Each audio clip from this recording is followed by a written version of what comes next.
Democratic Socialists. They just came out a week ago with a platform at some gathering that they had, so it's right there for us to see. They want to actually replace or fundamentally restructure it. I think that at the core, if you're a Democrat, and at the core, if you're like one of these Democratic Socialists, you have there's a common thread that you have a commitment to social justice. Their economic philosophies may be the same, but they may not. And the manner in which the country would be governed, I think, diverges significantly. For example, a traditional Democrat views the free market as the primary driver of economic growth, but believes there has to be government regulation. Democrat socialists take it further. They argue that capitalism is inherently exploitive. It's right there in the Democratic Socialists of America platform, which you can see. Go to dsa.org, I think is where it is. It calls for putting large corporations under public ownership. It calls for establishing state-run entities like publicly owned grocery stores, such as the one that Mamdani is attempting to institute here in New York City. You know, it's interesting because grocery stores, and we all know there's a pinch there, but grocery stores operate on a very narrow margin. They are generally not exploitative, especially in communities where there is competition. So there are concerns among the grocery store owners. They may be put out of business. Fine, the Democratic Socialists would say, because capitalism is not properly serving the community. So there's a big difference there. There's a difference in their health care and social safety net approaches. The traditional Democrats are big supporters of the Affordable Care Act. They want to lower prescription costs. They want to introduce a government-run public option, but alongside private insurance. The Democratic Socialists want to eliminate completely private health insurance in favor of a single-payer government-run Medicare for all type system. This is a very populist approach by the Democratic Socialists, no question. When it comes to labor and wages, there are some differences. The traditional Democrats might support a federal minimum wage, but the Democratic Socialists would like double the amount of money that people would be guaranteed. There's differences when it comes to foreign policy and defense. There's differences within electoral reform. You can read it all. I don't want to get into all the nuances. So the Republicans, of course, are seizing on all of this populist movement. And they're sometimes painting with a wide brush and interchanging the terms socialism and communism. And I think that's very emotive on their part, without question. And while we know that there are major differences in the definition between socialism and communism, if you read that platform, which is embraced by the AOCs of the world, she's on the stump along with Senator Sanders, supporting these candidates. There are overlaps. You know, I've discussed how traditional Democrats want to reform capitalism. Well, both the Democratic Socialists and Communists, I think, share a baseline belief that capitalism is inherently exploitive. Or is it exploitative? I've heard it pronounced both ways. And should be entirely replaced. I've always thought that if you're going to eliminate capitalism, that's a communist philosophy. Both the Democratic Socialists and the Communists believe in collective ownerships of large industries and utilities.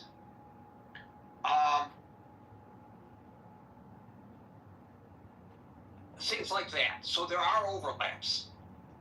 So the question here is, and I don't think it's happening yet, if you look at the number of Democratic Socialists or people who support their philosophies, it's a minute number of people within the Democratic Party. But I think when you look at this poll today, we would be remiss not to consider the possibility that there is a shift going on in the Democratic Party. Now, we know that oftentimes small changes start with big bravado proposals. So because the Democratic Party has this big tent philosophy, there might be some accommodations and things might just inch in a direction that many people may find palatable. And it doesn't necessarily mean that the words that come out of the mouths of these folks and what is published in their platform is anything close to what might occur with the Democratic Party. But you know, there were those who scoffed when the Tea Party was formed, which was a precursor to what we now know as MAGA. And they controlled right now the Republican Party. So there was a major shift in the Republican Party where traditional conservatives are on the outside looking in. Cindy McCain, and one would argue that Cindy McCain and her husband were Republican royalty, is actively campaigning for a Democratic candidate in Arizona right now. So that shows that there is a major schism in the Republican Party. I think it's prudent for us to discuss today whether the Democrats are making a shift within their party not dissimilar to that the Republicans made in a different direction. And I think it would be interesting to explore how this might affect elections, even in the short term. Because we know the Republican pundits are seizing upon this, and they're trying to scare the bejeebers out of voters as we approach the midterm elections. And hey, your job, if you're a party operative, is to, by whatever means necessary, convince people to vote your way. So just because they say that there's going to be a major shift to the left, or there is one in the Democratic Party, doesn't necessarily mean it's true, but it could be an effective means of campaigning. So all of this might affect campaigns as we approach November. I don't know, but it's something to consider, and certainly it's something the Republicans have considered because they're exploiting it. And I use the term exploiting not in a negative sense. They're seizing an opportunity here. So with that, I will open it up to y'all. I don't know whether Alan is with us on this or not. Alan? Yes, I am, sir. How are you? Okay, Alan, followed by Scott. Thank you very much for your introduction, Gary. As usual, it's perfect. Let me take the opportunity here. I cannot figure it out how to tell hello to Liz. She comes in here quiet, she leaves. But anyway, back to the topic. I don't think so, Gary. It's a shift in Democratic Party. Democratic Party got pregnant, but the wrong idea because they were more adapted to the different idea. Republican, these are all my own opinion. Nobody, it doesn't attach to anything. This is my intakes is after living 50 years in the United States, seeing a good glory days, and now I'm seeing it more and more. It bring to my mind A friend of mine went to Iran, he got married, brought his wife here. In the week when I saw her, she told me this. She says, I see the future of United States. It's going to be just as bad as Iran. I don't know how she comes in with that. I was laughing at her back then. I said, there is no way, but unfortunately, I see it is going that direction. And not that extent, but it's going that direction. These new, which there is a part is growing inside the Democratic, they call themselves Social Democratic. These people have a very, very dark plan for the United States. Take my words. I don't have any way to prove it to you, but this experience, the knowledge I have, it gave me this indication. The four, especially in the Congress, they are bound to bring these great nations down. There is nothing in it. Mamaduni, I don't know what he has proved, what he has done in New York to prove. This guy is the enemy within, and no one else. Chuck Schumer is another enemy within. I always believe no one has the guts to attack us from outside. No one. But they send the enemy to grow under our skin, and they going in. So be aware of these. Baby, it's inside the belly of Democrat, and it's growing. And when it's a monster, it's gonna pop out, and only God can save us. Back. Thank you, Alan, and it's always great, to hear from a perspective of somebody who has seen similar changes in their home countries. That's the beauty of our gatherings here. We get so many different perspectives. Thank you, Alan. We'll go to Scott, followed by... Yeah, Gary. Hey, nice to talk to everybody. I'm on the stationary bike right now because 1 Timothy 4:8, the Apostle Paul says physical training is of some value. So heeding scriptures today, multitasking. No, I mean, look, I think ultimately the Democratic Party is certainly taking a turn left on cultural issues. Where this is where people like Bill Maher and many others will say the new religion is wokeism, and woke this and woke that. And look, I'm not unsympathetic to these criticisms of my own party. I am probably more of a cultural traditionalist. I don't know if that's the religion in me or what, but so yeah, I'm sensitive to that. I don't think we are in danger of seriously moving left on economic issues. I don't think the party, on the whole, is much different than it was in 2016 on economic issues. You still can't get that 65% of Americans want Medicare for all. You can say that's good, you can say that's bad, you can say it's affordable, you can say it's not affordable.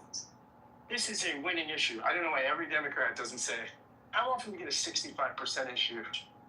And the majority of Democrats aren't saying, hey, Medicare's for all, why don't the Republicans want it? It's a winning issue, because insurance companies donate to both parties. So I don't know that look at how much Wall Street money people like Kamala Harris was taking. Who was in her ear at the, running up to in the 100 days? Mark Cuban saying she's too tough on billionaires. And she listened. I don't think that this is the mainstream Democratic Party is just going to go that far left. I just don't. First off, we're too anti-tax in that. I mean, I think if we wanted to even move in a Scandinavian model, right, which is thoroughly capitalistic, in some ways more libertarian economically than we are. Rand Paul has a new movie out where it's a documentary about socialism and has the Prime Minister of Denmark basically on the film telling Bernie Sanders to stop saying Denmark's socialist, because it's not. It's thoroughly capitalist. It just has a generous safety net, right? And you get things like free college. But people pay for that, right? I mean, the average Scandinavian, it's not like here where, Mitt Romney said, 48% of people pay most of the taxes. it's still a progressive system there, but working class people and middle class people pay a lot more taxes in Scandinavia, and arguably they get more for it, right? But we're just not going to do that, right? We are not going to do that in this country. We are too libertarian. We are founded on the tax rebellion. We don't like taxes unless billionaires are paying them. And I'm not saying billionaires shouldn't pay them. They should pay. I'm for progressive tax, severely progressive. I remember when Mitt Romney said, when people doubted his conservative credentials in 2012, he said, I was a severely conservative governor. I don't know how many presidential candidates use the word severely like that. He also was a kid who had a penchant for using the term marvelous, which candidates don't use. But yeah, I don't think that we're in danger of that on the whole. I think that, now look, I mean, we are in a populist moment, right? And populism is taking grip on the left and the right. What do populists have in common? They're both, on the left and the right, they're both anti-establishment, right? They blame the ruling class. They often reject the establishment experts, although I think the populist right rejects expertise a little more than the populist left, but not really. I mean, it's just differently, right? What the populist right will say they're elites, the populist left will say it's all racist or gender-based, or they'll have, and some of these are legitimate critiques, but they'll have different reasons for rejecting expertise. They'll often both have like savior figures, charismatic figures. I think the populist right has that more than the populist left in Trump. The populist left really doesn't have that. I don't know that Mamdani will be that. Both the left and the right. Look at the populism on the left and the right now. It's us versus them. There's a good guy and there's a bad guy, right? As opposed to non-populist, right of center and left of center politics, where you have people that are not populist, like Wes Moore and who's the governor from Utah? I can't think of his name now. But these guys get together. They don't play us versus them, right? But on the populist side, on left and right, it's us versus them. Both of them have a crisis mindset, right? The sky's falling. Both tend towards reductive, simplistic, answers. But the difference is, the key difference, I think, between left-wing and right-wing populism, we're seeing in the DSA versus sort of the Christian nationalist sort of Trump populism, is for the left-wing, at least this used to be true. Now, I think identity politics is changing this a little bit. But at least traditionally, left-wing populism, I think of Bernie Sanders as the archetype of this, defines people by their economic class. You're either in the working class or the 99% versus the billionaires. Right-wing populism doesn't tend to talk that classist. It tends to find people by national signifiers or cultural or ethnic identity, or the native born American or citizen versus the immigrant and the outsider. But they have a lot in common. So I think, I think that I just don't think that left-wing populism can impact on as much in the Democratic Party, because it's becoming the party of the elite, right? It's funny that Trump wants to take away, the whole SAVE Act, right? Well, more Democrats have passports than Republicans, right? And the states that are lowest in passport possession are all red states, and the states that are highest, the cosmopolitan jet setters, they're all blue states. So I think when you have this elite class, the educated elite, who, Trump is now winning. People, Trump won in 2024, the first time Republican in, I don't know how long, won people making under $50,000 a year. The Democrats are becoming the party of the wealthy elite, and I don't think those people tend to go for socialism. Now, again, they'll be for social programs, right? But the limousine liberals in New York and LA, they want their shit, and they're not gonna. I don't think the party is going to let the DSA that far off the leash, right? Again, Marshall spoke of this. You might get some election victories in deep blue districts, right? Like a Mamdani or somebody. But some of this, too, is so cultural. Look at how much the freaking DSA, I bet you the average Democratic Socialist talked more about cops and Palestine. Oh, my God. Palestine. You heard more about Palestine, Israel, than you did about Marx, Engels, or socialism, or socialism as a transitional state to classless society, or anything like this. Well, clearly Mamdani is obsessed on this issue, isn't he? Yes, and so was the woman in Colorado. Look, this is very different than a Bernie Sanders, who represents a kind of more classic socialism that sees race and ethnic divisions and things like this as a tool of the elite to pit the working class against each other. So that's just interesting. I'm not dismissing that there's left-wing populism out there, and that but I just don't think it's going to take over the Democratic Party, because somebody's got to pay for shit. Somebody's got to pay for lawn signs and expensive Facebook ads and TV time, stuff like that. And it's not going to be the bohemian people that smell like petroleum oil. And Abby knows these people in West Philly. Thank God Abby is further across the river from them than I am.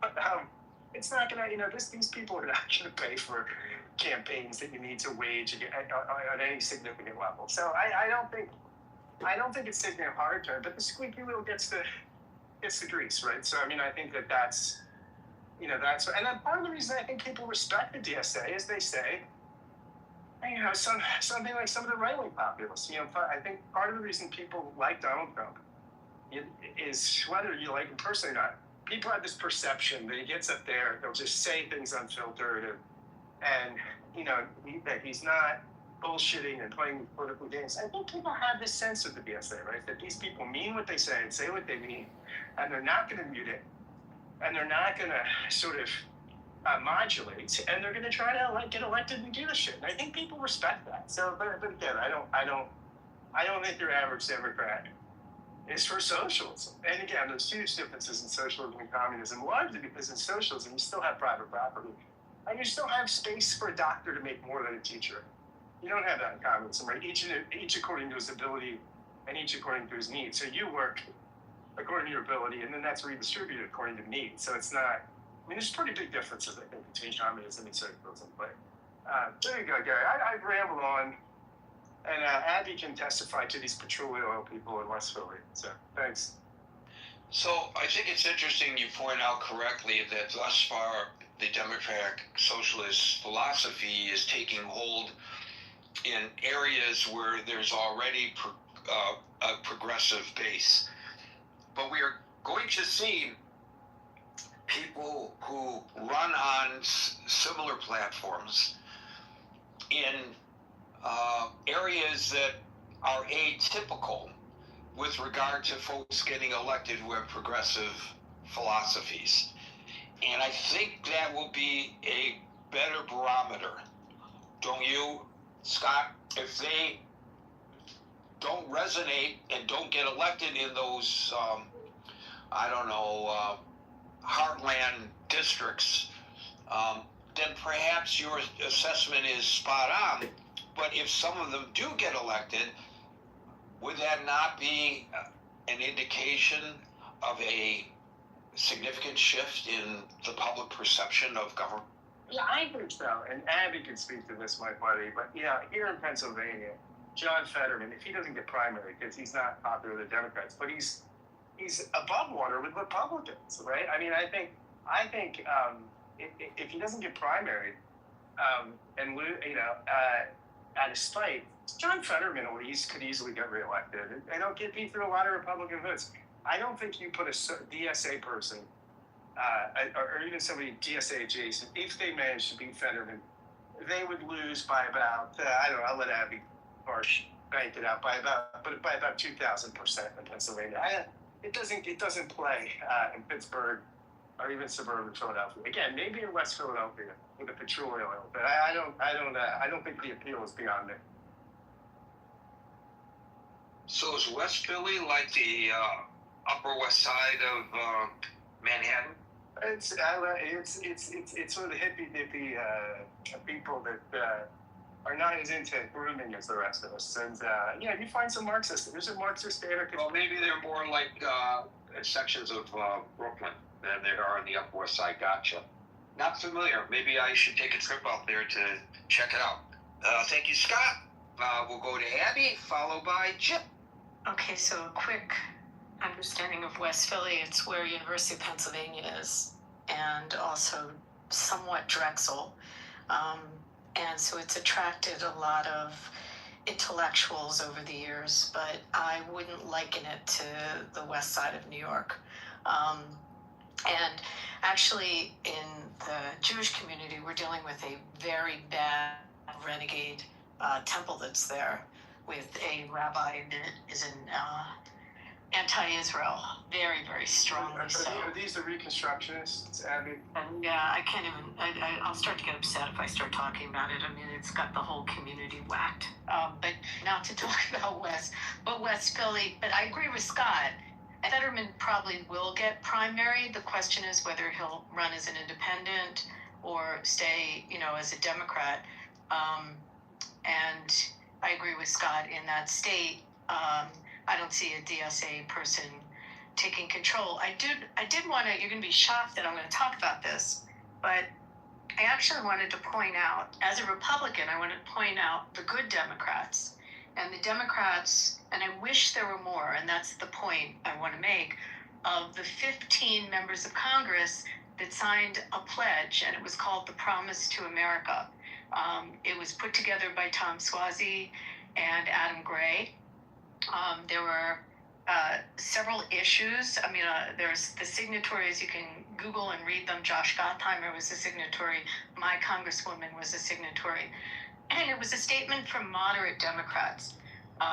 Basically, you can read it. It's not that long. I'll put it in the chat. But it was capitalism over socialism, and fostering a more competitive economy, safety and secure borders, and talking about having a proper immigration system and safe borders, fiscal responsibility, and free speech, but in embracing moderation and democratic pluralism, and rejecting political extremism. It goes on with other subjects in the Pledge to America. I think what's important is to see that it was only 15 members of Congress that signed this, and many might have been concerned in their re-elections how things will be perceived. I do agree that the Israel-Palestine issue has become so front and center, and I agree with also and I'm thinking about what you just said, Gary, because places like Michigan are really going to be the litmus test, not a district in Colorado that's a plus 50D district, but more so the state of Michigan, and to see how someone like Haley Stevens, who is a moderate Dem, is going to play out against a DSA very, very strong proponent against Israel, and making that subject front and center for the DSA. I live in a state that our federal representatives, but for one, are all Democrats. Our 2 senators and our members of Congress, they are all moderates. And the DSA at one point took over our state party. At that time, one of our senators was up for re-election. She pulled her money out of the state party and said she wanted no connection with it whatsoever. Basically, all the federal representatives pulled away from the DSA-controlled state organization until finally they voted those people out. And as a result of voting them out, the state Democratic Party reflected more what the representatives are like. So, and again, that's in Nevada and what happened here. But there are pockets and areas that it has taken over, and it's of great concern. I mean, even in our state, there's a few that got through in the primary, and we're going to have to deal with them in the general. From a Republican standpoint, I mean, some Republicans see it as a gift because they see it as an easy win against these policies, especially the very extreme ones that believe in no military, no police, no prisons. I mean, you go through the list of some of these positions that they've taken, and it may bode well in those areas in Manhattan or in Colorado, or even where Rab won in the West Philly, but it won't bode well, I think, nationally and in the middle of the country. I don't see it. What's going to be interesting, and I don't know, someone is going to have to help me when this election is, the Cori Bush, Wesley Bell election. which is also going to be a test in St. Louis as to whether someone who's DSA running solely on the issue of the Jews and Israel will be I don't even know if I'd call him a moderate. August 4th. I just looked it up. August 4th. Yeah. So I think that's also going to be a test of it. I think you really have to look around the country at these primaries in the more central part of the country. But, you know, from the Republican standpoint, on those races, it's in, you know, where it's not a D plus 12, but it's a more competitive, you know, battleground race. It will work well for the Republicans. I just, you know, but there are these moderate Dems.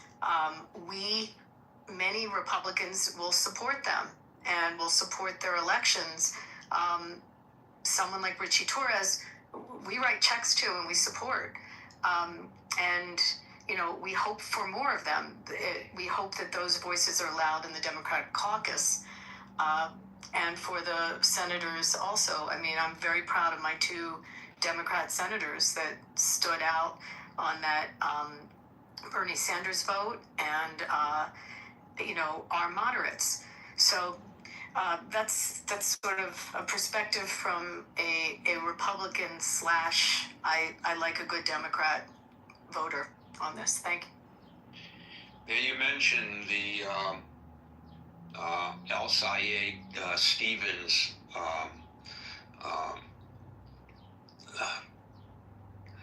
Senate campaign in Michigan, and because I'm a native Michiganian, I kind of keep a close eye on all of that, and I gotta tell you that if El Sayed wins, that's going to be great for the Republican Party in terms of their campaign to convince voters that the Democrats have become radicalized.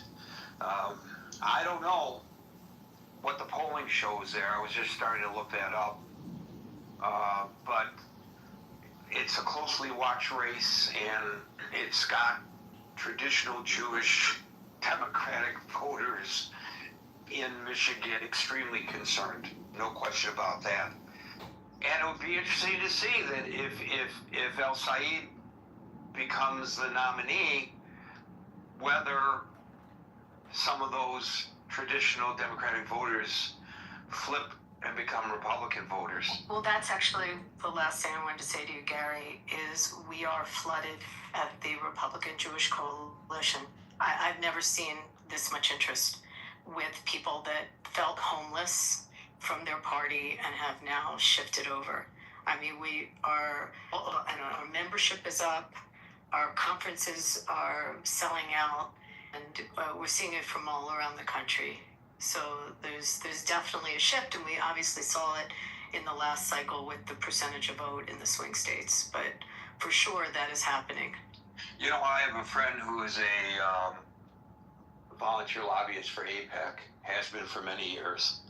And he's a solid Republican, but he acknowledges to me, he has in the past anyway, that when he goes up on the Hill, you get uniform support for Israel from Democrats and Republicans. That's starting to change. Now, some people might say this is a reason to embrace the Democratic Party, but you know, a lot of people who you and I know think otherwise. Thank you, Abby. We'll go to Jim, followed by Steve. Hey, Gary. Thanks a lot for bringing me up. You know, I was thinking about that, and when you read the citation at the beginning, I started feeling a little bit anxious because about this time recently, you know, the party did that, and you know, Kamala came, and I like Kamala a lot, but I felt like moving too far to the left alienated our center folks in the Democratic Party, of which I'm one of them. It didn't alienate me. It annoyed me that they waited so long, and I was afraid that, you know, there was some foretelling of what was going to happen because of that. But what I'm concerned about, and what makes me a the Democratic Socialist, is that I see what's happening to our social safety net and programs like IDEA, where there's current litigation, Texas versus Kennedy, which is undermining the Individuals with Disabilities Education Act of 1970, which is the Rehab Act of 1973 amendment, or the amendment to the Rehab Act of 1954, the amendment of 1973. And if I was confusing anyone saying that, please let me know. But what I worry about is that if we go AOC, I mean, I've heard people go off about AOC, but when I've seen interviews with AOC, she didn't sound crazy to me. I know there may have been some performative things that, as a man who's blind, I may have missed. And there may have been some other things that happened in Congress that I didn't quite understand, or maybe been blown out of proportion. But to me, she seems like she's got her, her stuff together. To me, she's not an idiot. So it would be interesting to see if she goes further on up the ladder in American politics. I'd be interested to see that. There's some other younger leaders, which I think both parties need, but, I mean, the passing of Lindsey Graham, I think slowly but surely, even the Republicans are realizing that you need to get some more young blood, because if you don't, the party's going to dwindle. So I don't have a lot to say today except for those things, except, like I said, I hope as a moderate that we don't go too far left and scare everybody, and that we do pay attention to the fact that it's great to be the land where business can start up and you can be, whoever or whatever you want to be in a country, and not have either a rigid or, invisible caste system like a lot of countries do. But man, I would just hope that we don't go too far left, and then we have what happened again, as they say, oh, well, we've learned to deal with crazy. So crazy is what's familiar. And so when we vote, we really don't want to change. And that's pretty awful, but we've dealt with crazy so much that, I don't know, that I don't want us to become immune and not realize that crazy really is crazy. And if there really is some sanity left in the world, I'm done speaking. Thank you. So I think you're correct that the both parties are looking for young blood. They have to look towards the future. The demographics are shifting in the nation.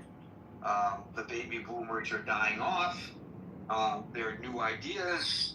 There are more attractive candidates that may be formed more so than substance. There's no question about that. But the issue here is not whether AOC, for example, is intelligent or not.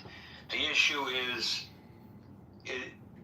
she espousing philosophies that we would like to see embraced by a future president of the United States, given the polling today, which puts her way out in front among potential candidates for presidential, for the nomination for the Democratic Party for president.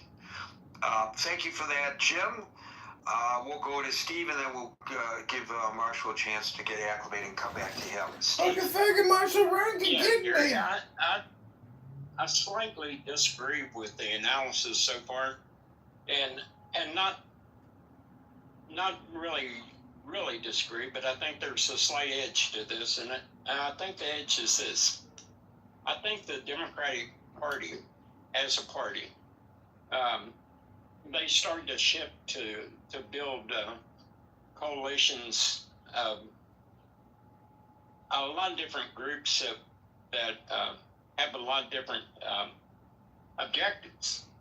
And I think in a way, because of this, the type of coalitions they're trying to build, that the combined groups find that if they join together and they they espouse a given line that can be a vehicle to what they eventually want to achieve, that they've gained a certain amount of power. Now, the exact amount, I don't know. That to me is an open question. I think it's starting to build in the Democratic Party, and what's concerning to me about that is that we have a lot of people in the last 20 or so years that to me, it's like a grievance culture. And, everyone has grievances about things, but to have a grievance without a solution is an issue. And I think the weakness of some of these people on the far left is they articulate a grievance, but they can't articulate the solution that the grievance needs to achieve or how it's going to be done. It's kind of like that mayor in Seattle was posed a question, if you put this tax on these people, what if they move out? And she kind of chuckled and said, let them move out. Well, they did, and it devastated the downtown office part of Seattle to the point that the vacancy rate is extremely high. Well, what do people do? They want to cross the river to Bellevue or the coast or whatever there, and got away from it. You can have a belief in something, but to have just a belief without an articulate way to convey what your solution is versus what's already here is disconcerting. And I think that's the problem. There's the grievance aspect of it without the solution aspect to it. For instance, I've heard some people, get wound up by ICE, and ICE has had their troubles. But to say that we're going to eliminate ICE and we're going to eliminate a border, okay, what does that look like? I mean, how do these things manifest themselves, and what are you saying, and what kind of effect? These type of things are never thought through well. Or like, let's defund the police. Yeah, okay. 2 a.m, you got a guy kicking down your door, and you call him, there's not a cop to come and see what's going on. That's the solution. But, that's where I think this fraction, or part of the Democratic Party is trying to drag them off the rails, where anyone with a brain in their head will say, oh, hold it, just a second, we can't go there. You want to do these things, and we can see where this is going, but you don't provide a solution. So I think there's the inherent danger is we got a lot of people that's getting into politics with pick your grievance, and they articulate it well to the people that feel like they're part of that group, and they'll nod and they'll say yeah, but there's never solutions in a way that's meaningful or can be put into a budget or can articulate what's that's going to mean to society in general. And I think there's your problem. So I think the Democratic Party, by the nature of how they've run the past 15, 20 years of their coalition, has allowed this to fester, and it's become more prominent. I think it's become more prominent because we're seeing a younger generation that's coming in that has grievances but no solutions. So there's your problem, and I'll leave it there, Gary. So, Steve, you mentioned numerous times that they don't have solutions. They just cry about the problems. But it sounds more to me like that's not really what you're saying. I think what you're arguing is they have solutions, you just don't like the solutions they come up with. Well, Gary, I mean, a solution that doesn't work, do you call it a solution? Like, for instance, the lady in Seattle that's the mayor that laughed about imposing a tax on the millionaires and the people in the downtown. Well, she proposed it, she implemented it, and the devastation on real estate values in downtown Seattle has just been unheard of. Now, there's your solution in that particular case. Well, do you call a solution that brings economic calamity to your city really a solution, or do you call it a mistake? And that's what I'm talking about. Thank you, Steve. We'll go to Marshall, followed by Les. Hey, Gary. From my particular observation post from the outside looking in, yeah, it looks like they're encountering what the Republicans encountered when we moved right. It seems like they got a hard left turn in their party. So I don't know what you do with that, but it does seem like they're facing that. How does that, if in fact is the fact, or even if it's just the perception, affect elections? It means that on the party primary side, they'll probably have more folks who are progressive, and that may mean that they wind up against either moderate Republicans or Trump folks. And in the case, like my state House rep, a MAGA guy against a DSA guy, you're going to have the extremes versus the extremes, and that doesn't seem like it'll help anybody. But, that's what it seems like it'll do. So let's put it on a very personal note. You campaign professionally for Republican candidates in Texas. Would it be a gift to your candidates, theoretically, if their opponents were Democratic Socialists? Yeah, actually it would. They would be, the DSA has some pretty crazy ideas. So yeah, that would be a gift to us. I'd like to see that in the Rio Grande Valley. I don't see how those kinds of policies resonate to where a candidate such as that could get nominated by the Democrats down there. But, we'll see. As I said earlier before you jumped on the stage, there are some candidates in some areas that are not typically progressive strongholds that are running on Democratic Socialists of America philosophies, even if they don't call themselves DSA members. And, that'll be an indicator if they're successful. It's one thing for someone in the West Coast or Portland or Seattle to get elected on these policies, or here in New York City. It's another thing in Tulsa, Oklahoma. Well, Tulsa may be an exception too, but the rest of Oklahoma. And, it would be very interesting to see if any of them are successful in their political endeavors. Thank you, Marshall. We'll go to Les, followed by Hanson. Gary, also, let's just look at what if we had a Bernie Sanders Democratic Socialist or social reps, however you frame it, however Bernie would frame himself on a given day, of 2016 or even 20, I think it would be different. I think if you have, because Bernie Sanders is not a creature of the cultural left the same way, right? And so it wasn't about Palestine or wasn't in some of the identitarian frames that the DSA does. So I think if you had a Bernie Sanders, or Fetterman was close to Sanders for a while, as far as that sort of left-wing populism, or Plattner. You saw Plattner didn't do it, found out he was crazy. I don't know that you couldn't, or the non-identitarian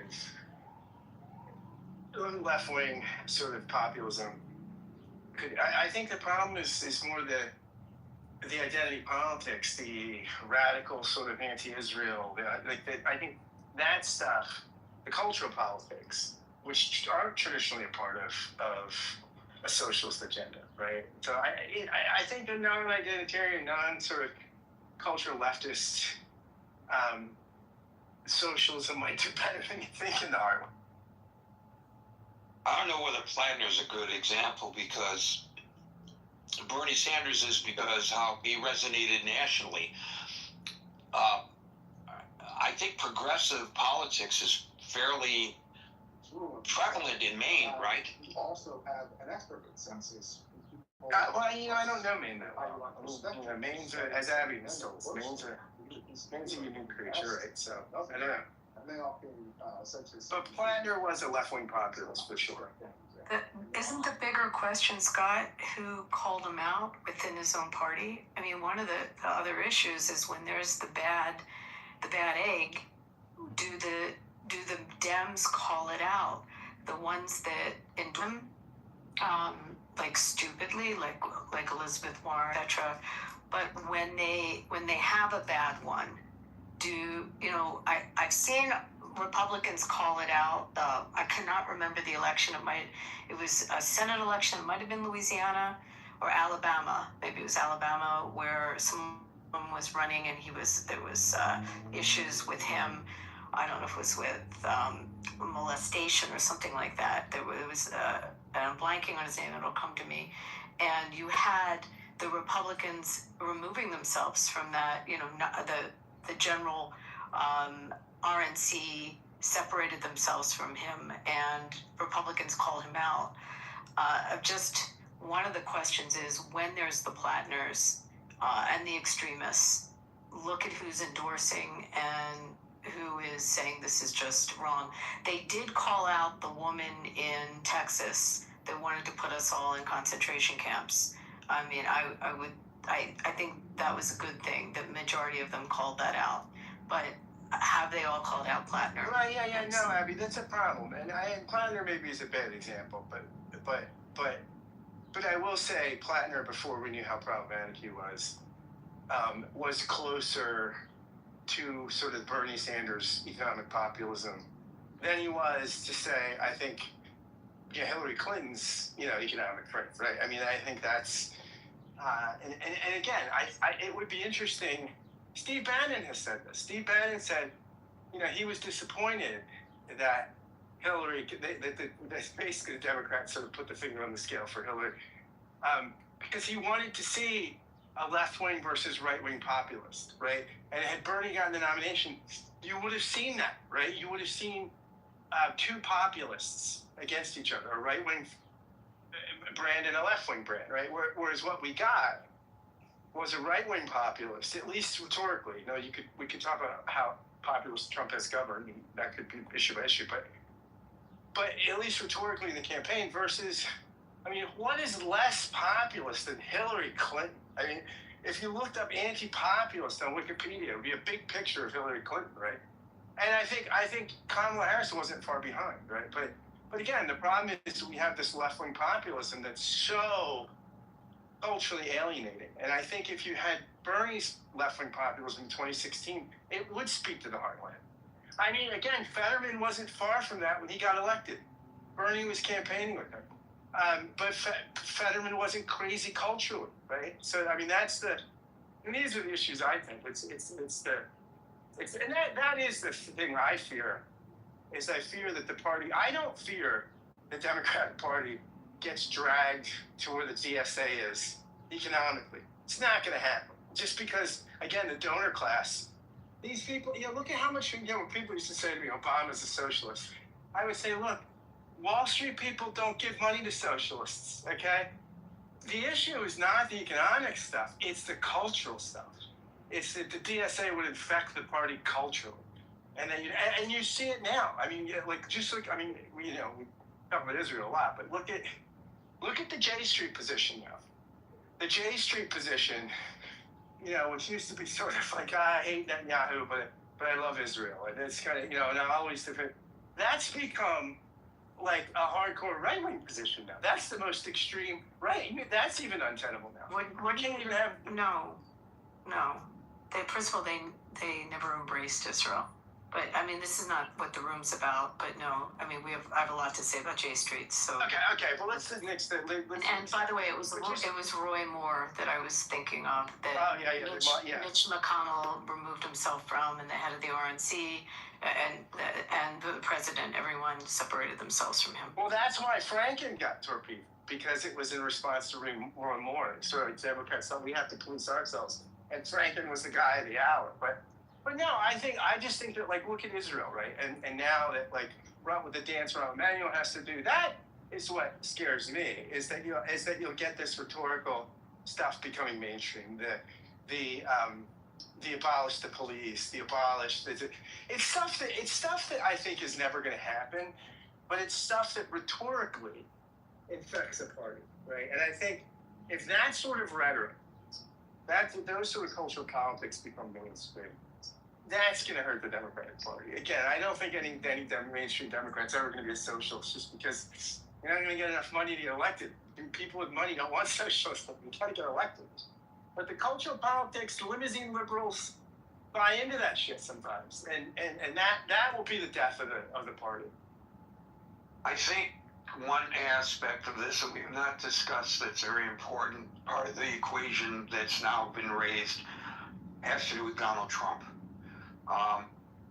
Plattner, every vote for the Democratic Party for the U.S. Senate is so vitally important to the party that they set aside what's right for the expediency because they are so focused on the possibility of gaining control of the Senate in order to hold Donald Trump in check. And so they tried their best to stay with Plattner as long as they could until it was so untenable they had no choice. And then they scrambled to determine who would be a palatable candidate who could, in short order, become the nominee and then potentially the successful candidate in that race. And so I look at the Al-Said situation in Michigan, which just drives so many mainstream Democrats crazy.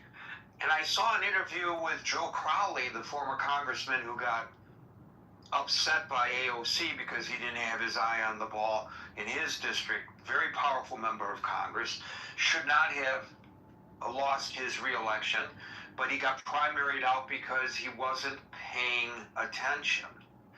And he was interviewed yesterday about Al-Said, and the interviewer asked him, well, I mean, how can you support a guy like this?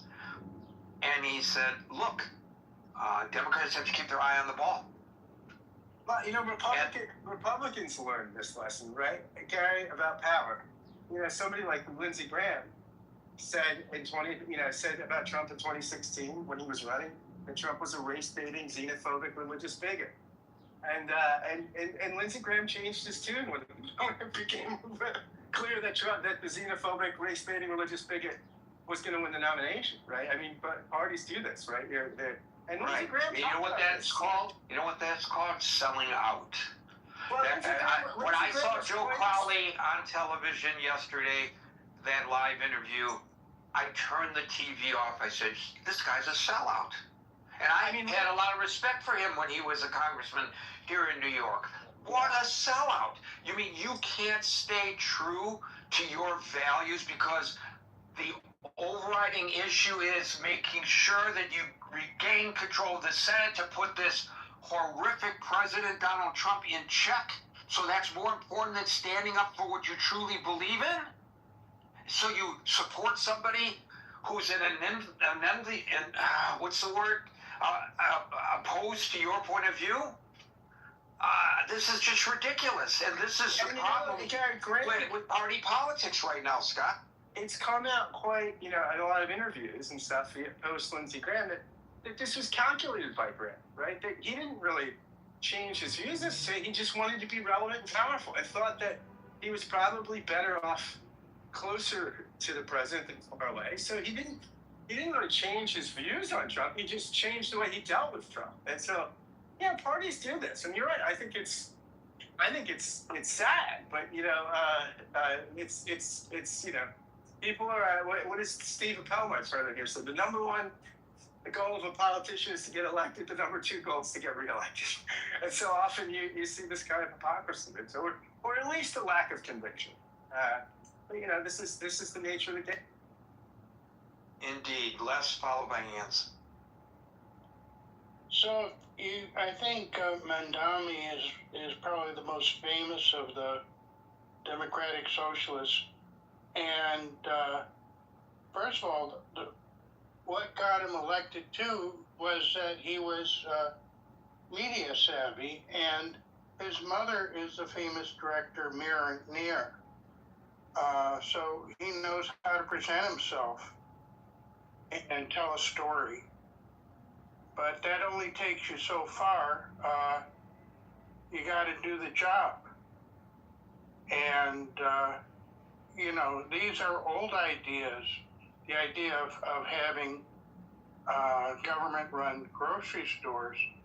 And they haven't worked in the last 100 years. And so I don't know what makes them think it'll work in the future. There are ways you could have it done. You could take money from people in New York State, perhaps, and subsidize it. But it's just there's no free lunch. The best way to do things is to do whatever you can do with capitalism, and then use government to fix where capitalism doesn't work. There isn't really a market. And so if you have government grocery stores, why should any other grocery store come in there, or the small mom and pop stay? If they're being unfairly competed with. If you have housing and you say, we're not going to allow people to make money from their housing, rich people are just going to take their money and invest it someplace else, and there just won't be as much housing stock. There's a competition for capital.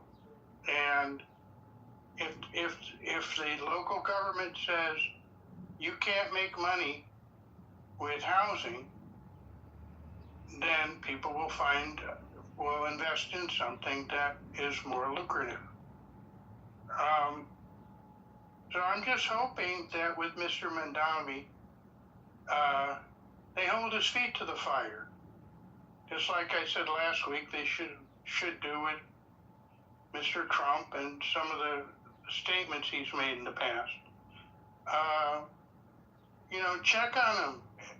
Just have newspaper stories, and 3 months from now, just put just see how that's going.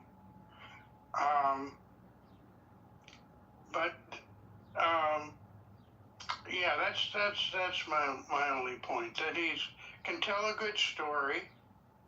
He's got some very old ideas that haven't worked in the past that he can make exciting because he knows how to deal with the media. And that is a positive thing for a politician to have. But the other thing is, if you're going to do your job, do your job.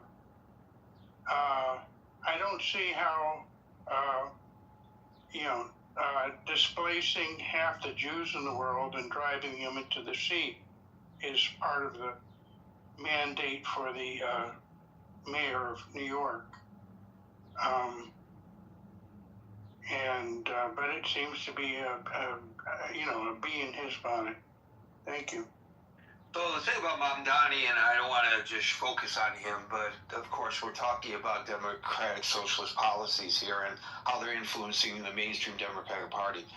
He proposes things and makes pronouncements when he knows full well they cannot be achieved. So I'll give you an example. He announced that before he got elected, it was part of his platform, free buses for all. And boy, we love this guy. Everybody wants free buses. He's a great mayor, people tell me now. He's going to give us free buses. Well, the fact is that the bus system in New York City is not run by the city of New York. It's run by the state of New York. And he was in the state legislature. So when he was in the state legislature, if he really wanted free bus service for the people of New York, he would have proposed legislation that would have made that possible. Not that it would have passed, but he would have, said, I believe that there's free bus service, and he would have fought for it. But he did not. He waited until he lacked the authority or ability to influence that, and then claimed that's what he was going to do, knowing full well he could not. And you point out his pronouncements about Israel, and most notably, we're going to arrest Benjamin Netanyahu when he comes to New York City. He knew full well, and finally yesterday he acknowledged he lacked the authority. He knew full well he lacked the authority to arrest Benjamin Netanyahu. And furthermore, when he issued a video statement yesterday in which he acknowledged that, but he called upon the United States government to arrest him, he knows that they lack the authority. Right.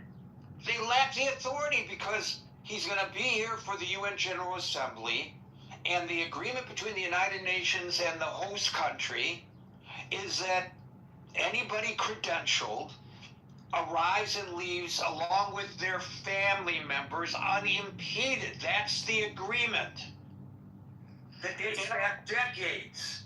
You do not have the authority, even if you had the desire, as President of the United States even, to arrest the most despotic dictator who comes in September to New York City. You do not have the authority to do this. In fact, the only restrictions that the United States government can put on a UN credentialed diplomat is that you can require that they not travel beyond 25 miles of UN headquarters. That's right. part of the agreement. But that's all the authority you have. So this is all nonsense, and he knows it's nonsense, and yet he espouses it. And the thing is, these idiot voters in New York City, oh wow, this is great, yeah, free Palestine, free buses, etc., and they all think he's doing a great job, and he hasn't done a thing. Well, let me give you a story I heard. A politician dies and goes to heaven. Okay, I know that sounds improbable, but stay with me. And Saint Peter says, we're feeling in a generous mood today. You get to choose if you want to go to heaven or hell. And he says, where are all my friends? And they said, well, he said, they're in hell. Well, let me try that out for a day. Well, first he tries out heaven for a day, and there's the harps and all that kind of stuff. And then he tries out hell. He goes down the escalator, and he spends a day there, and they're all having a great time, and he gets to play golf with all his buddies, and it's just, he has the time of his life. But he can only stay there for one day, and he has to go back to heaven.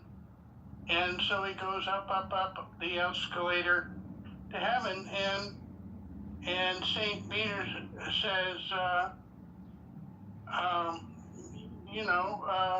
so do you want to stay in heaven? And he said, no, I like it down there. And he says, as you wish. And he ends up in hell, and it's just Unfortunately, it turns out to be a place of fire and brimstone. And he asked the devil, hey, what happened? He said, well, yesterday was a campaign. Today we're actually governing. And that's the way politicians are. Exactly. Thank you, Les. We'll go to Anson, followed by William. That's a cute story. Anson.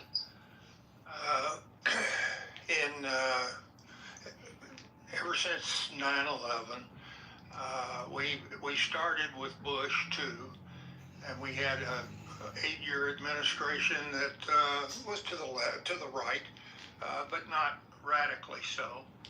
And then in come the left-leaning Democrats, but there were not too many screams about socialism and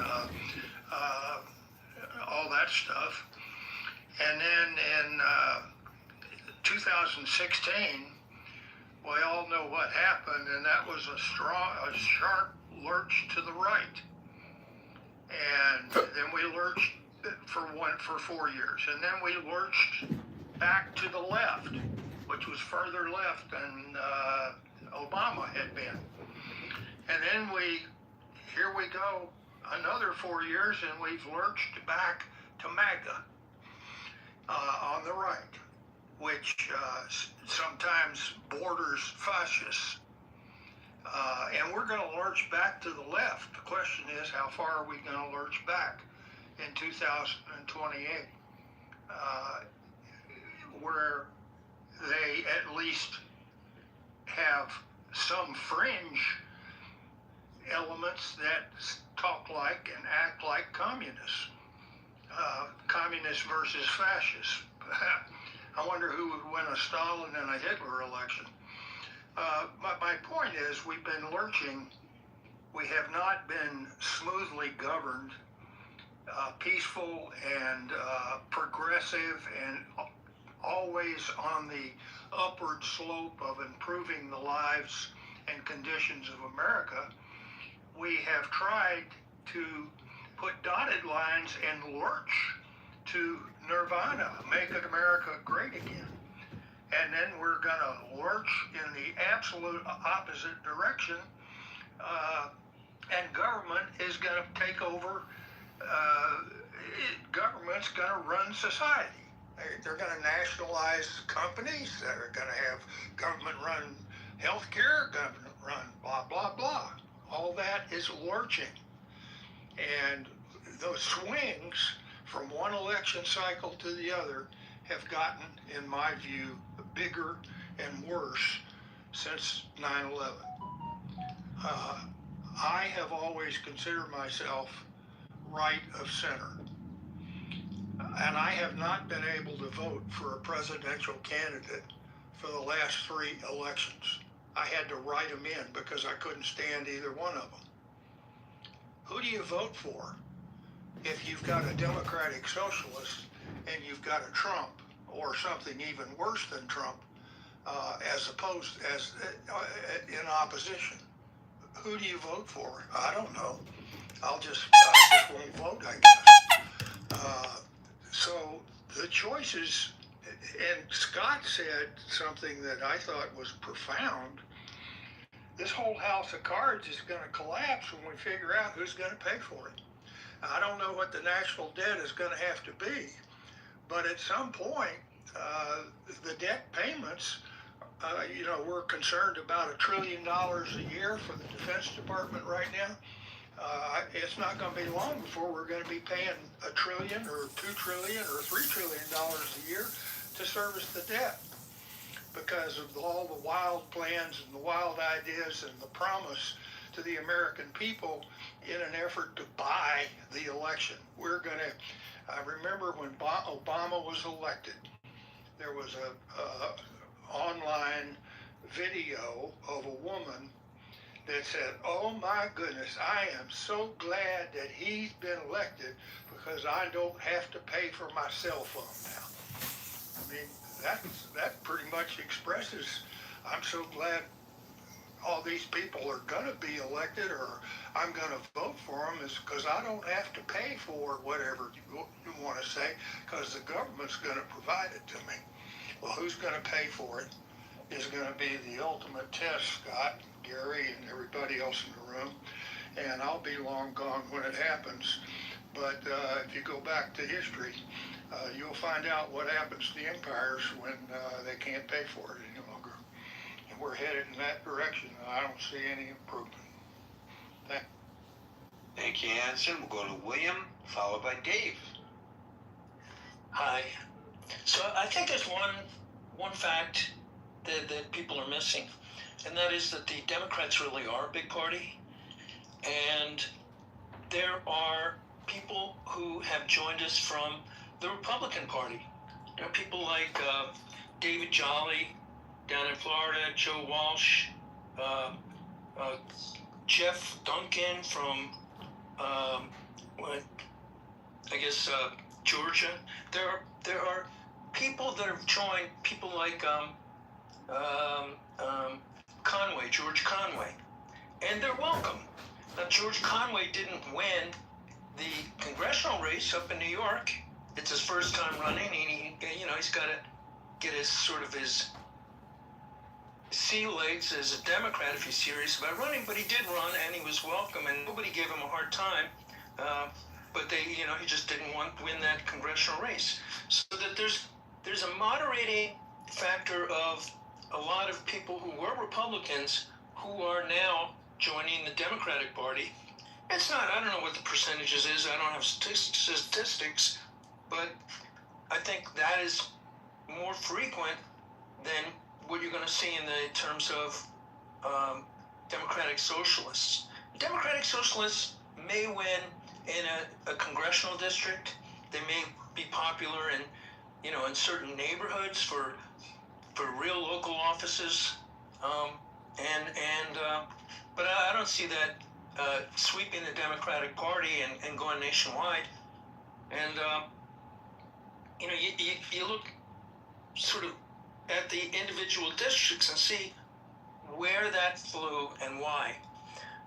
As for things like minimum wage, the idea of raising the minimum wage is not a radical idea. I mean, what is it right now? $7.25 an hour federally. So if you doubled that, it still wouldn't be a living wage. So if you doubled that federally, that's not a completely radical idea. As far as Medicare for all, Medicare doesn't pay for everything, and people have to buy insurance to supplement the Medicare. So that the insurance companies really are still in the mix. It's just that, if you want expanded services, you may have Medicare paying for certain basic things, but you've got to buy insurance to cover other things or go out of pocket, and that can be bankrupting for a lot of people. So they buy insurance for the most part.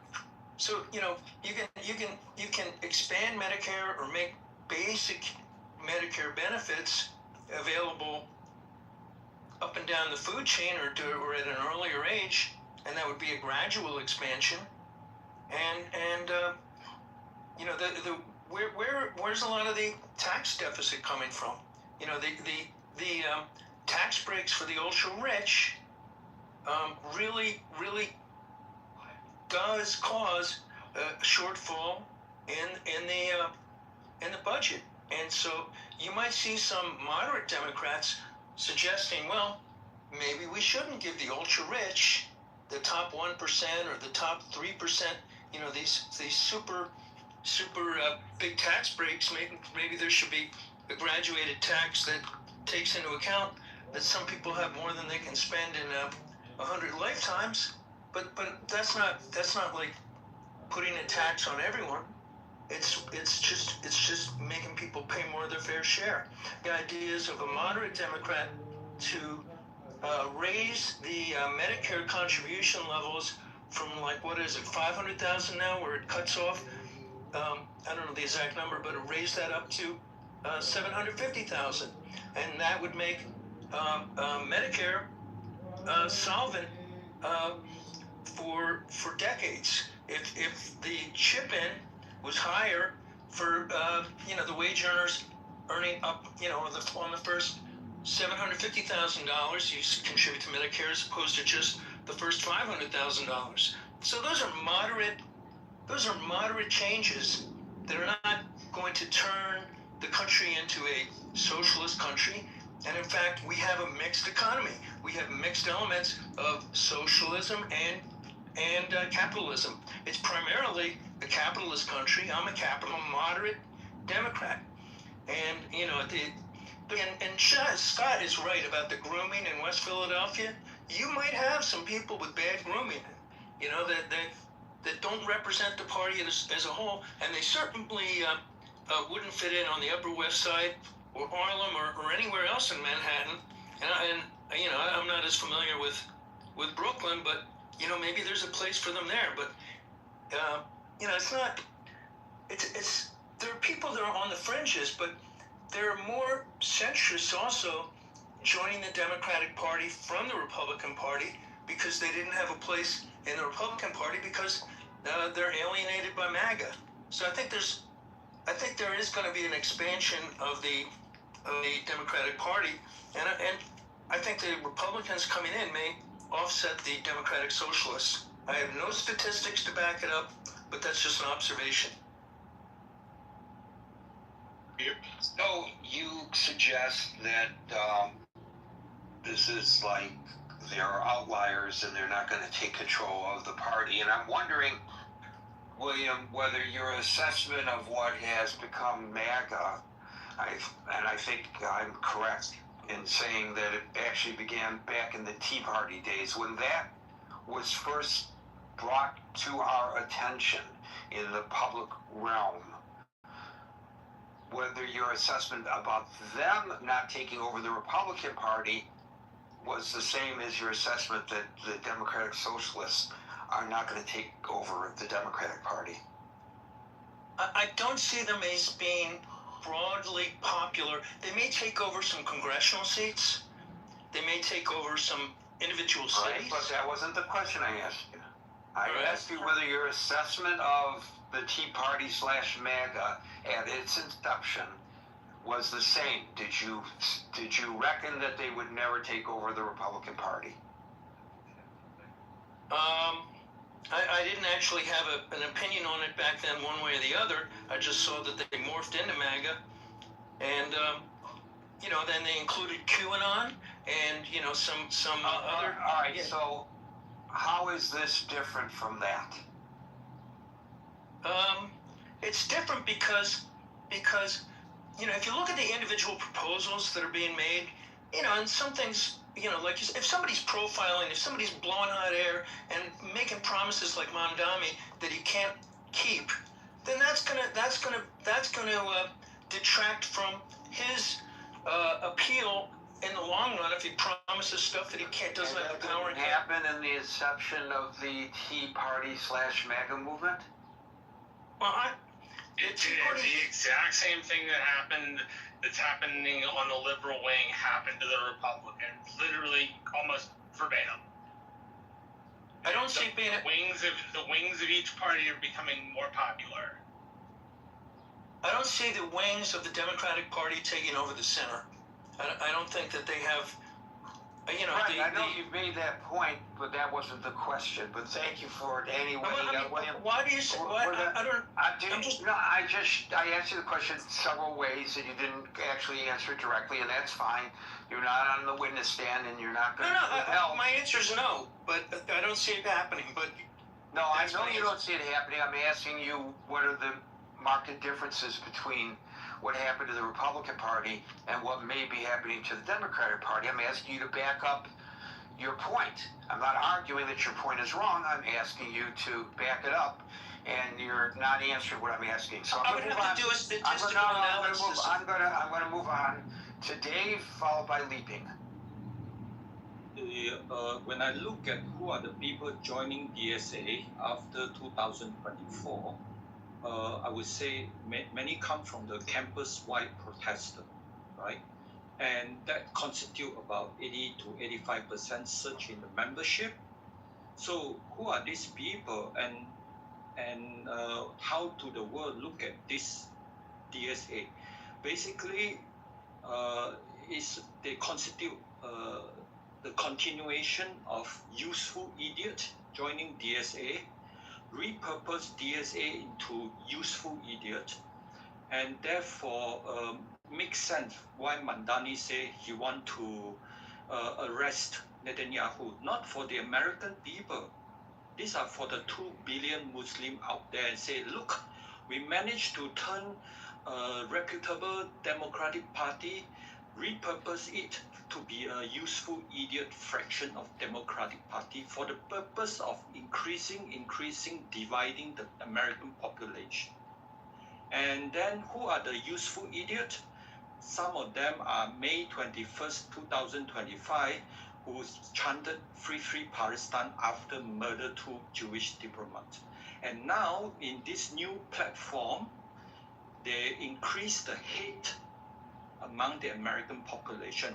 Who is hating, who is have a lot of rage because of the war in Iran, because they have the Trump's rage syndrome, join DSA. When you have so much rage, then you are legitimate to kill anybody look like Charlie Kirk. That's the whole platform, useful idiot in American platform. Let me ask you a question so I fully understand your point, and tell me if I'm getting it wrong. Are you suggesting that all of these domestic issues, the populist issues that people are quick to embrace of the Democratic Socialists of America, is subterfuge because their real agenda is to support Islamic extremism? Is that what you are? It's against America, as you point out, right? Against America, right? You need to stop Trump from winning. You need to keep on putting pressure on Israel, and anything that make Trump look good, like ICE and everything, lump up all this agenda into DSA, and continue to force no war, peace immediately, and then the war will continue in the Middle East. So who will win eventually? Who will be losing eventually? The American. So again, am I going too far in my questioning about they are really supporting Islamic fundamentalism? That's not the point you're making then, right? Or is it? I mean, for the American, they will not think as far as you. They still think, oh no, it's still Democrat. Right, but I'm asking you if that's their hidden agenda. Are you arguing that that's their hidden agenda? Because I'm hearing an allusion to that, and I want to know whether that's what you're actually arguing.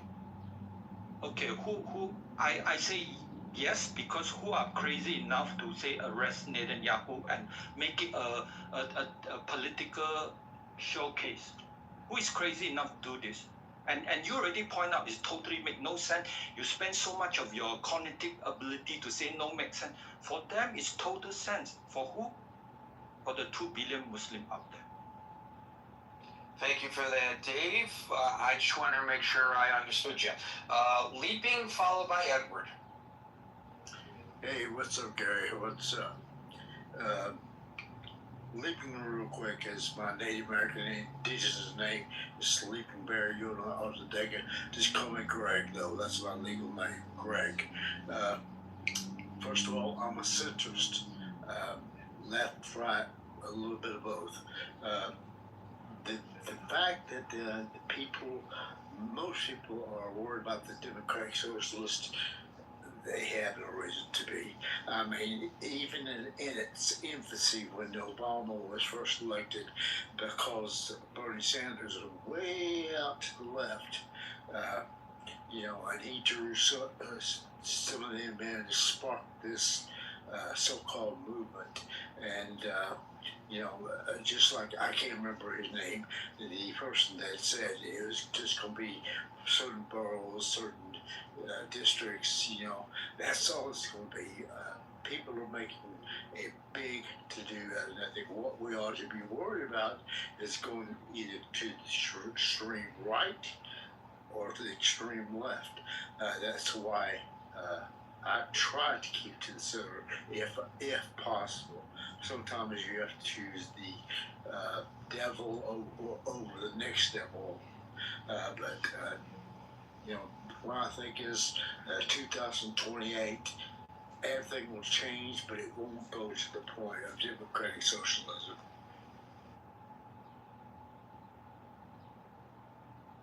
Thank you for that, Glenn. We'll go to Edward, followed by Rambo.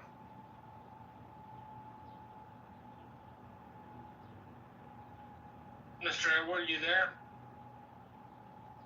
Edward. We'll go to Rambo. Hey, good evening,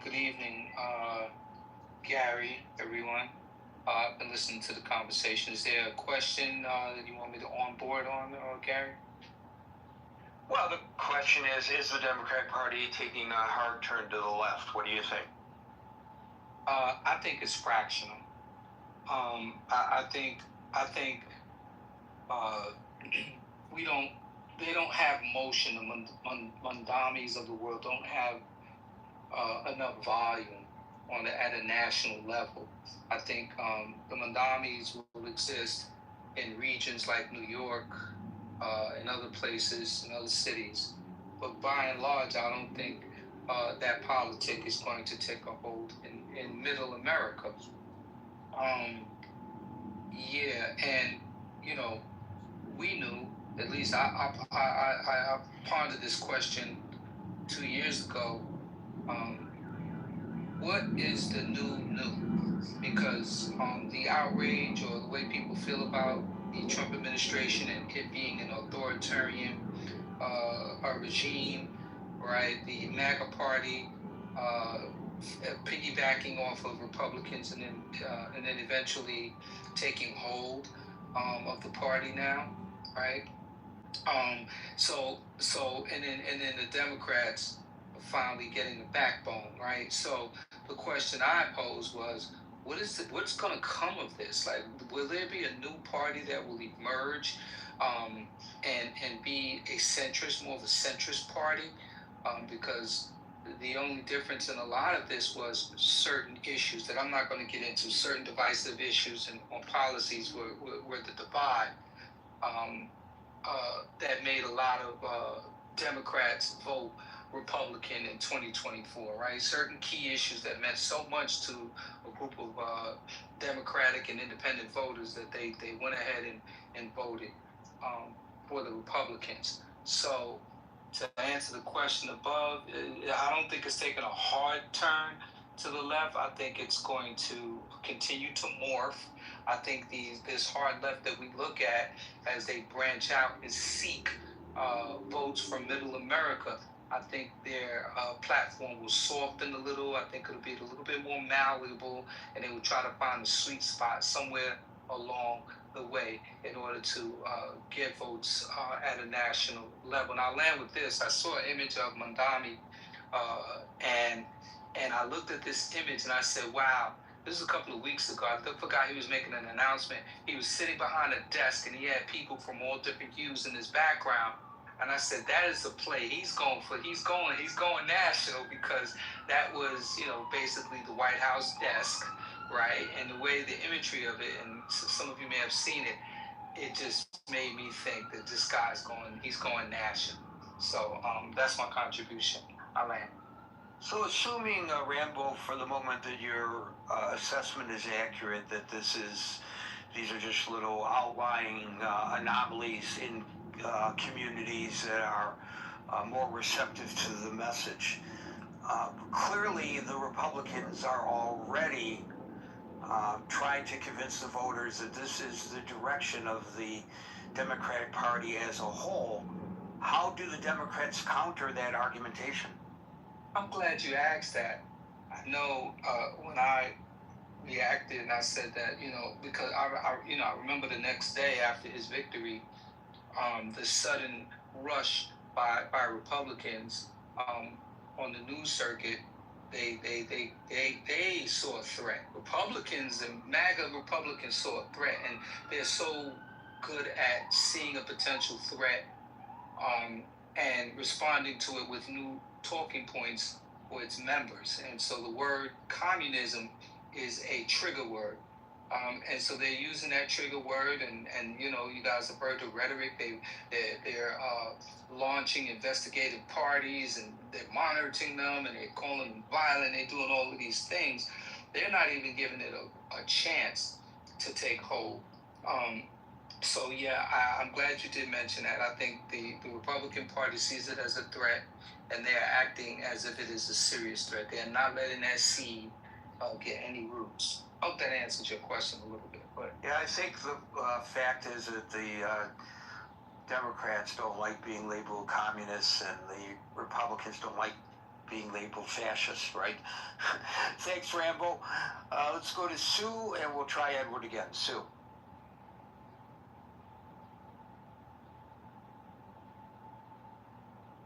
Hey, Sue, you there? Sue. I'm sorry, Here's guys. Sue. I There didn't we mean are. to go on stage. Here we are. I didn't mean to go on stage. Sorry. That's okay. Well, you're here. Edward, are you there? To see you, Abby. Now we can hear you, Mr. Edward. How you doing? Hey, Mr. Best day of my life. Good to see you. Good to see you, yes. Mr. Edward. Yeah, I do personally think that they've taken a hard left for several reasons. Number one, when you say you want to take away our borders, you want to take away the police, you want to change capitalism, you want the public sector to own, like what they're trying to do with the rent thing in New York. I just think that they're gone left. They're not a political party, but they're a pretty big body of people that's changing the way we see, whether it's the state constitution or the U.S. Constitution. They're pretty far away from it. And that's just my observation of the things I've heard. And what effect do you think, Edward, they have on, in reality, the Democratic Party, and secondly, with regard to perception about the Democratic Party? Have a big effect because obviously some of the strong Democrats that have been there have lost their seats, which is very sad. Obviously, they're still not pro-Constitution or pro-America. And I think the perception, and this is where young people come in, especially young people, they're fond of socialism, they're fond of all these different things, because most of them probably were given the illusion in the last 40 years that America or colonialism has been a problem, you know, versus them being responsible. Like, I ask young people, my son's 41, my daughter's 35, I always ask them and their friends, what do you hold to be self-evident, right? I don't think asking a democratic socialist or a Democrat, what do they hold to be self-evident, is very hard for them to answer that question, Gary. And I think that perception by itself is that they think that there's a government body that's going to bail them out of something, which doesn't exist at all. There's nobody coming to our rescue. So that's how I see it. Thank you, Edward. Folks, we're here Monday through Friday at 5 o'clock New York time. So until 5 o'clock New York time tomorrow, for the next edition of the Critical Thinking Forum, everybody be safe, be well, and peace out.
disappointing.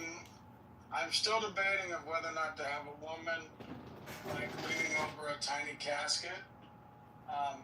You know, for the background of this video, I'm really mad at John, so I'm trying not to be too, you know, harsh when I do this. So. Not a First Amendment matter because he's mayor. Yeah, and Bren is also recognizing the ICC, which the U.S. does not recognize. That he is conducting foreign policy, saying that he agrees with the ICC and he's going to act on whatever warrant they have for Netanyahu. I mean, again, we kind of have to break it into what he said before and then what he said last night. Because before, he was definitely interfering and they could have picked his ass up. Afterwards, he is still over the line because he is the executive officer of the city of New York. If he did not hold that job and he wasn't making that statement as a press briefing as mayor, you could maybe have an argument, but he does not have the same...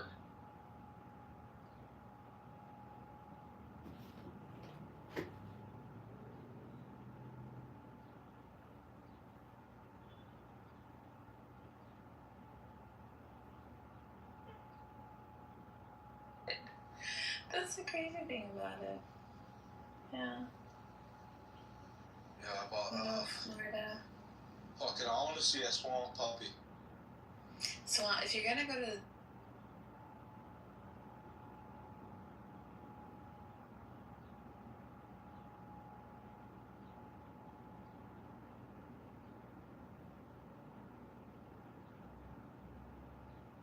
being like a 5-year-old while we're trying to have a Comrade, are you saving the world right now?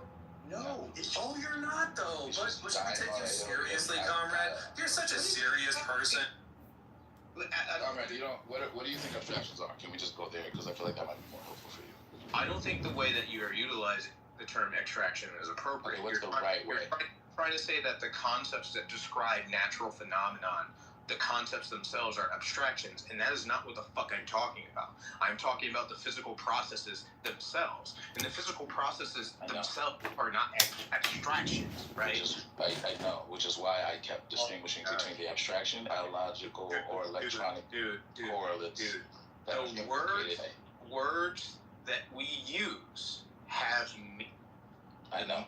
Are assigned to things and subjects. The subjects, unless they're abstractions. Words are abstractions. Words are abstractions. Are physical phenomena. And I'm sorry. Words aren't physical phenomena unless you write them down, I guess. Phenomenon. Qualia, as you described it, is a specific phenomenon. No, it's not. Yes, not a physical phenomenon. Living things that are able to. That's the problem you're having. You're smuggling that in. You have to prove that. I'm not smuggling it. You don't know what qualia even is. It doesn't.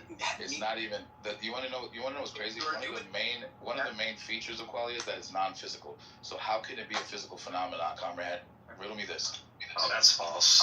It literally is in the definition because it's in the definition. Qualia is just qualia is just. Hold on, Leon. Qualia is just the what it's like part of your subjective experience. Nowhere in that definition does it mean. I don't care about the abstraction stuff. The thing that I'm disputing, I don't know why you keep under talking. I'm not fucking comrade. Okay, you're not correcting shit. You're just fucking wrong. So what I was going to say is the qualia is the what it's like part of your experience. Okay, there's nothing in there that dictates that it must necessarily be non-physical or physical. Okay, that's so the what's it like part is physical. That makes sense to you? Really? The what it's like part is physical. What about that tells us that it necessarily must be non? Yes. So what's it like part is physical? How much does the what's it like part weigh? How big is it? How extended is it? What color is it? No, we get it. It's a causal physical. It's an abstraction, guys. Like, it is not a fucking abstraction. Okay, so then why is that in the definition? Okay, why is it in the definition? Oh wait. It's not in the definition. What are you talking about? Literally, where's your definition? Want me to read it? It's in the chat. Are you gonna read Stanford Encyclopedia of Philosophy? Because I've read that. Exactly, it doesn't say that. exactly where it that's is. That's one interpretation of what qualia is. So that's what you have you're. a different definition? You haven't provided any definitions. The fuck? You want me to read it to you or not? Go read it. Tell me where it says. All right, cool. That the definition of qualia. Okay, well you can just wait until I'm fucking done, Black, or you can do what happened last time and I kicked your ass out of the fucking room for being a scumbag. All right, I don't know. It's not your house, bro. Okay. Okay.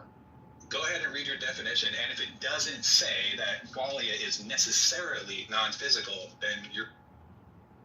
Okay, it doesn't say necessarily. It says it's not physical, which is what I said. It said. So don't change my words and move the goalpost. But here's what it says. It's in the first. Now you're just being dishonest because you did say that it is necessarily not physical. That's what you said. I just said it was not physical. Don't lie. You quite literally interrupted me to say it is. You want to put this to a vote? You want to put this to a vote? Sanity by consensus is not a good measure. Let's just move on. When I described that one senses were necessary to even experience fucking qualia, you literally said that. Stop being a fucking dickhead. No, I didn't. All I said was that the definition says that it's non-physical. That's all I said. So we can bet $1,000 if you're not bitch made. You want to bet? How are you gonna prove it though? We have the recording in the room. Really? You have the recording? We're recording. Oh, I thought this is not about. Oh. I guess you guys just lie. Do you want me to read the thing that proves you wrong or no? You misspoke. It's okay. We can move on. Let's go.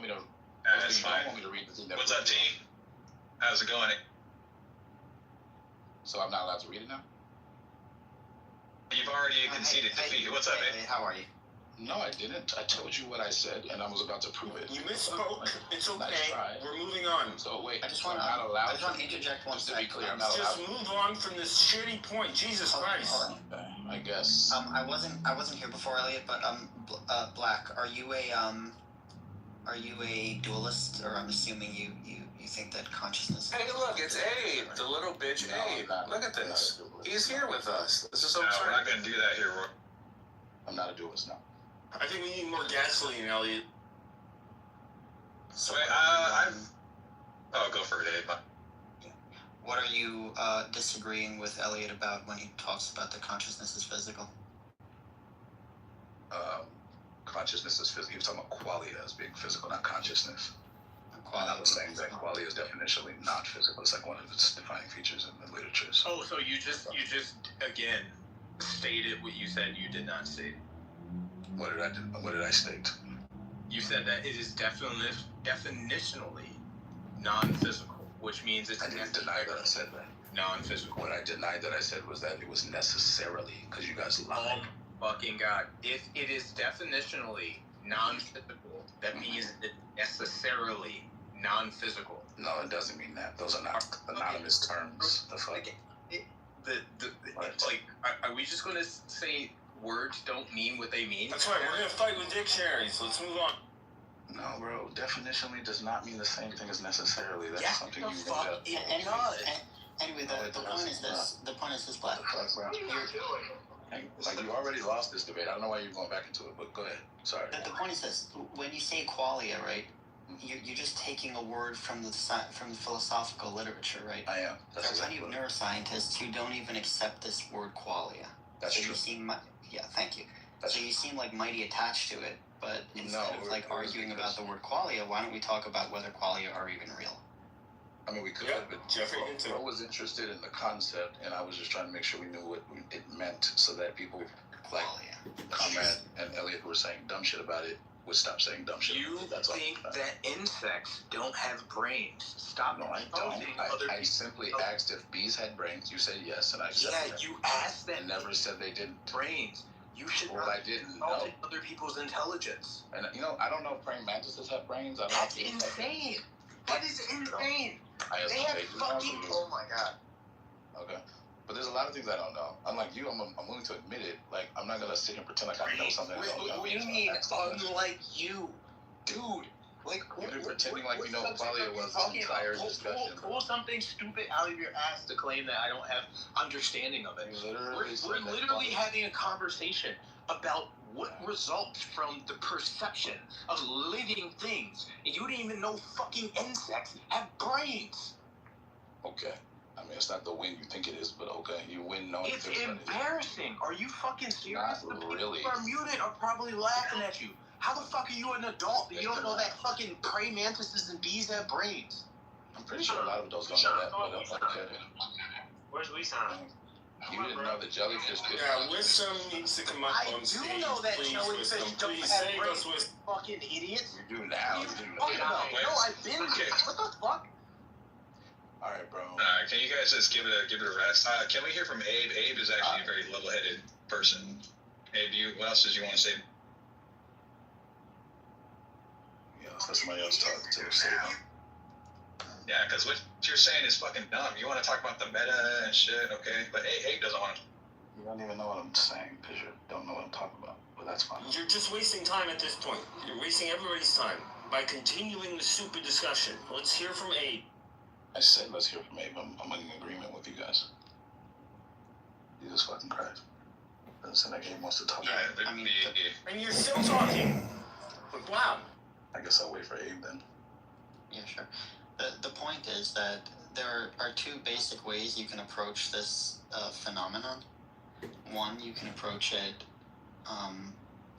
from a medical perspective, like a neurologist, a biologist, people who strain, and then they talk about what we found. The other way is philosophers who, in my opinion, basically either sit around on like their couches just hypothesizing, or the good philosophers basically bootstrap off the scientists who they look at their literature, their work, their experiments, and then they start philosophizing based on that. So what I'm trying to point out is there's an asymmetry here when it comes to delving into consciousness and qualia and all the words that you seem to like. And all I'm saying is I think the matter needs to be researched and adjudicated by the people who are actually looking and experimenting with the brain, not philosophers who just make up words and then stick to them, and they don't really have any like empirical basis. Okay, what do the expert neurobiologists say about qualia? Expert biologists don't use the word qualia. Exactly. Well, we have Wisdom down in the audience. If only he would come up, Wisdom, please. Wisdom's above the riffraff word. They need to invent a word, because if they don't invent it, they basically have nothing to do. Scientists invent words too, but okay. But no, the inventing doesn't mean anything. Like scientists do it too, biologists do it all the time. No, scientists, they make up words when they are well motivated on the basis of empirical findings. That's when they make up words. Philosophers just make up words just to I don't know, be able to. Some of them, not the scholarly ones, but you're not wrong. Like there are a lot of philosophers who are bad. No, I'm not wrong. They are. But you have a pejorative stereotype of philosophers that's not true. Actually, most modern philosophers don't do what you're saying, but it's fine. You just like science over philosophy, which is fine. I get it. It's your preference, and I don't even disagree that much because I think a lot of philosophers are full of shit, to be honest. So. Fair enough. So why did you get taken in by their bullshit that you're reading about qualia? The irony is that Pro started the stuff about qualia, not me. The fact that you came in here and blamed me without knowing what happened is kind of awkward and not very scientific, is it? No, I'm not saying you started the room. I'm just saying that you talked about qualia. I was talking about qualia because Pro wanted to talk about qualia. Okay, but it's irrelevant. You believe in qualia. I believe in qualia. You think they're real? I think they're real. Okay. I mean, do you? I'm asking you, do you think qualia are real? I don't have an opinion on whether qualia are real. Actually, I was just defining it in the literature because that's what Pro wanted to talk about. Okay, synesthesia makes me think it is real, and even more weird than we realize. And it's something I had discussions about because I was a philosophy major in college. So that's all. I was just trying to have a discussion about it, not take a position on its fucking I don't know, bro. It's existential status or whatever, like metaphysical status. Now, if you had to bet your money on it, do you think qualia are real, or that consciousness is? I mean, I guess it would depend on what you mean by it. The thing that I think is obviously real is people have subjective experiences of things. That's kind of what people are getting at when they say qualia. So other than that, I don't take a position. I don't know. People say weird shit about qualia that I disagree vehemently with. I don't want to be tied to that shit. So that's about it. That's about all I have to say about qualia. We also had some other people join the stage, so somebody else wants to. Let's have. Yeah, I just wanted to thanks. I just joined the room, so Could you just say once? Say what? You broke up a sec. Could you just say what is the one thing you said you for sure know? What I know are real is that people have subjective experiences, and that's kind of what people are getting at when they talk about qualia. Also, there's a bunch of weird shit that people say about qualia that I do not agree with. So I'm not trying to like lump myself in with the weirdos on qualia. But if all you mean by qualia is that people have a kind of subjective what's it like to be experience of things in the world, I'm cool with that. I think that's not that spooky. You know, yeah, I don't think it's spooky either. I think it's well, also you guys converge to the same endpoint in the end. This is insane. You know that if inputs are finite, that a subjective experience can repeat, right? Obviously. Okay. Yeah, there's many ways to slice this. That's right. Should probably carry that with you. Has nothing to do with what we were talking about, but I mean, a fun fact, I guess. I don't know why you keep interjecting that issue into the conversation. Suture, you wanted to say something? You're an open mic, Suture, or Deepak? Yeah, cool. Sorry. Yeah, so I just sort of stepped into the conversation and I was just trying to get my head around what the disagreement is. Because I thought that qualia generally just meant some subjective conscious experience, and I just wanted to see what the disagreement was broadly. Well, I think what T brought up is that it could be the case that there actually isn't any qualia. That there's stuff like eliminativism. There's what else is there? Like there's illusionism. These are real theories of mind that are like the serious philosophers and people with PhDs in the relevant fields think is the case. So we should take it seriously. And it is germane to the room title, the qualia of life. I don't know. Elliot, I actually am an eliminativist. What's up, Sutra? Hi, Bros. How are you? Hey, I didn't know if Sutra was trying to say something. It sounded like flushing water to me. Oh, sorry. Yeah, I'm driving. I'll try and mute up. Riding in the toilet is crazy. What does that mean when you say you're illuminativist? Is that right? Yeah. Like about consciousness, about what? Can you have that kind of position about what is that? Can you talk about what that entails? I'm just curious. Yeah, sure. So eliminativism. Sorry, Elliot. What was the word you used before? What was it? Is it eliminative? Illusionism. Oh, illusionism. Yeah. So I don't know as much about illusionism, but eliminativism I'll talk about because that I actually am. So eliminativism is basically just like it's the idea that our common ways of talking about things doesn't actually correspond to scientific, reality. So I'll give an example. In the olden days, people used to use the word angry. So like if you were in the 13th century and someone said, I'm angry. So we understand kind of what that means. But the word anger, it doesn't apply in the layman's terms, the way they use it. It's not really what anger is. Nowadays, when we research it scientifically, anger is actually a bunch of biochemical responses in your body and brain. It has to do with adrenaline, cortisol, your heart rate increases. Like that's all those physical things are actually what anger is. So basically the layman's definition of anger got eliminated under, more scientific inquiry. And that's the idea of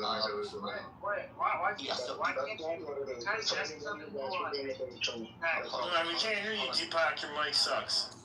This is wrong as usual. Yeah, that's not accurate. So let me just finish and then you can respond. So the point is, Leon. Yeah. So the point is that also like we've eliminated a bunch of other stuff like material in history. There used to be like the ether in physics where they thought that everything's moving through an ether. We eliminated that once we understood that like light can travel in a vacuum. So the point is that the idea is that we have historical precedent that every time we learn more about the universe, our old layman's terms that people use to describe certain phenomenon becomes eliminated, and we no longer use it anymore. So in the context of consciousness, the idea is that even the words we use when we use qualia or consciousness, those things will be eliminated in the same way we eliminated ideas about the ether, or in biologists, remember before we knew about like evolution and stuff, we thought that there was like the vital life force that was animating everything. That got eliminated once we understood biology and chemistry. So yeah, like, that's just the basic idea about eliminativism.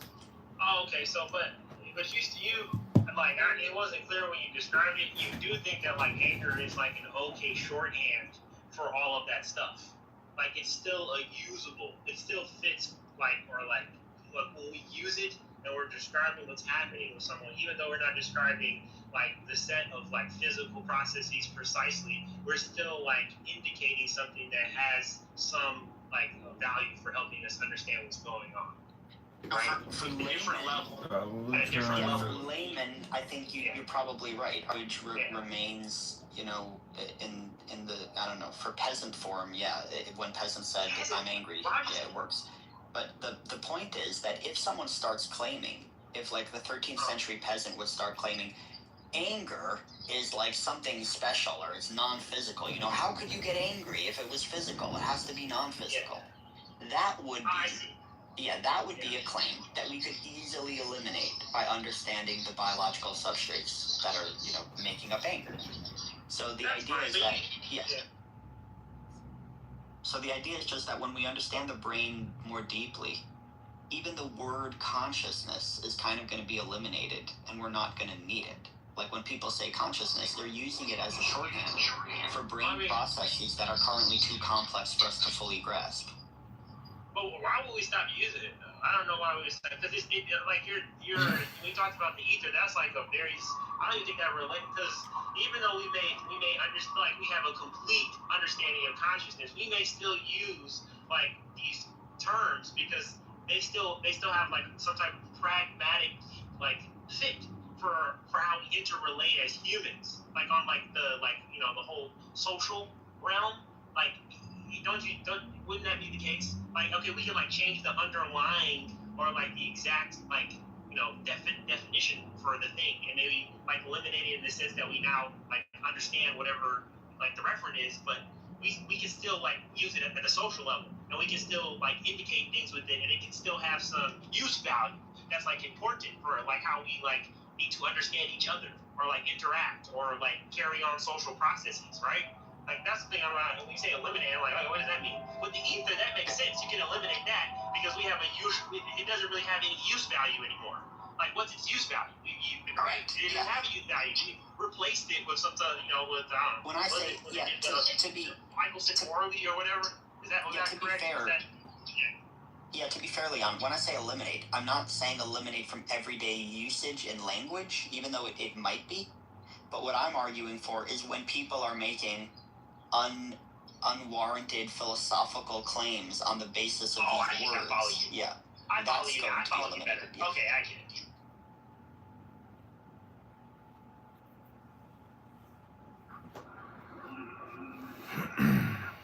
So I'm just trying to understand this better. Maybe it's my lack of understanding, but when you say like that we understand anger, so we understand that anger is caused by various hormonal states, and a release of things like adrenaline, like you talked about, like epinephrine, or raising cortisol levels, and various biochemical reactions in the brain.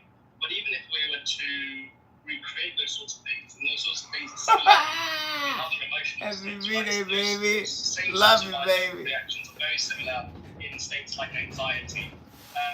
So even if we were to recreate those specific biochemical reactions, we wouldn't be able to recreate the emotion of anger itself, right? So I'm just wondering how you get to that point. When you say recreate in what? In your own brain? In another brain? What do you mean recreate? So, like, we understand that, you know, the emotion we feel in anger is rooted in various biochemical reactions, which are very similar to other states. So the biochemical processes which produce anger are very similar to the biochemical processes which produce anxiety. So what's the thing which differentiates those, right? If you have you know, the same biochemical processes, which then the output is a actually palpably different emotion, how do you account for that difference? That's an interesting question. What's the cocktail of neurotransmitter proportions and signals and all these other dynamics? Yeah, that's an interesting question. Up to what multiple is it unique? I guess is an ancillary question to the room. Like, how similar can our colors be? And when you throw something in like synesthesia, what happens then? Because in my perspective, sorry, go ahead. I say I have synesthesia, and I mean, you know, there's only one color I see that does not occur in nature, and I don't see it outside of the fucking hallucinatory, you know, reactions that I have to stimuli. But I mean, okay, I happen to have this, you know, visual translation that I can't describe to anyone else. Okay, that's fine. Sure. I guess we can say that as an aspect of qualia. But who is to say that the manner in which my brain is physically configured has only happened in the sense of myself, right? So if we say that, then, you know, it is quite possible that somebody else also experiences this weird gray-blue glowing string when they hear a specific sound, right, that can't be described because there's no point of reference in the universe, right, outside of themselves. But we can't prove that, right? You know, it's just whatever. There's a limited amount of ways that my brain can interpret things, and, you know, because of that, it's probable that somebody else out of the billions and billions of other people may also experience the same. Yeah, I mean, all I would say to you, Suture, is that the brain is, like, incredibly complex, especially when we compare it to, like, other organs in the body. It's by far the most complex organ, by far. So the point is, I understand that it's going to be difficult to fully understand the brain, because, like, for us to fully understand the heart, we kind of fully understand the heart. It's, like, pretty simple. It's made out of, like, muscle. It pumps blood. It oxygenates it. It's fairly easy. We've mapped it all out. Whereas the brain is not just, like, hundreds of billions of connections in a neural network.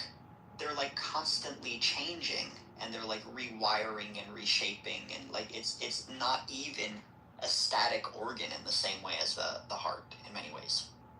So yeah, of course it's going to be difficult to pin down when you say, okay, how much like neurotransmitters or dopamine fires before someone's, like, relaxed or happy versus the cortisol when they're stressed or angry or something.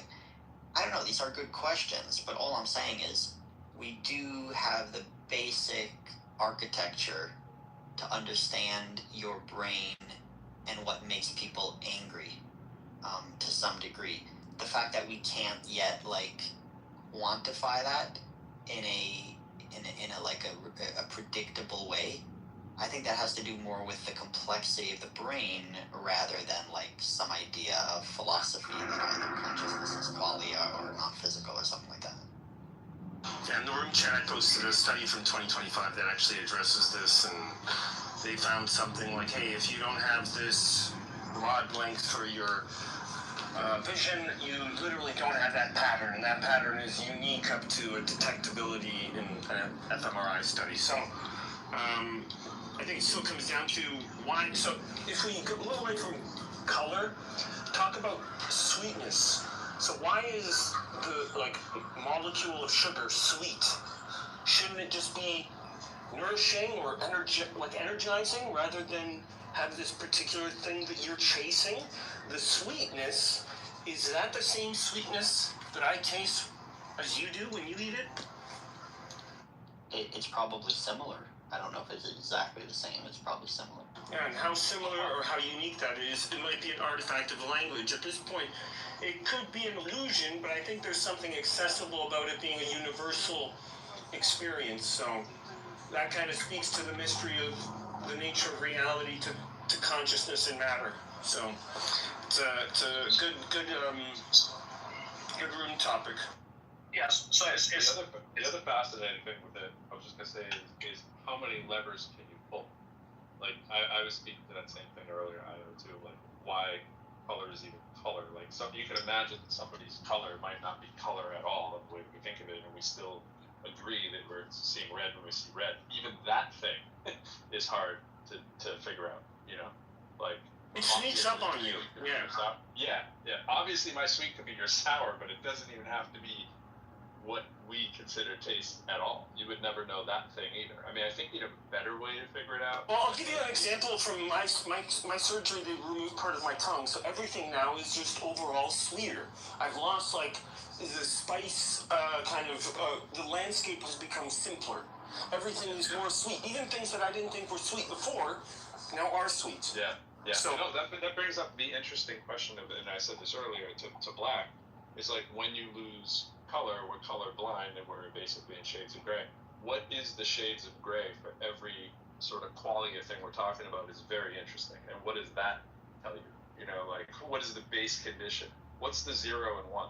You know what I mean? Is really that's it. And then all those things that get filled in between, it even seems arbitrary what you're filling it in with, and like what levers you can pull from to hey, the brain figures out I have this thing that can make you think sweet. Make you think sour, but what the hell is that thing? That's fascinating. Yeah, absolutely. Yeah, and I think so. So it's a really great point that Io brings up actually, and it shows us that, and we know this. So we know that different people when they taste certain things have different affinities to them, and we've actually tied this to various genes, right? So there are certain gene mutations where if people have a certain gene mutation, they find things like chocolate more addictive. So they find it more difficult, palpably, to give up things like chocolate because the way their brain responds to it is completely different. And so if we're, I don't know, I think that it's hugely simplistic to say that the brain obviously is a hugely complex organ, but actually we know a hell of a lot about neuroanatomy. We know exactly, which parts of the brain are responsible for various sensory inputs that we have. We have various parts of the brain which are responsible for the motor outputs that we have, and we're using technology now to map onto those things, right? But to say that it's going to be reducible to simple inputs and outputs, I think is overly simplistic, because we know that even if you give multiple people the same inputs, the way they experience those in their subjective experience is palpably different. So we can't just say that this is reducible to inputs and outputs, right? That's just overly simplistic. I kind of disagree with that. Yeah, well, it could still be. Oh, go ahead, bro. Same thing I was going to say. You can say it. I was just going to say the very last part there. You don't know if it could be not reducible to inputs and outputs, but it might not be. But it's very difficult to say that. Yeah, thank you. I was going to say, to make the positive claim, it is possible that the reason it seems more difficult than it is because, for example, Sam Harris talked about these type of studies that have been done. For example, like if you get up in the morning and you suddenly feel like some pain in your biceps, and you're like, oh my god, like what's wrong with me? And like it's kind of like a burning pain and it's tight, and you're scared or anxious or want to go to the doctor, because that's what your brain interprets. Whereas if you take the exact same pain and burning, and then we put you in the context of you in the gym lifting weights, you're fine with it. And you even like get excited about it. You're like, oh, I'm having a good workout. This is gonna make me stronger. So our perception of our sensations is actually influenced by a lot of stuff. Your experience, your environment, stuff like that. So it could be the case that it is just inputs and outputs. It's just the inputs and outputs are so complex that they just defy our current computational ability. I just want to say that in both of those scenarios, the person was having a heart attack and they died. They were like, "Oh, it's okay, I'm in the gym." Oh, and still has. When Black first came in the room, I was just sitting in a room by myself on a bike, and where I was going with it is kind of like what I put in the overhead jumbotron thing here, like the getting away from the reason I was trying to stay away from like this is because I know there'll be one camp that goes to philosophy, I know Black goes to philosophy, another camp will go to what the neuroscience is, and so on, right? The mathematics. To be more creative for discussions, I agree.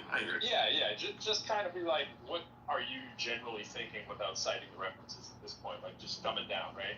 And getting at the essence of the idea, right? Of that, and admittedly, we have ingested all and consumed our own, information from various sources. But if we're going to agree generally with the, we get into wave particle duality, all that kind of stuff, and we say there isn't really much to the whole physical thing.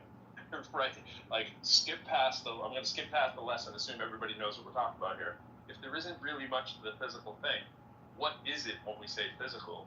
And if it isn't this piece of sort of qualia in the brain doing all the heavy lifting, because it's like at the end of the day, kind of like I'm talking about the redness of red, like we're picking and choosing from these electrical impulses that are also picking and choosing from the waves of electromagnetism, so to speak. Dumbing it down again, just keeping it simple. It's like, well, what are we really doing, right? And it does get interesting wherever you want to go with it, whether you're in the Matrix or anything like that, in terms of what you think that all means, right? If everything is just, and I'm also doing some work with just, right? If everything is just, waves and electromagnetism, so to speak, or fundamental forces, whatever, what does that say about everything that there is? That's super fascinating. I don't think everybody necessarily has, the right answer, so to speak. We're going to necessarily go back to, well, I read a thing, but what do you feel right about that? And does that even land with most people?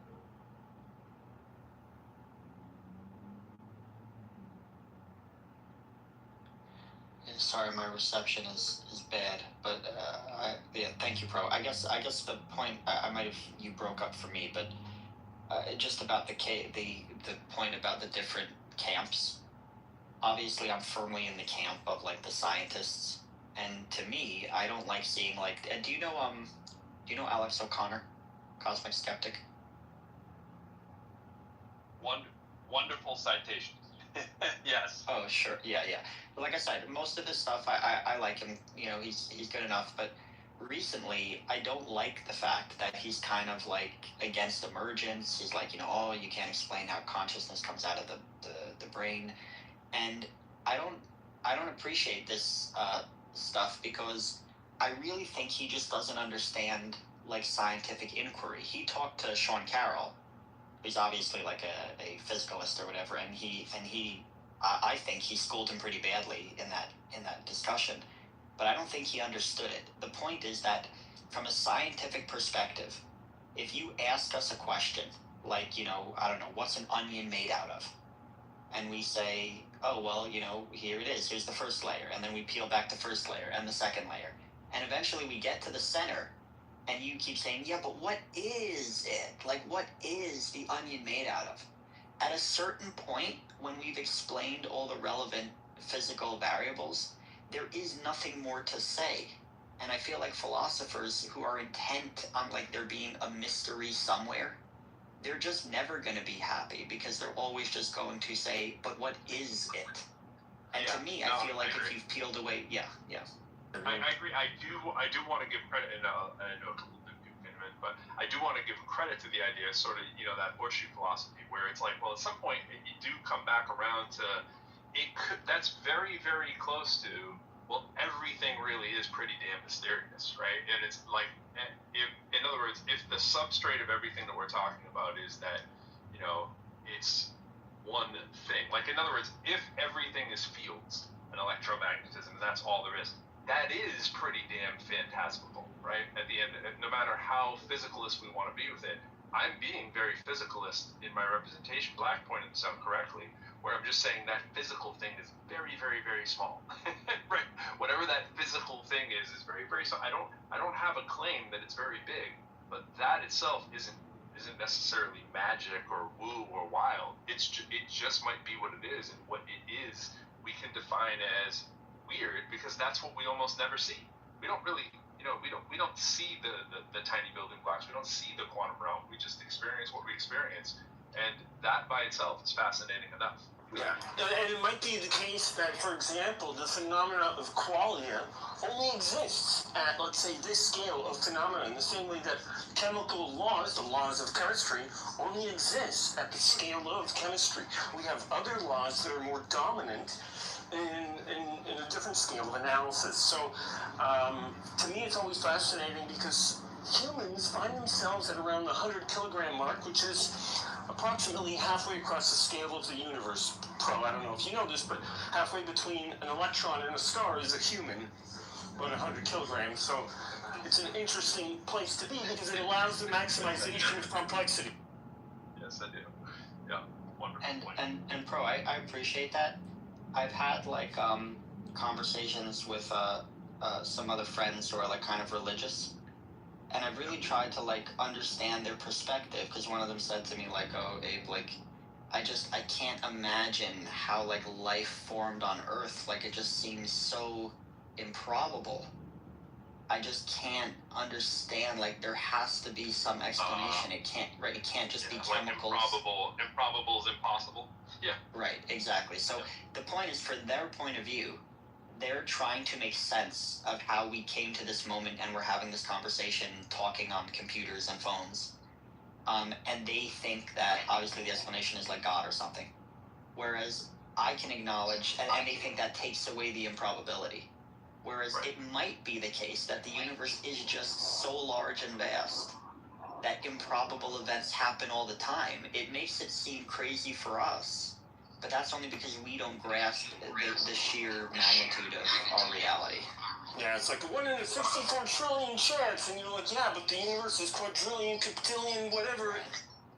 Right. So for us, yeah, it looks crazy. But for the universe, like, look how many. Bro, are you like just trying to I just want to make sure I understand. You saying like that the mystery can still be there. Because like when you just attend to like the world from the perspective of like quantum mechanics or like some particle whatever you attend to the world just through that kind of like perspective. Yeah, I would. Is that it? Is that kind of the thing? I would, but I would just say it in a different order. And I think it's your headphones in the back. They're reverberating here. We're all hearing it. But yeah, no, I would say that I wouldn't say it even as phantasmical as that, right? But I would say generally the same thing. I would say that the thing itself, right, has a fascinating quality to it. It doesn't have. It's kind of where T's going with this. It doesn't have to be an impossibility of whatever it is. It's just wild to us because we don't get to see it operating on the day-to-day. That alone is the thing that whatever the adjective is, if I want to call it like wondrous, cool, whatever that thing is, I'm happy changing the word. But that thing in itself doesn't have to be magic, right?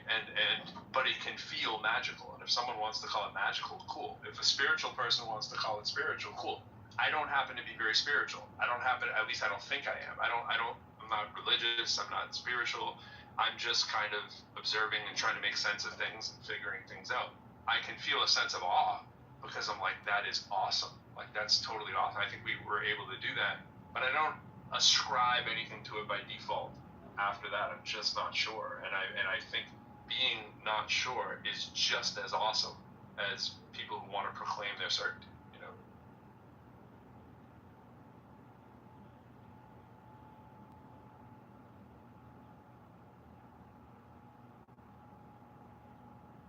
What's going on? What's up here?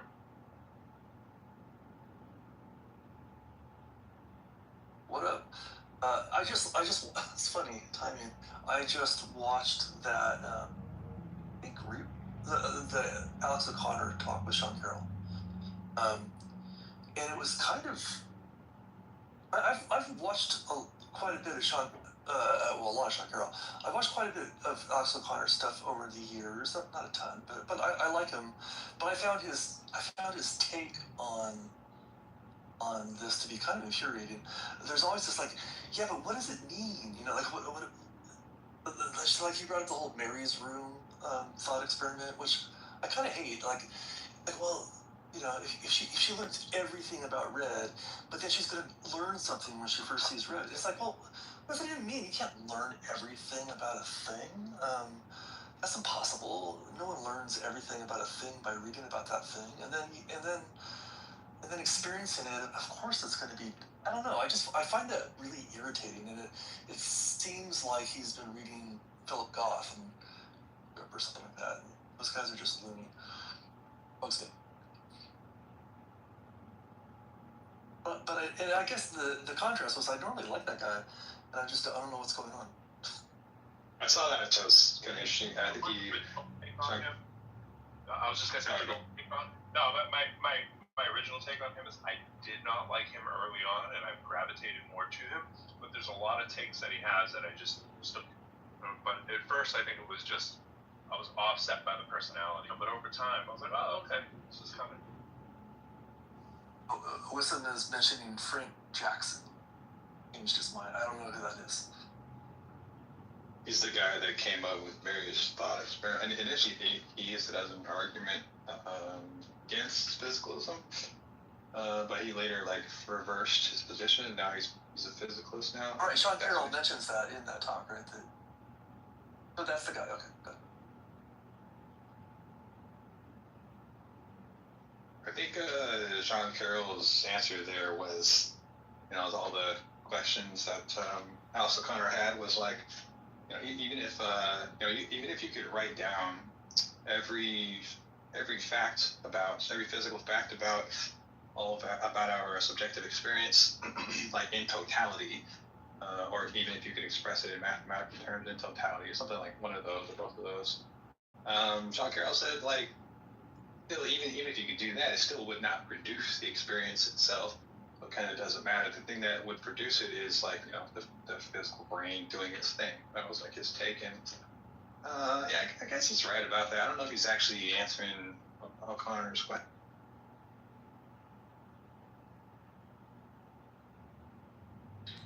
Hey, what's up, guys? Sorry, I'm just kind of working, but I've been listening the whole time.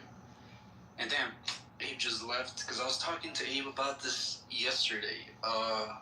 Do you guys know who Kastrup is? With a K? Bernardo Bass? Yeah, I just mentioned him. I find him super. Well, I think he's a dick.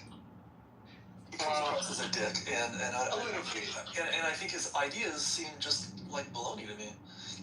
So, okay, and it's funny you use the word baloney, because he wrote a book. I'm using that word on purpose. Oh, okay, good. So I saw a podcast like a day or two ago between Bernardo Kastrup and Graham Hoppy, right? The Graham Hoppy is like this Australian atheist philosopher, and it was really interesting because the beginning was really awkward because you had the host introducing both of them, and he introduced both of them as naturalists. Graham Hoppy, he's a naturalist. So, and the topic of this debate / discussion was regarding is physicalism versus idealism, because Bernardo Kastrup defends this version he calls analytic idealism. Now that's his own right thing. It's not the idealism of what's this guy's fucking name?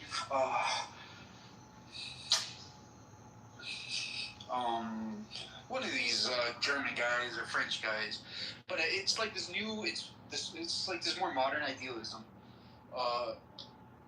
So the beginning was really awkward because he introduced both of the guests as naturalists, but Graham Hoppy's like a naturalist in the kind of standard sense and the more familiar, something like most of us probably, or in where physicalism is pretty prevalent, some version of it at least.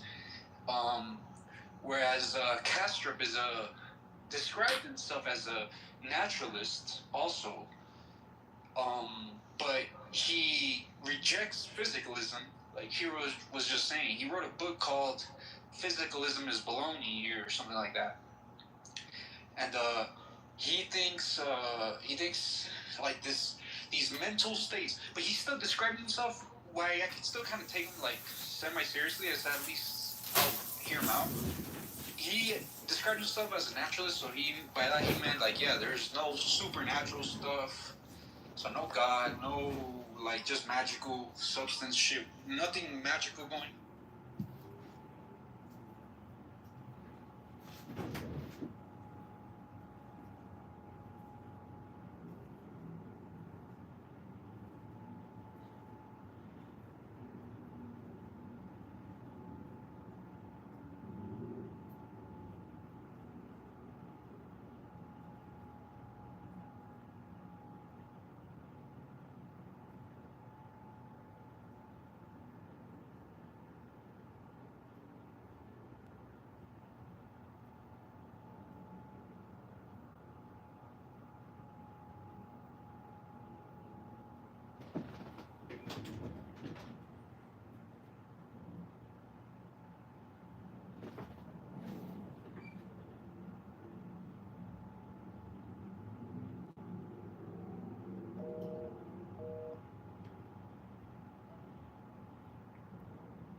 World is not physical in it of itself. Like it's not.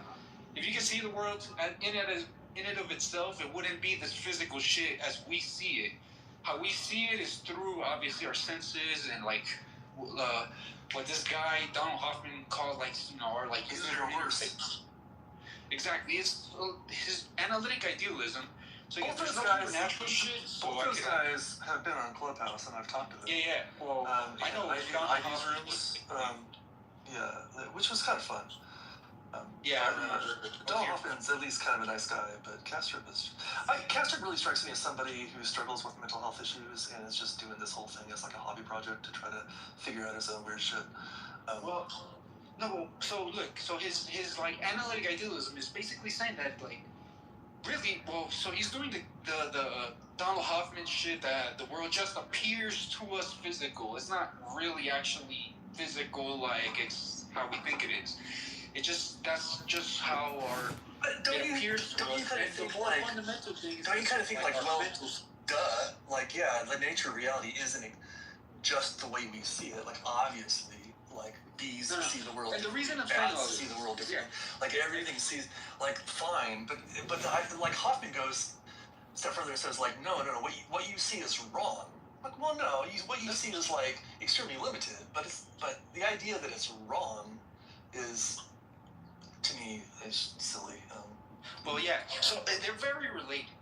But this whole fucking preface I just did was because so during this podcast. Kastrup spoke like 75% of the time.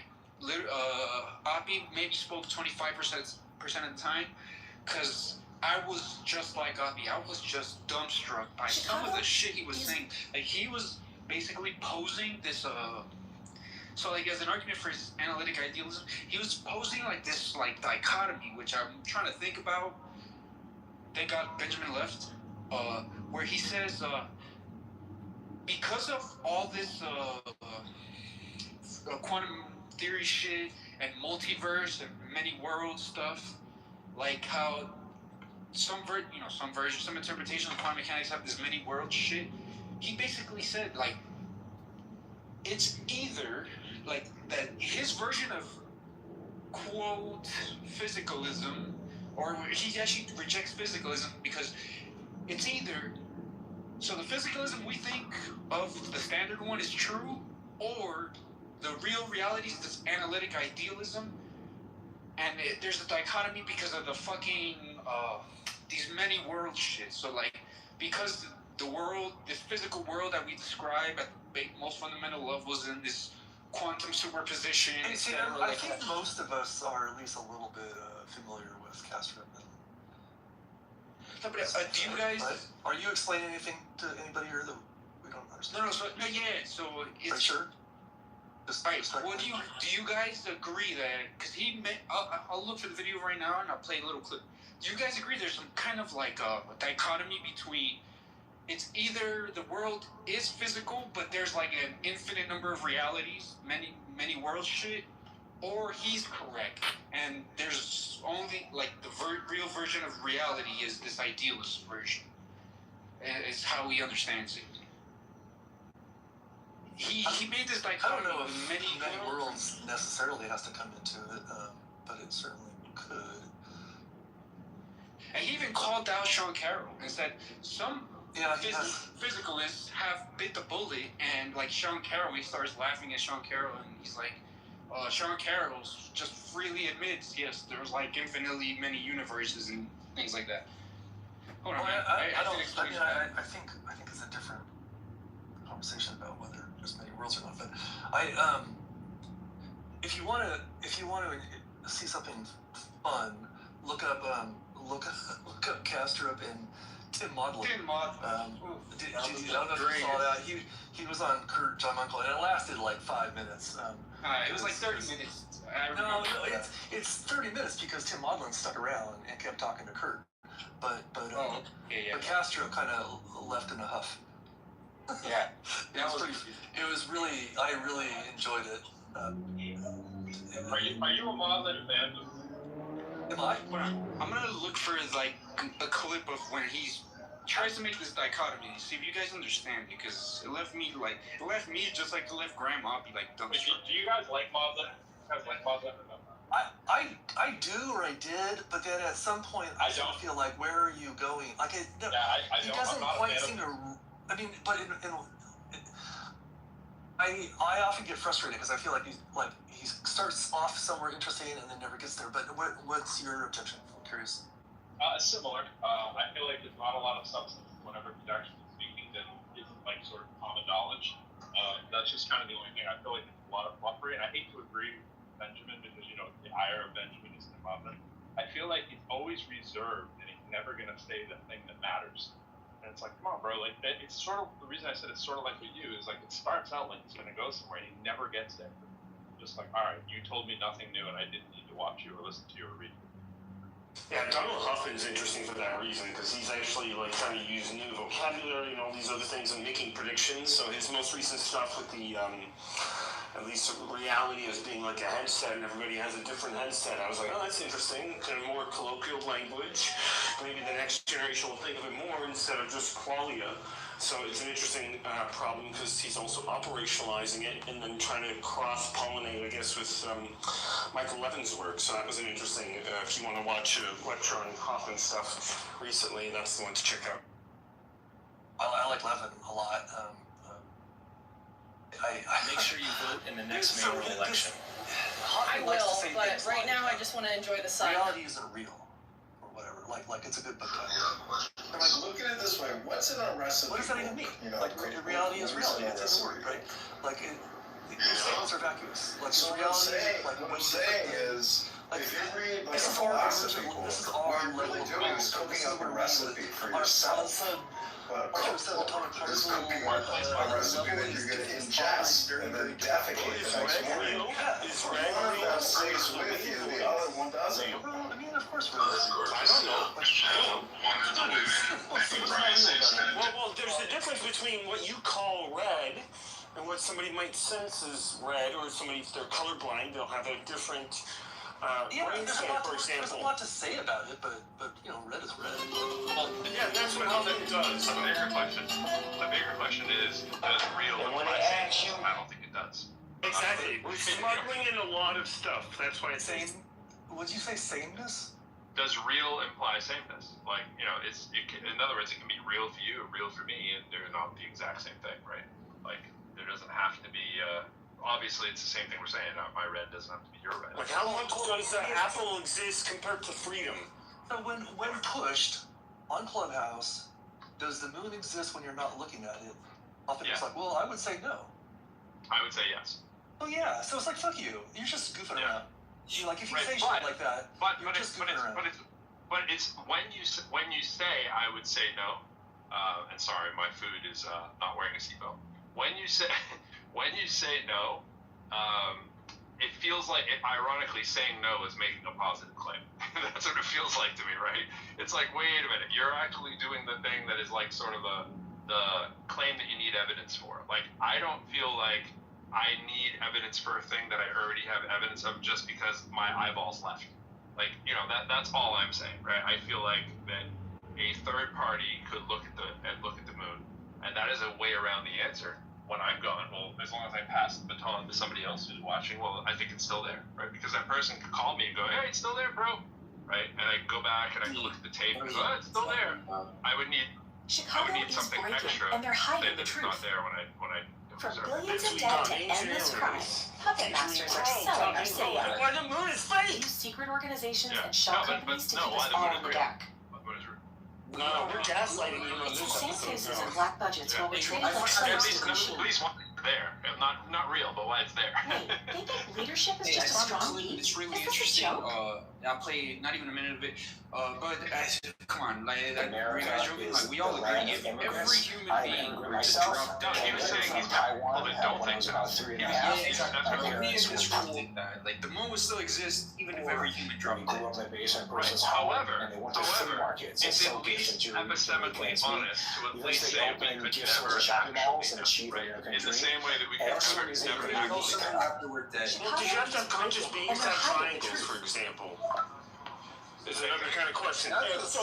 So did we need conscious beings to know that triangles exist in our universe? Oh, okay. That's a Max Planck Institute question. That's actually their quantum gravity question. That's something I'm gonna think about. Hey, but look, check out this Castrop thing where he says physicalism is either false or else we're in a multiverse. So tell me if you guys can hear this. Right. Series of experiments in the late 70s. I was a child. And so here, Matt, watch. The results were clear, but of course, the implication is physical properties have no standalone existence. They only exist upon measurement. They are the result of measurement. And nobody's comfortable with that. We want to find out what the world is in and of itself. So people pointed out all kinds of possible loopholes, which over time became more and more ludicrous, like conspiracy theories about elementary particles conspiring against the establishment certain correlation. Absurd stuff, like even absurd stuff. Even those hypothetical loopholes have been closed in the course of now over 40 years. And depending on who you talk to, the jury came in 2007 or 2008 or 2015 or 2018, but certainly not after 2018. It's very clear. Physical properties do not have standalone existence. The world as it is itself either is not physical or, and that's the only other option on the table that's sheltered in very computer.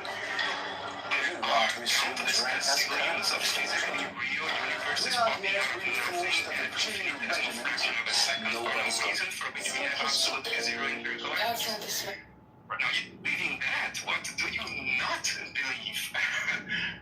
So for me, it's much more reasonable to just bite the bullet and say, okay, physicality is an appearance, it's an image. Even observe the world through instrumentation, we still have to perceive the output of instrumentation.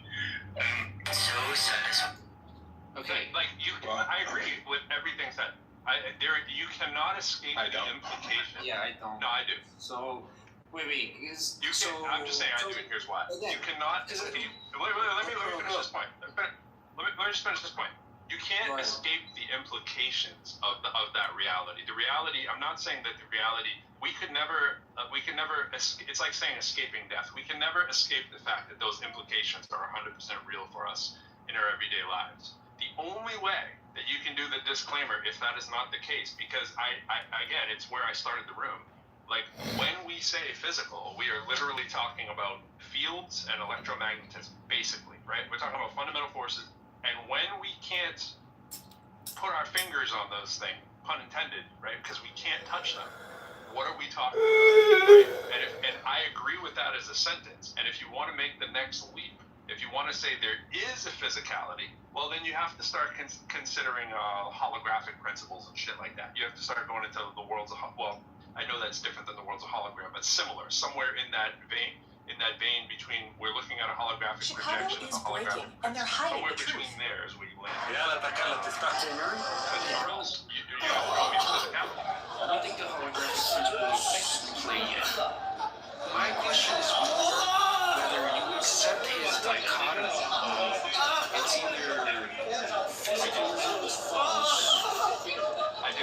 You have to accept that there's physically trillions, billions of fucking physically real for nothing. No, I don't think that's what he said. I don't see how that connection is made at all. I don't think that's what he said. He just asserted the dichotomy. You have to see Grandmappy's face when he's saying this shit, because my face was exactly the same. Like, I didn't. Okay, well, appears to hear attack it that a way. child. Let me hear it that way. Play it again. I'll play it again. And he said, I'm not willing to Now the entertain. restaurant owner is putting the video out, trying to start a conversation. I think like Castro started out by defining.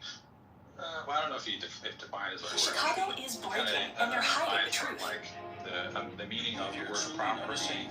That it's sort of like the way you should understand property. I think from his point of view is that it's more like an essence of a thing. Yeah. But like that's not necessarily the right way to think about properties. Properties could also just be. They could simply mean just the differences between things. That's right. That's like what makes something different or something. Yeah, that a property is just something that differentiates one from something else, and that is very consistent with physics. In physics, like every theory of physics is not about like the essence of stuff. It's actually about the behavior and the interactions of the things, like an electron or whatever. Not actually what it is in itself. That's not what physics is trying to do. Right, which is what he keeps larking back to and doing this whole, like the thing in of itself, etc. So like, just so we hear it one more time, because my question is whether you guys, and I wanted to play, I wish T was here, because I was talking to him about this yesterday, is whether you guys accept this, how he frames this as a dichotomy. So let me play it one more time and we'll discuss it. Just historically, whenever people claim a dichotomy, though, there's always like a third option that's paradigm shifting. So if I were to probe this, for example, I would say what are like underserved and underrepresented variations on what this could be. So I'm just thinking of how to formalize that question to get out of that. I'm on the camp that I don't think this is a true dichotomy, but he says it like so nonchalantly. 2018, but certainly not after 2018. It's very clear physical properties do not have standalone existence. The world as it is in itself either is non-physical or, and that's the only other option on the table, that's Sean Carroll's favorite option. There are countless gazillions of physically real universes popping out of nothing every infinitesimal fraction of a second for no reason, for which we have absolutely zero empirical evidence. Now, if you believe in that, what do you not believe? You said Sean Carroll. For me, it's much more reasonable. That way. The only way else that way. Yeah, but it's a hybrid. So I'm just curious. I'm just curious if you guys accept that dichotomy. I do not. Because I don't. He states it so nonchalantly. It's either physical. Already by observation, not because you can have a hybrid. You can have a hybrid of both of those ideas. So it's never a dichotomy. Whenever somebody says it's a true dichotomy, unless they're speaking of mathematical absolutes, biology is almost full of those contradictions. Like, what at least we are terming physical reality. I think dichotomy is the wrong word to even use. I think it's just the baseline of the two absurdities, right? Is all that you're doing, and I agree. There's always the spectrum in between. I mean, ironically, where we're talking about the thing with color and what's red is red, we're talking about, well, it appears like someone wants to go, it's either 0 or 1, it's either black or white, and then it's like, no, the magic is in the color in between, right? That we're talking about with this qualia thing.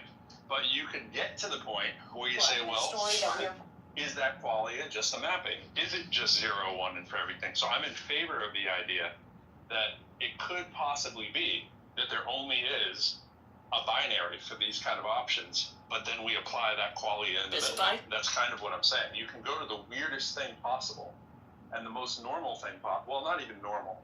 The truth of the matter from what we've investigated, where evidence takes us, is that we don't ever have a physical thing, right? And that if you want to say that there is something that's causing this physical nature, that is a necessary discovery that you need to make that I haven't seen, right? And when he's going to the, objects popping in and out of existence, obviously we're talking about, the countless shades of gray there is between wave-particle duality, and what the different, epistemologies are. That's fine. So it's talking about like superposition and things like that. But yeah, in quantum mechanics, there's also this concept of decoherence, which is when you have you have a region of space-time in superposition, right?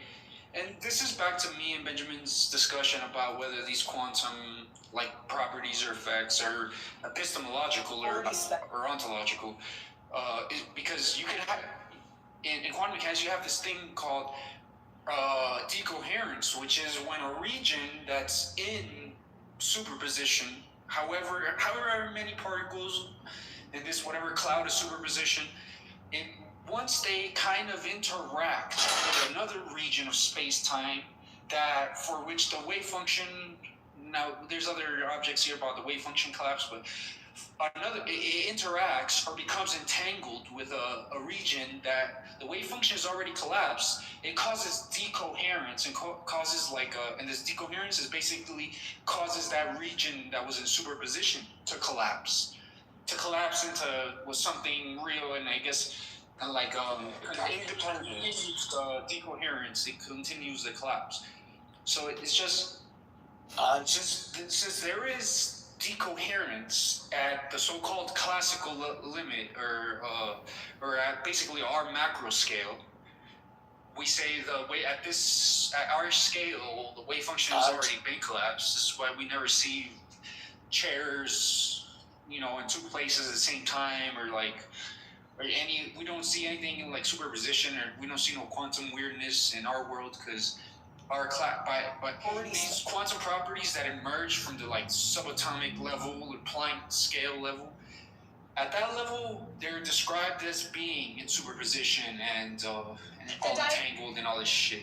But by the time those quantum effects by the time that shit scales up to the macro level, to say our scale or the scale of galaxies, even cells in biology, these quantum phenomena are either no longer in any superposition or negligible amount of superposition, because it's already experienced decoherence with the classical world, with the world where the wave function is already collapsed. Isn't the Schrodinger's thing short? Well, no. So it's just because this guy. So yeah, I was just curious because this left Grandma be fucking dumbfounded, and left me as well. I was like, how are those two the only possibilities? I don't agree with him there. I don't agree with him at all with analytic idealism. It's funny because at the beginning of this, or in some of his other podcasts, his intellectual life story is almost the inverse of mine. When I first started reading about philosophy, I was a full-on Platonist and read into Buddhism and all this stuff, and a complete idealist in high school. And then, but I am now physical and naturalist, and you can there's the physical natural reality, which is the foundation, and then all this philosophy and all this metaphysics is fucking superimposed on top of the physical reality. But these idealist guys fucking completely invert that. What the actual foundation of reality is either idealist, Platonic, some philosophical or metaphysical shit, and then the physics and the actual natural reality is superimposed on top of this fucking cloud of metaphysics. And so, because he started when he was in his 20s, dude, he worked at CERN. He was a physicist No, he was well, I don't know what he did, but he's a computer science guy. No, I like to imagine he was an IT guy. Because he's often presented as a physicist who worked at CERN. Like, well, I mean, lots of people. He's never talked about what his actual role was. He's a computer science guy. I'm just going to assume he did IT. Now, the IT requirements for CERN are probably pretty intense. So it's not really like a slight. I just wish he would be like forthcoming about what he actually did there. Because he uses that as a badge. He uses it as like a for credit. Exactly. Then he doesn't really talk about what he did. And so I agree. That's weird. He uses that as a badge. He uses that the way the flat earthers use. Well, I used to be a glober, but now I see the truth. But now my brain is as flat as this table. Fucking I used to be a glober and this and that. I've seen the light. He kind of does that. He kind of does it where I used to be a physicalist materialist, but now I see the truth. I used to think, but now my brain is falling out. He criticized Tim Modlin for not being a real physicist. Like, you're not a real physicist. Like, what the fuck? It's fair. It's a fair point. Tim Modlin is not like a PhD physicist, but he's got his bachelor's in physics, and then he went on and did like philosophy. I forget exactly his route, but he's got some physics under his belt, and he has more physics more than Kastrup, as far as I can tell from their resumes. But I don't know for sure. But I agree. He uses he always talks about him working at CERN in his 20s and stuff. To imply, well, I used to be a physicalist and all this stuff, but now I've become enlightened and now I know. Right, he was inside the temple and he saw what was going on and it was crazy and it's and he oh my god, yo T, you there? Yes, I'm back. Hey Sam. So dude, I'm having the conversation with these guys that I was having with you yesterday about the Kastrup and Grand Moffy debate about. And we're talking about this, how I told you how he poses some weird dichotomy that had my jaw on the ground. During the video, you see Graham Oppie also dumbstruck, couldn't believe what he was hearing. About this guy says it's either physicalism is false or we live in a multiverse. Remember that? Right. Yes. So I brought up I played it twice. Sorry guys, but I really want to play this for T, just so we can get a sense of what the fuck, and then we can all talk about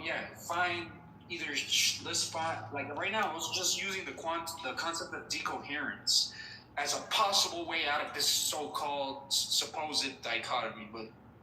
Eyes. Okay. Explain. Break it down. Okay. Yes.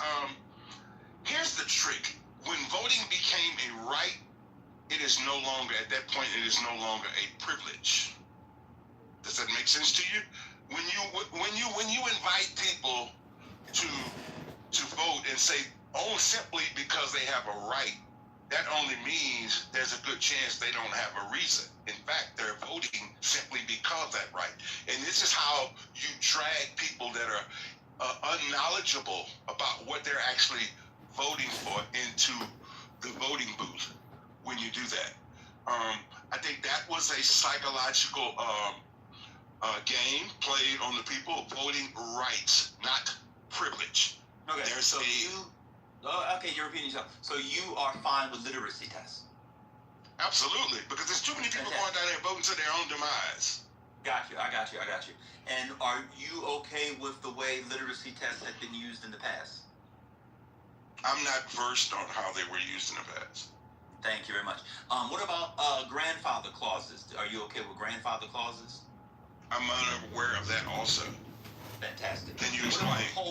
I got you. What about poll taxes? I'm not versed on that either. Fantastic. All right, let me go to another thing in Texas politics. So, Texas has about 4 million or so black people in it. A large portion of them do not have health care coverage. They don't have health insurance, they don't get it at their jobs, and they don't qualify for Medicaid. Texas is a state, Texas is a state that did not expand Medicaid under the Affordable Care Act. That leaves hundreds of thousands of black Texans, indeed millions of Texans generally, but maybe 1 million or more Texans generally, without coverage coverage because they're in the Medicare, the so-called Medicaid gap. Do you support expanding Medicaid under the Affordable Care Act? If so, why? If not, why? No, I don't. Okay, why? I think expanding Medicaid gives too much power to the government over your health. Okay. In a society of haves and have-nots, you cannot trust people in power to control your health decisions. I think, and to add to what you just said, Texas ranked #1 with young people, children that are not insured. Texas is the #1 state in the nation of children that are not insured. Now, this is a slippery slope. Excuse me? No. You're proud of that? I didn't say, no, that you're saying that. I didn't say that. No, I'm asking. No, I'm not. Oh, okay. Keep going. Okay. No, I'm not proud of that. That's unfortunate. The healthcare is a very complicated issue. People have to be employed, #1. I'm talking about working class people that's employed. Since the Civil War, people get their insurance through their jobs. The companies you mean that since World War II, not since the Civil War. That's what I mean. World War II. I know what you mean. Yeah, I know. Thank you very much. See, we can have a great dialogue. You know, the black liberal Democrat plantation guys like me are really smart. Well, I never said that you weren't. I never said that anybody that voted Democrat. That I supported mutilating children. Well, no, I never asked you that. No, let me finish here. Can I'd like to just... No, Trent, let him go. Oh, okay. So, come here every day. Let him speak. He's responding. I'm sorry. Okay, so, go ahead. No problem. Jonathan? The healthcare issue is a slippery slope. is very complicated because on one end, expanding healthcare, you would have to raise taxes because that, at the end of the day, that is what's paying for it. It is people that have to go to work that's paying for the healthcare. So you have to tax people that work to pay for Medicare, and then you have to withdraw money out of their salary to pay their insurance. So it's kind of crazy. I think we need a healthcare reform nationwide. I think President Trump's idea of giving the money to the people so they can buy their own private health care was a genius idea. I think that is the way we should go because people can control their own decisions. They can own Obama. You can keep your doctors. He said that 1,000 times, and we know that ended up not being true. Okay, but yeah, it's best. Let me finish. No, but that's just keep going, bro. Keep going. You interrupted the one Obama's thing, he was wrong. No, but I'm talking. Bring the inflation down.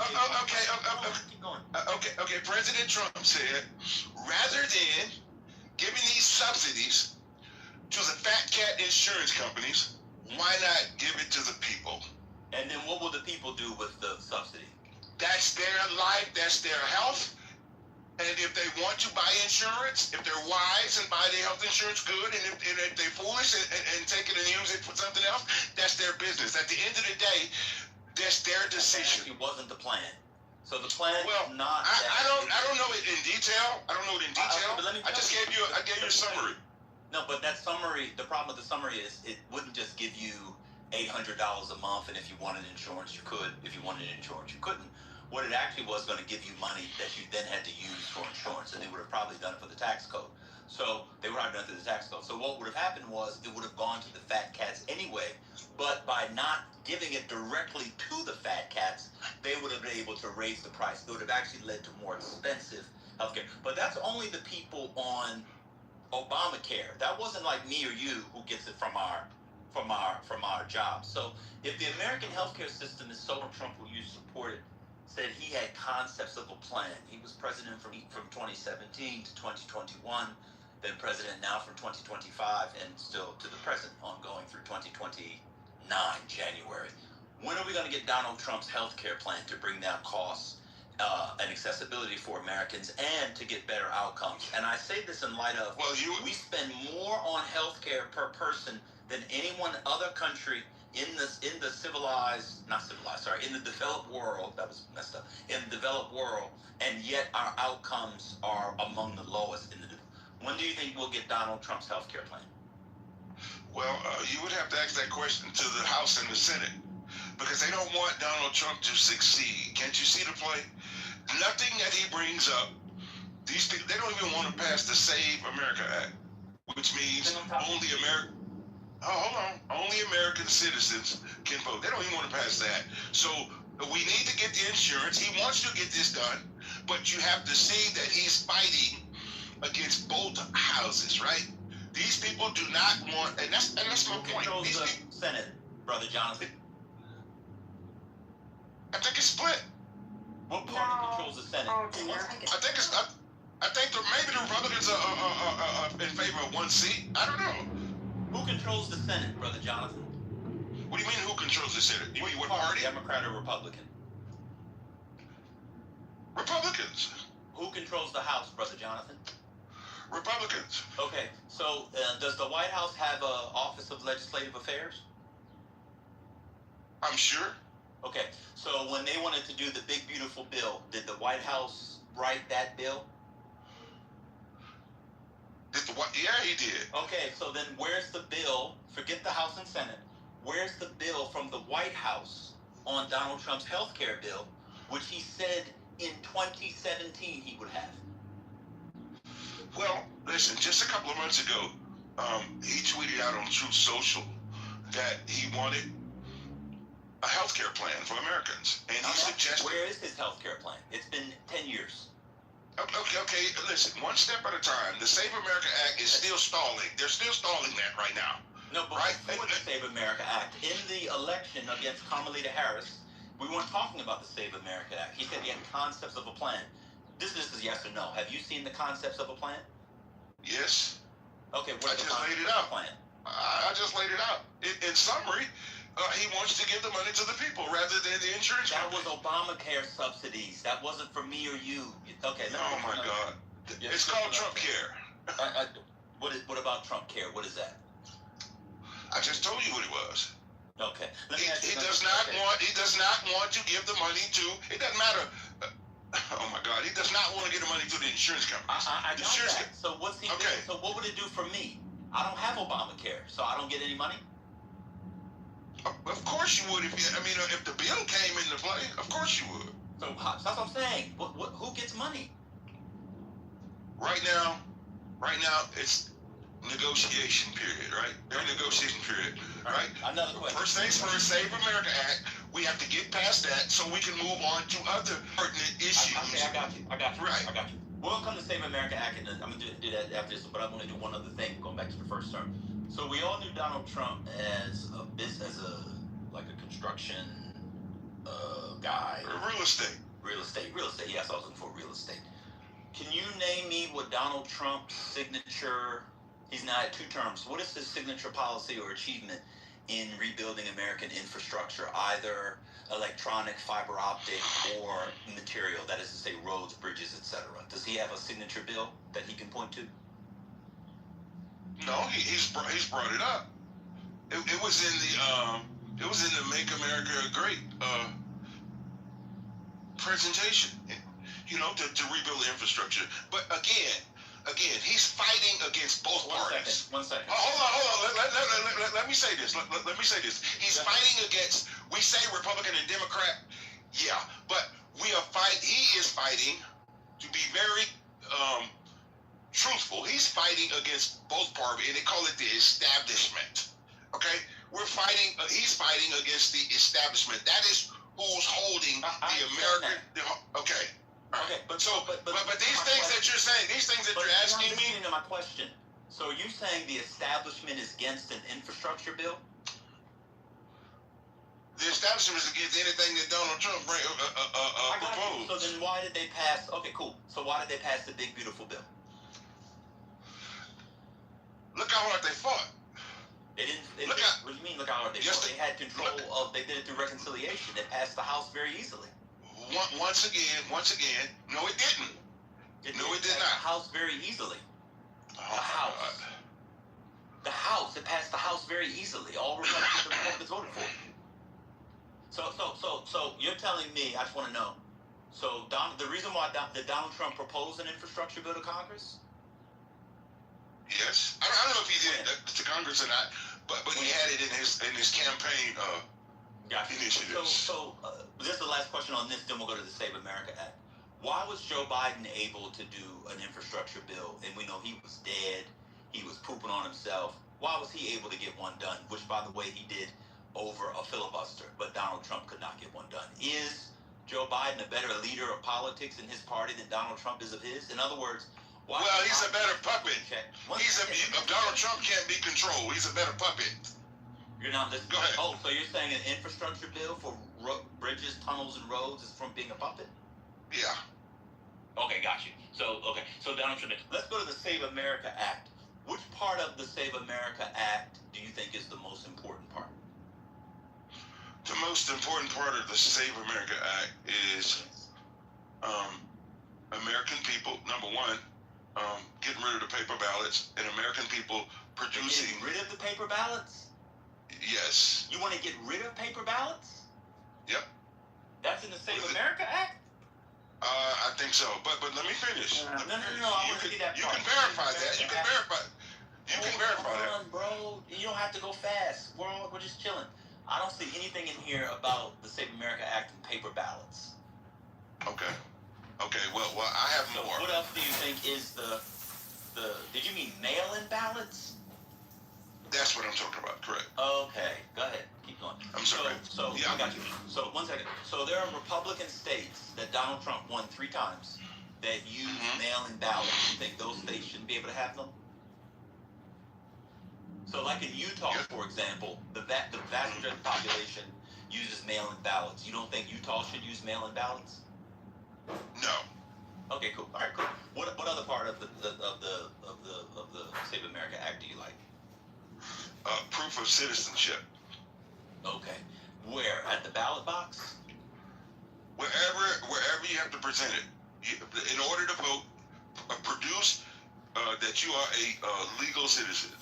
Okay, so when you register to vote now, you already do that. You think we should have to do that at the ballot box as well? I don't know how, but that's in the bill, and I answered that. Everybody have to prove that they're American citizens in order to vote.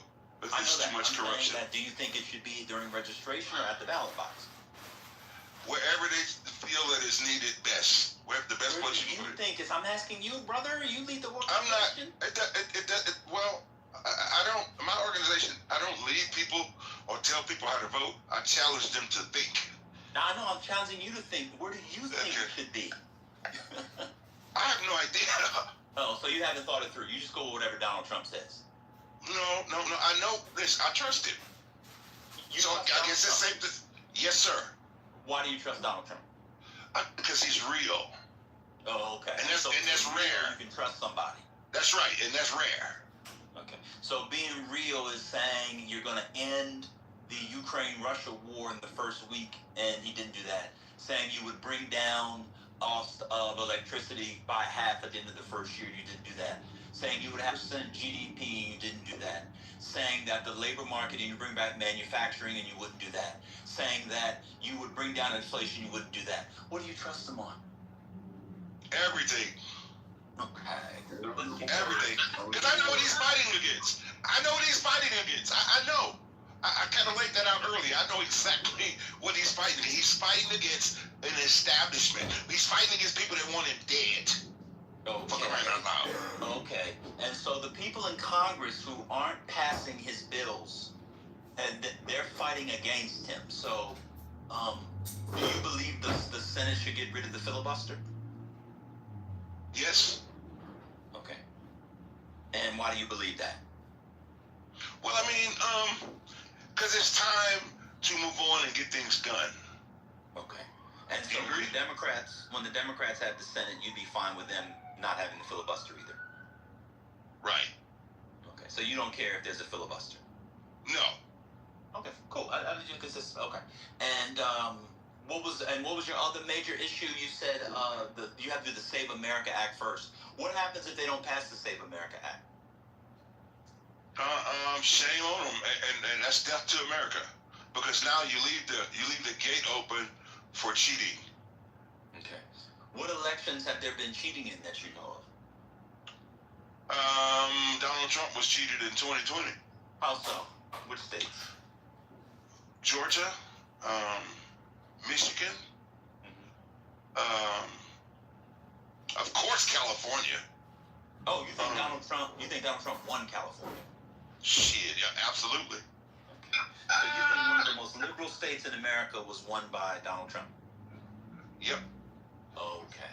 And how did I tell you, I did what? I'm sorry? How did they cheat?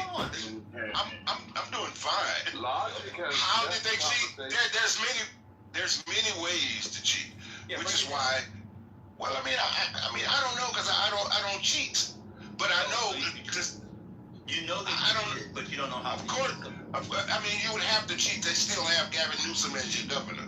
I got you. So, well, maybe the people there are just stupid. I mean, there's dumb governors all over the country. No, I got a lot of family in California. They're not stupid. Oh, because your family's there, that doesn't mean the other 40 million people aren't stupid. Got no, that's just an indication. That's just a temperature. I got you. Well, no, and friends. I got you. And friends. I got you. So Donald Trump is the president. Do you agree? Yes. Okay. And do you agree that Donald Trump, as president, controls the DOJ, the Department of Justice? Yes. Okay. If you know that he cheated and they had the investigatory power, prosecutory power, et cetera, why haven't we seen any indictments on any of the cheating from 2020? That's a great question. But just because we have not seen them does not mean that they won't happen. Okay. Well, what's taking so long? He's been in office for more than a year, and I remember when Biden was in office, people said, all we need is Cash Patel, Don Bongino, and Donald Trump back, and we'd have the proof of the cheating from 2020. When are we going to get the proof? I don't know. We have to just wait and see. Oh. I can't give you a definite date. So I understand, but if the cheating was so widespread, why haven't they even indicted one person? Maybe it's on the horizon. It's on the horizon. I got you, cool. And then do you think that the Democrats changed votes? Of course. Okay, so people voted for Trump, and then the Democrats then changed to Biden. Yes, and let me say something about that. Those of you that are on social media, you ever been invited to a group and you hit the invite and it doesn't register? It comes back like as if you didn't hit it.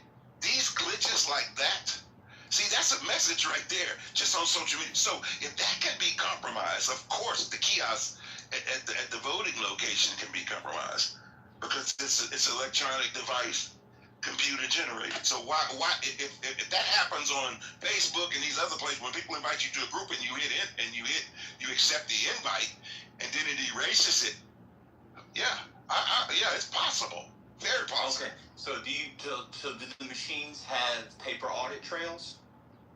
I'm not sure.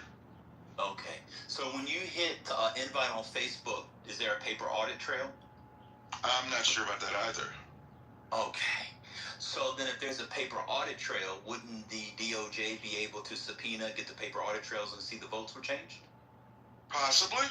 Okay. I think they have this evidence. I think they have this. Oh, so what do you think they're waiting for? The midterms? I have no idea. Possibly. Okay. Possibly. Did you support Doge? Absolutely. What did you like about Doge? It exposed the corruption. Because corruption is widespread, and it's been that way for a long time. A lot of people that make 100 and whatever the salary is to be a representative, most of those people are millionaires. Okay, most of those people are millionaires. So how is it possible that you become a millionaire, on $174,000 a year? So the corruption is okay. Hold on. Yes, I'm very serious. There's a lot of corruption. When people vote for you, on emotions and vote for you because the culture suggests that they do. Doge. Stay on Doge. I'm just okay, and I'm in. Doge. So you said Doge exposed corruption, like in Congress. So Doge showed the corruption of Congress people. What are you talking about? I mean, corruption everywhere. These NGOs, these nonprofits, these NGOs, these nonprofits. Yeah, the corruption is widespread and it's bad. I got you. So Doge is now officially over. It's done. Who got indicted as a result of the fraud, waste, abuse, and corruption from Doge? To my knowledge, at this point, nobody. Okay, so but that, Elon Musk. It does not mean that they won't. Okay, so we know they did a thing, but even though they haven't given us any proof of it, you just believe it without proof. They did Elon give us Musk proof. and Donald Trump said so. No, they did give us proof. What proof did they give? Pam Bundy exposed everything that they uncovered in Doge. What is so? I mean, I don't recall, but so she had receipts. I'll tell you one thing. They said Sure. that there were people who were collecting Social Security from others who were dead or didn't exist. Okay. That's correct. One second. Pam Bondi was the Attorney General. That level of fraud because of Social Security is punishable by decades, probably, in federal prison. Question for you. Did Pam Bondi indict any of the people? Because she was a DOJ. No. Okay. Why didn't she indict anybody? I don't know her reasoning, but she did. So they exposed fraud and just allow people to keep the money. We don't know that yet. Oh, does it have to happen on our time? Right. Just yeah. Oh, okay. I understand. So we have to let it wait. Inflation. Do you think Donald Trump's doing a good job on inflation? Excellent job. Excellent job. Are you drinking or smoking or doing drugs? Wow. Continue on, man. What are you doing? We keep here snorting. Continue, please. Oh my God, bro. Come on, man. What's going on? What are you doing, bro? Are you talking to me? Yes, you came on here and you getting fucked up? No, I'm listening to you, man. All right, cool. Okay. So, he's doing a good job. So if he's doing a good job, why is inflation higher now than when he took office? I don't know. So then how's he doing a good job? He's doing a good job. Once again, he's fighting the establishment. Everybody's against him. He cannot get the things that he wants done because for that reason alone. Okay. So what we have to do, I think the economy is doing great. No, I think on the economy, has he not gotten done that he wants to get done? There's a lot of things that he hasn't. No. I mean, right off, I can't really name. I'm really tired. No, I can't. No, this is like a cross-examination. This is just basic questions. Of course, they're basic questions, but they're coming. Yeah, and they're coming in rapid fire. Yeah, go ahead, Trey. And what's your organization called? It's Urban Conservatives of America. We're rebranding to Urban Conservatives United. Okay, so Urban Conservatives of America. So you're unable to answer questions about Voting Rights Act and civil rights, about the economy, about, you said it wasn't a war. What questions do you feel, do you want to do like social issues? You want to talk about welfare? You want to talk about welfare? Real quick, in all fairness, we did tell Jonathan this would be an hour. We are now 40 minutes over that. I just want to, I want to be fair to Jonathan. He has been working all day. He did take this time out. If he wants to answer a few more, go on a little bit. I just want to be fair to him. Okay. So he has an organization that is about like getting people to his organization. I'm just a random dude who gets fired from his jobs, according to Gerard on the app. But he doesn't have the stamina. Cool. Do you want to do the welfare and social issues? Because are you against welfare or the 60s? You want to talk about that, Brother Jonathan? Am I against welfare? Yeah. No, I'm not against welfare unless it's for retired people and widows, but able-bodied people, no. Okay. So you were saying something before about welfare in the 60s. What did you want to talk about on that? Well, man, I'm talking about the listen, I gotta get some rest, man. I was.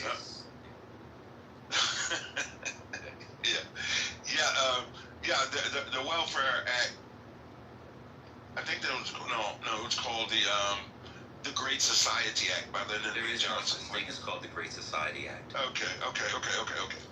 Well, we know who. Well, there's a such thing as Lyndon B. Johnson. Yes, okay. He was president from 1963 to 1969.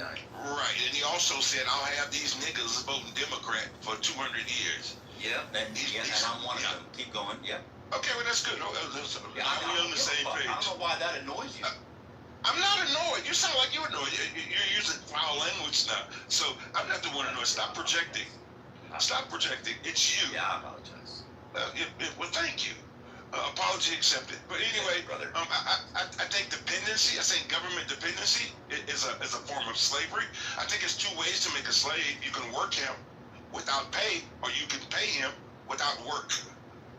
One is physical, and one. I think that's a great. Well, I think that's a great place to end it. I do want to ask one question. So he doesn't want to end it. He's speaking. Oh, okay. No.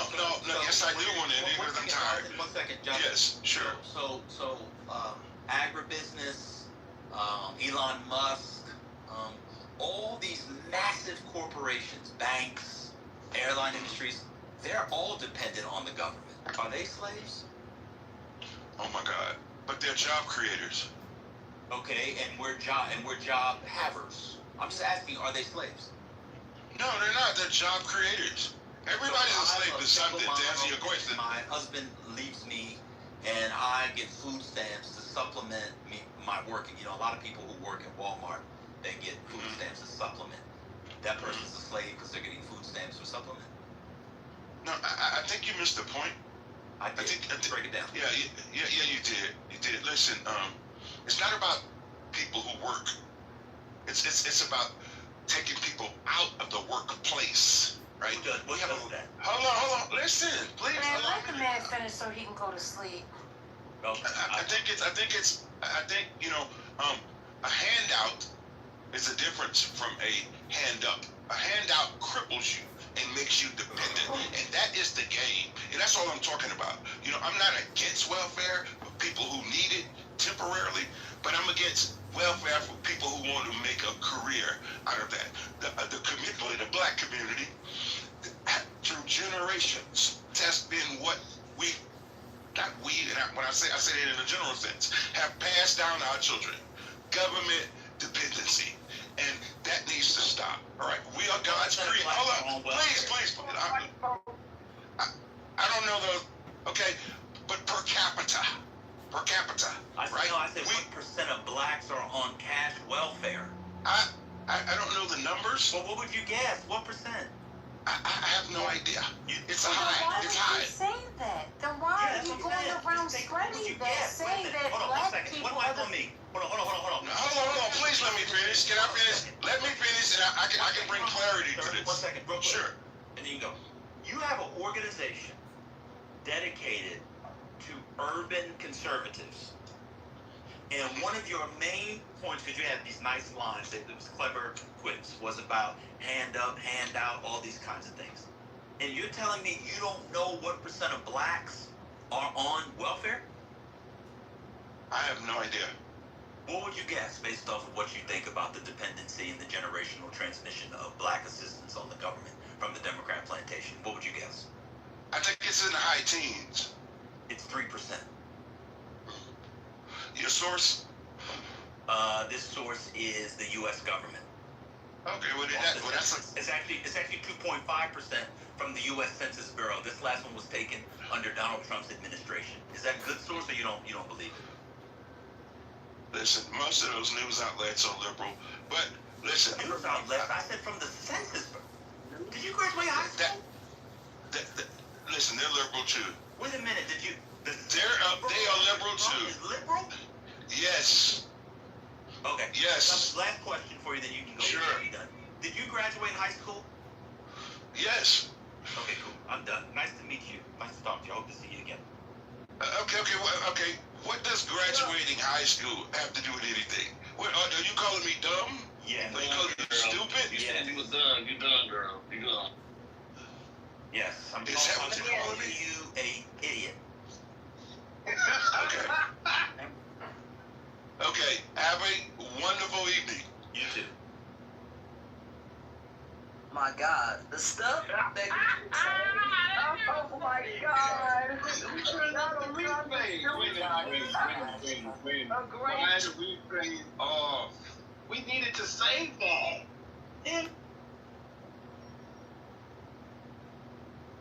Donald Trump is not doing a good job. Man, I was listening to what that guy was saying. It was absolutely ridiculous. You know, and somebody gave me a skull face in the chat. Who gives a damn? The guy is horrible and his policies are horrible. And people are dying in wars that they shouldn't be in. Amen. You can't sit up here and have 20-year-old people, 18-year-old, young folks losing their lives because Donald Trump wants to play Russian roulette with others' lives and not his or his friends. So I have a problem with that. You can't get life back. You can't buy it back. You can't tally it back. None of that. And at the end of the day, God has a place for people like that. Yes, you know what I mean? So you can't sit up here and walk two lines at once and straddle the fence. You can't do that. You can't serve two masters at once. You either serve the people of this country, amen, or you serve yourself. Donald Trump has done, amen, and sit here and grift and serve himself. Those who sit here and say he's doing a great job, where the hell are you? All right. I gotta ask Trent. I gotta ask Trent a question. Trent, are you there, sir? Trent's not on stage. Trent, I said on welfare, cash assistance. Sorry. Because he's talking about people that don't work. So you could be working and be on SNAP. Yeah. See, what you're trying to do is you're trying to prove me wrong to defend your friend who didn't know what he was talking about. I have the number, it's 2.5%. Okay, you know, just I was like, because I looked up. I can't understand them. Is that just me? Is But it might be for the best. He's underwater. He put this man promised us. You got no signal, brother. You got no signal. Can you hear me now? Hard. Can you hear me now? Black Manica.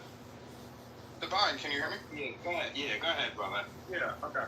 Yeah, no, and so to Goat's point, yeah, I was looking at total government assistance, which includes SNAP and other benefits. Like if we just took in welfare, yeah, you're correct. Yeah. So, and to Divine, to your plug, you said that you wanted to speak to hardcore MAGA conservatives, and maybe it wasn't you. No, it wasn't you. But Jonathan and Alexandra, and I applaud them for coming in. It is very difficult to come into a hostile territory like this in habitation. They made it hostile. They made it hostile. I was trying to ask questions about the historical voting patterns, and the lady accused me of wanting to mutilate children. Yeah, I get that, but remember the point of what I... I don't want to mutilate children. That's your friends that came here and accused us of wanting to mutilate children. No, maybe I know I'm breaking up a little bit. I'm in a place that doesn't have great reception. But the reason this conversation started is I said, many of you could not even have an effective conversation with MAGA, and this was proven right because Alexandra couldn't even stay. I get that a lot of the things that she said may have been offensive to some of you, and to people on the other side, a lot of the things that you say are just as offensive.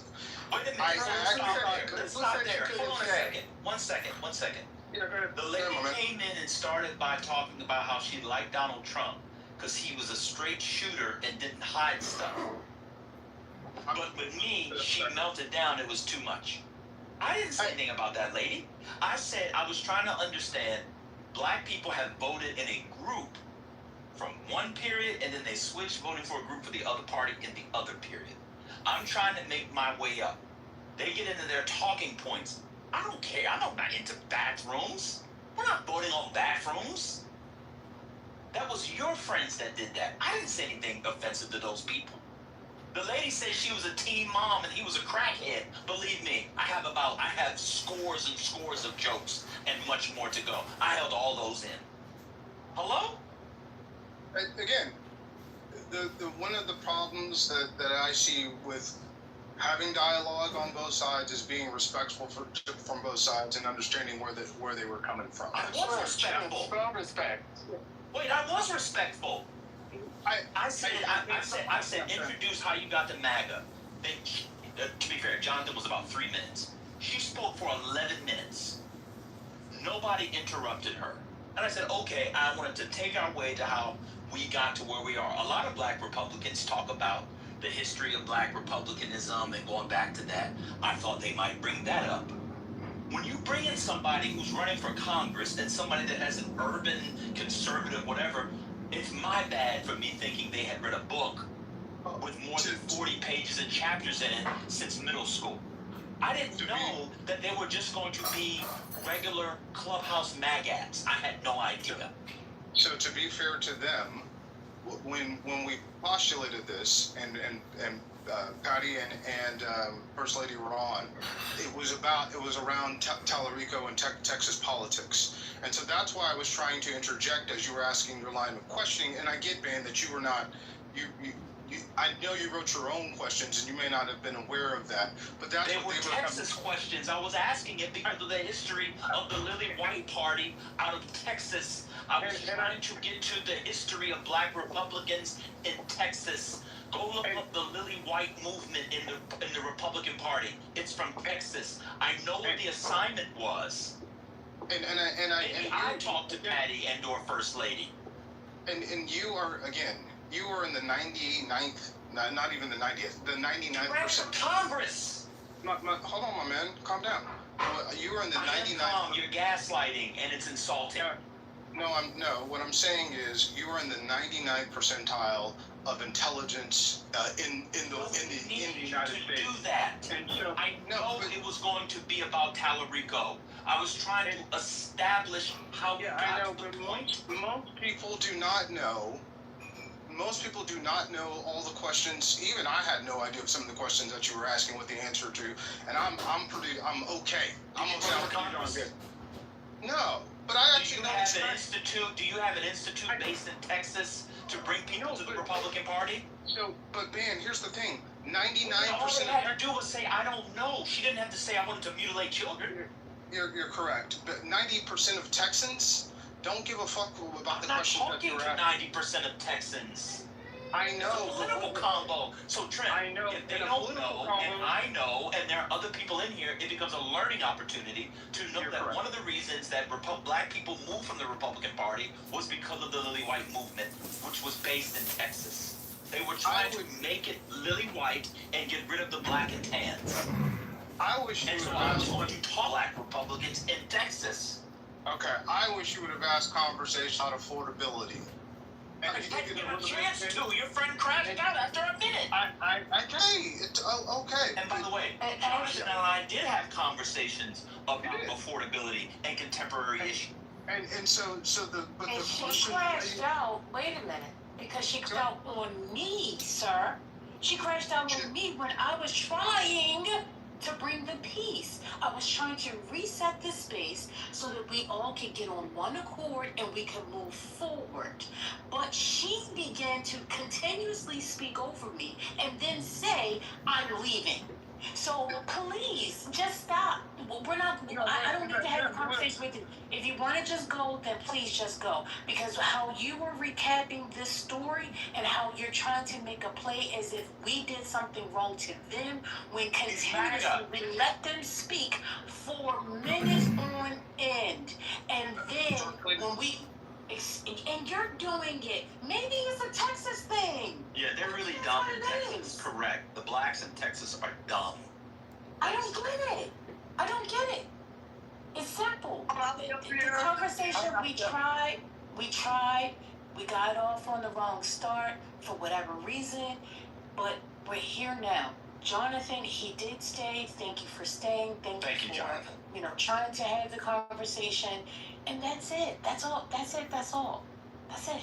There's no need for you to try to tell somebody that they did something wrong and all this stuff or whatever. Let's just Keep it moving. Go ahead. Do you mind if I respond? Thank you. So listen, again, this is what I'm talking about. No, I don't think you were disrespectful. Again, it's the first time using Clubhouse, and it is difficult if you don't understand like the nuances. It is difficult. It is difficult to have a conversation with people who you feel are attacking you. And I know that I again.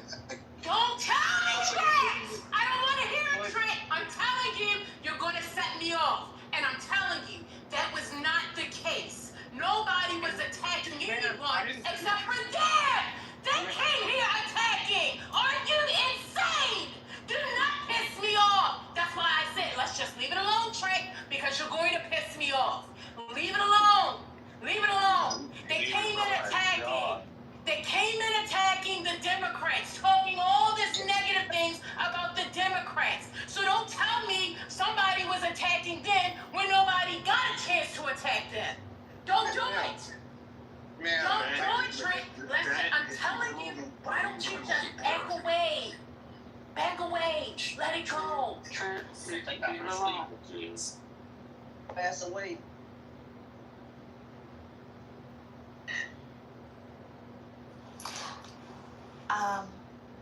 Is there a free moment for me to make a comment really briefly?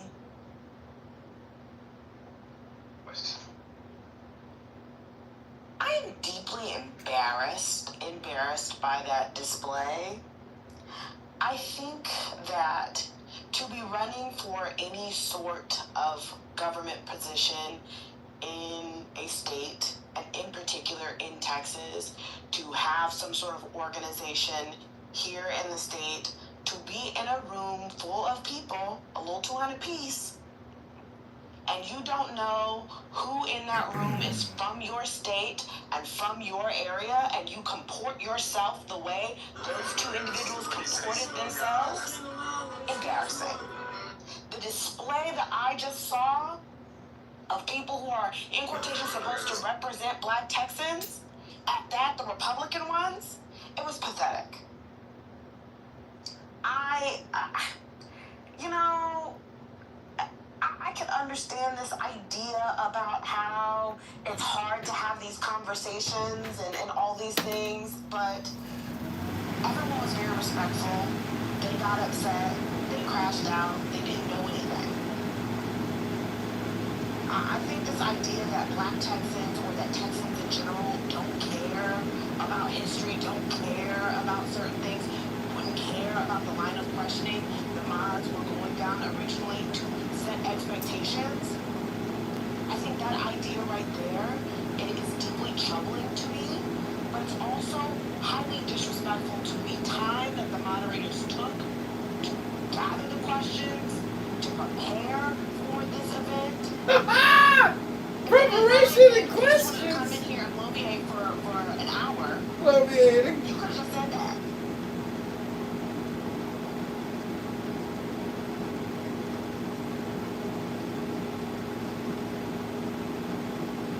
Republicans can be mean as hell, and nobody should be upset when they're fired back upon. Again, they're rude as hell, and a lot of them denigrate people. They say horrible things about them. I had a Republican in another room call me stupid. Somebody else called me slow. I said, I don't really give a damn, because after we they feel like trash anyway. We want to talk about somebody while they dumbasses got to steal all of us. One second. Yeah, one second. Everybody, welcome to Politically Correct. It is now the top of the hour. It's 9 o'clock here on the East Coast. Hope everybody's doing well. Just want to do a quick reset. Of course, shout out to Patty and First Lady for trying to have this discussion today, for making the time and making the space for us to come together. And yeah, shout out to Trent for bringing some people in here. It's not what I expected. We are, of course, this will be the after discussion as to what took place. I listened the whole time. I did not partake because I really wanted to kind of get an idea of how people on the other side think. I mean, we all witnessed it. but I just think we just need to take a moment, all reflecting on what happened on this day. So, welcome to Politically Correct. This incredibly important historical day of notation. The floor is open, and of course, if there's any breaking news, please drop it. One second. If there's any breaking news, please put it in the chat so we can go over it, take a look at it, and see where we're going to go from here. Appreciate you guys. Yes,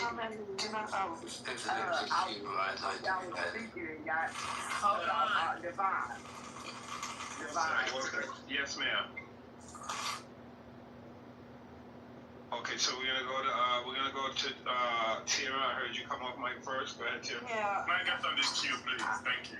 I would like to as well. I think we saw like two things. I think Jonathan. Got you over there. RJ and Woody, I got you guys. I think Jonathan was trying, but I also think what we saw was, and I have to say it like this, an abysmal lack of actual facts. And basically what it was, it was a belief in Donald Trump, no matter what. He's besieged. The Congress is against him. He's giving all of this information. They're just not doing it. I mean, it was conspiracy theory, but it was also devoid of any factual basis, which was very sad, right? And I think that was probably the saddest part of it for me. There was literally, It was so sad. Listening to this Texas African American Republican. It was so sad. Well, it's Trump. And I think that really is a MAGA sensibility that we saw there, which is, to me, very MAGA sad. sensibilities. It's just a belief in this one person. It doesn't really matter about whether... Could you imagine believing in the president? Oh, God! I think we saw with, and forgive me, I now have forgotten her name, I'm tired, the woman who was in for... So tired. To a certain extent, a lack of understanding of the ground rules, right? Maybe they weren't laid out, maybe she's never been here, but, what ground rules? Don't upset the first N-word. Then you have to talk as much as I did or less than I did, and it's not really as a back and forth, and I do feel that she just didn't maybe get it in the beginning, but I also felt she didn't get it. She's not here to voice her opinion. She's here to be manipulated and spoken to. She was able even to be, really questioned in any depth. Oh, the lawyer couldn't get the questions in depth. I do think it was valuable for one purpose. To me, it showed sort of the paucity of some of the ideas. The paucity! And the fact that they're based upon, paucity! They don't, it was really, disturbing, but also, it was disturbing.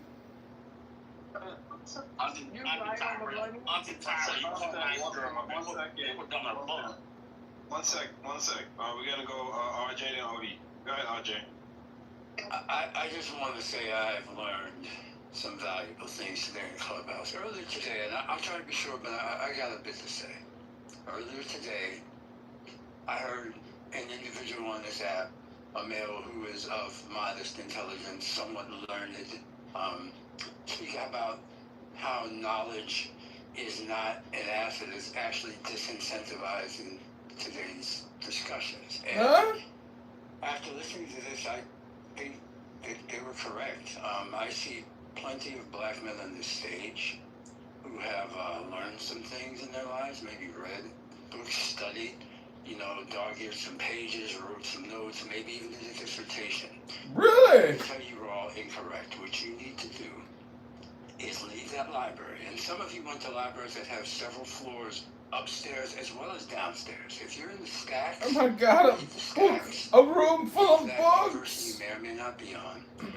Go out, find someone who's selling you some crack, get yourself a glass pipe, and free base under a highway underpass. And when you do that, you will get the knowledge you need to lead people in this nation politically. I should tell you what I'm going to do now to rectify the mistakes of my misguided youth.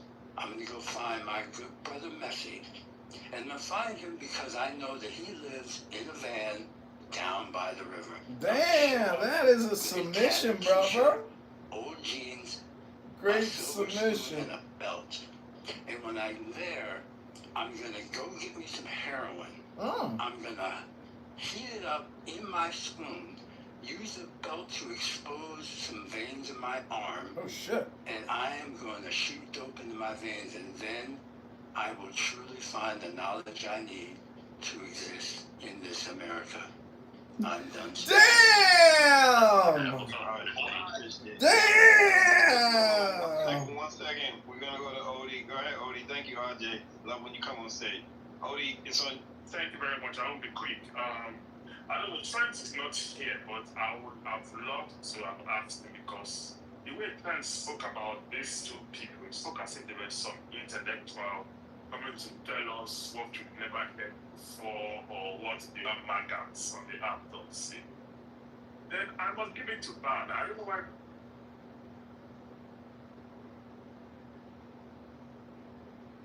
Hello? Is it me? No, I can't hear him. Odie, we can't hear you. Odie, you went out. Did your earpiece die? Odie going once. I'm here. Odie's connected to the class, sorry. Somebody clearly stated that Trump won California.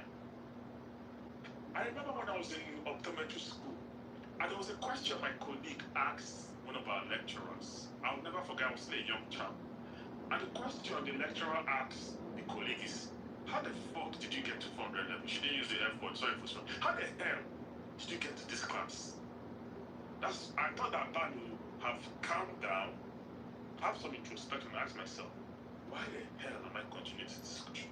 If somebody can say that, didn't know who controlled the house. But anyways, it's Trent I want to speak to because the way he spoke about these guys, I was expecting some MAGA intellectualism. We're going to go into debate, maybe argue with Ban. Ban will talk about Bill Section 1965 of the AMCD. The guy will say, well, there was a counter to that. There's the Bill of 1967. Did you hear that?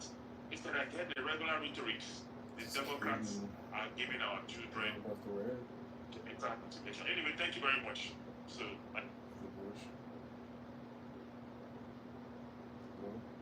Request of Johnny's. We This kid know about the rape, after abortion, submission. hello. I don't know what to say, but again, I said it. I love when RJ calls on stage because man, that was an uppercut and a right hook for your ass. Yeah, let's go. Yeah, you know, I don't know, maybe I'm biased, I don't know, but Yeah, you biased, bitch. and I heard You fucking biased. to tell us a little bit about yourself. That was done. He said his little part, she said her part. Then he said, okay, how did you become a Democrat? I mean, how did you become a Republican? What was your walk? He gave his story, she gave her story. And them giving their stories, in the midst of that, they were coming down on the Democrats and saying all kinds of different things. Now, normally, y'all know the people in this space would have gone mad and would have interrupted them. Not one person came off mic. Not one person interrupted. So when somebody tells me that they felt attacked, I don't know. I missed that part. I understand that there were some questions asked, and it's to that.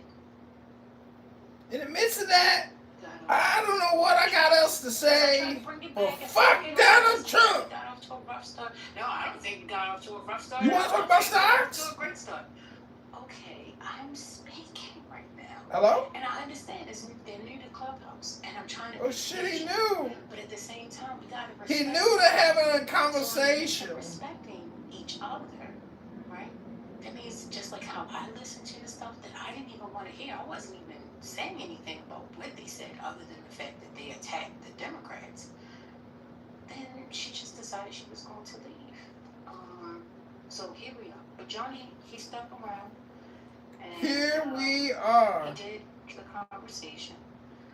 I thought, the people that were going to be coming had a little bit more experience in public speaking. Oh shit! And knew how to have a conversation.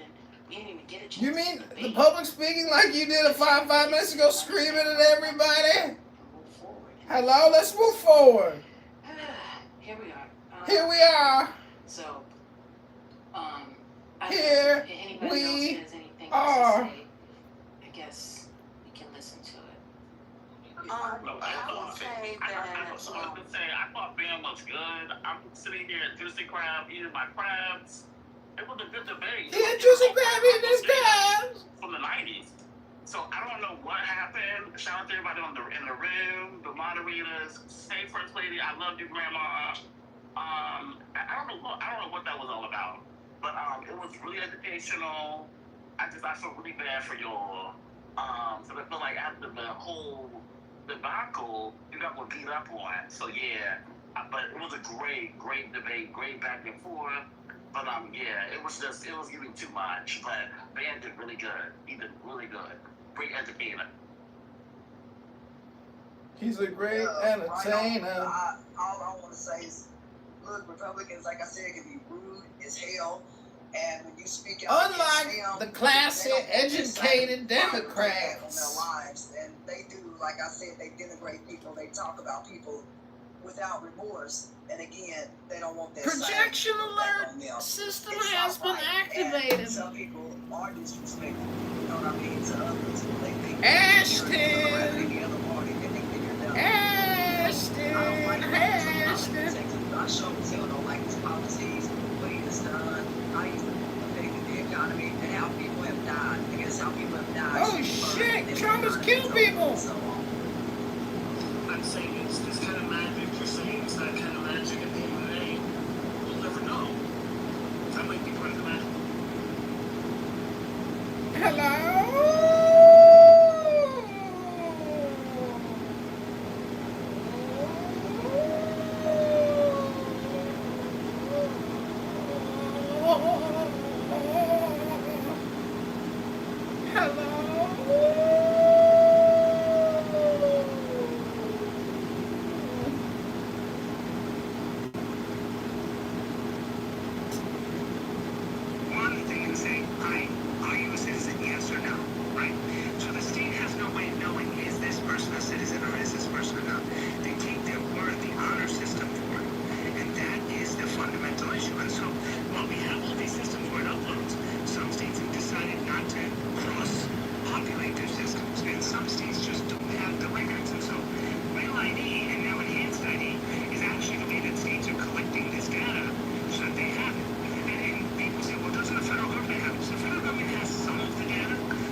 affidavit basically when you're filling out getting your driver's license and you check the box register to vote and there's another check mark that you say you're a U.S. citizen. Right, and the same thing is online, Abby, right? You go to register to vote, go to any site, go to New York, say register to vote in New York, click on it and it'll ask you, it'll fill out all the details at the end, it'll ask you, click here, are you a U.S. citizen? Yes. If lying to this is a perjury or whatever is a felony, blah, blah, blah. By the way, notice Mikey Sherrill or whatever David's governor's name is basically made a comment saying that the 400 people, did she say these 400 people are being arrested? She said, no fault of their own. No, sorry, there's 6,600.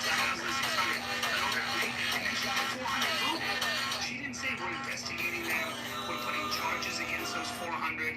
She didn't say anything. But 400 of the 6,600 people apparently voted.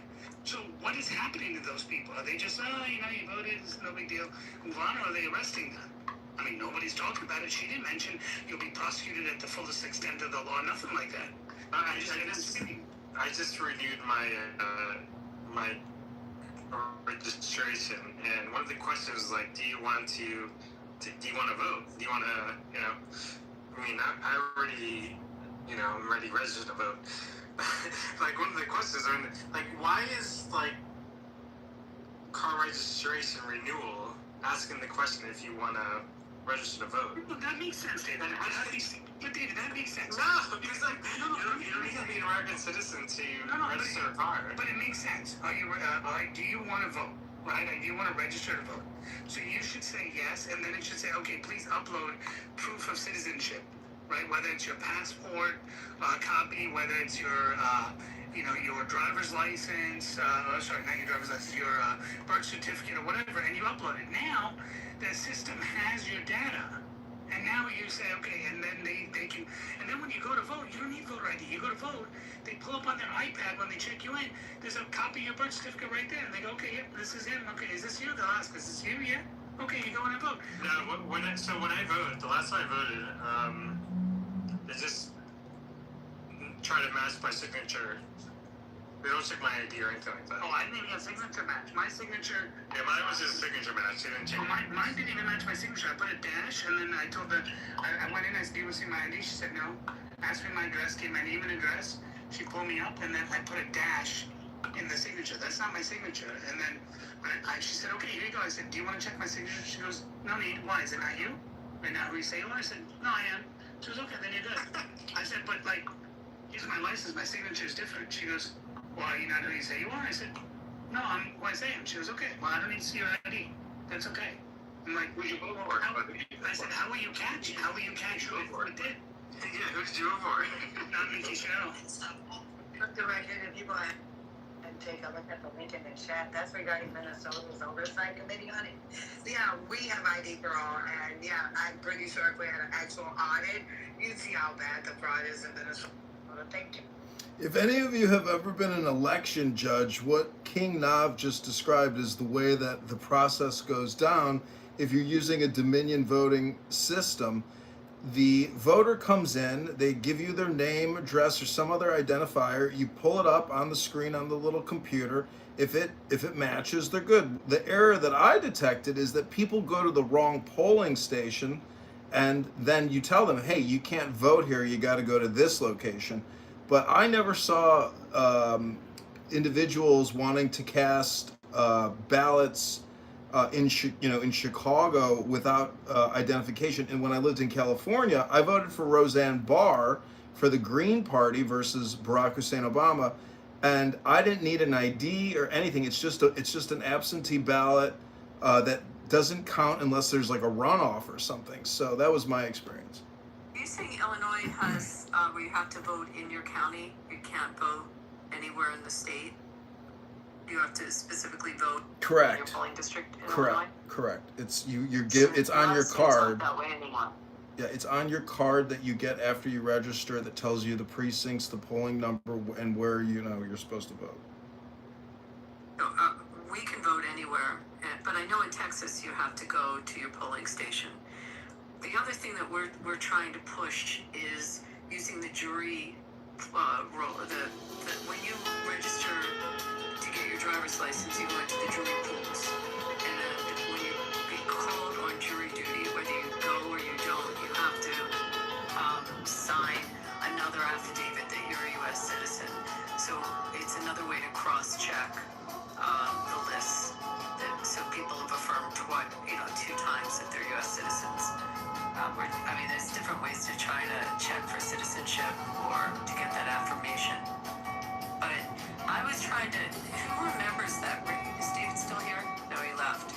Oh no, David's there. David, wasn't it really close when Murphy ran in Jersey? Yeah, it was single digits. Yeah, right. So those are significant votes. Yeah, I agree. Yeah, for sure. We're looking at we were friends with him, and he was like my family is friends with the campaign, so we're monitoring it very closely, and there's he's got a chance.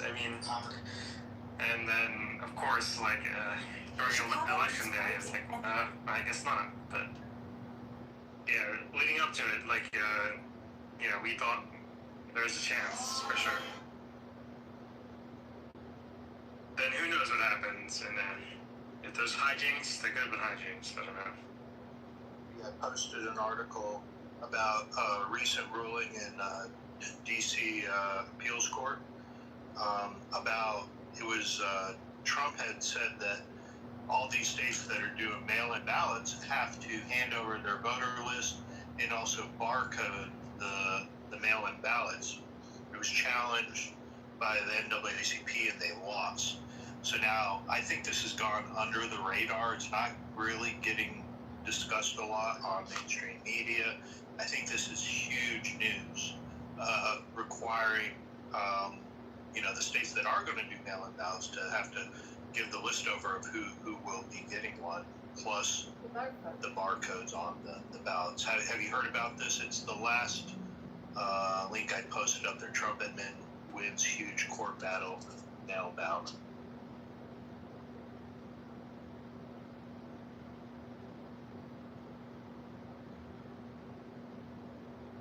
We have some huge breaking news right now. We have some big news right now. We have some terrible breaking news coming.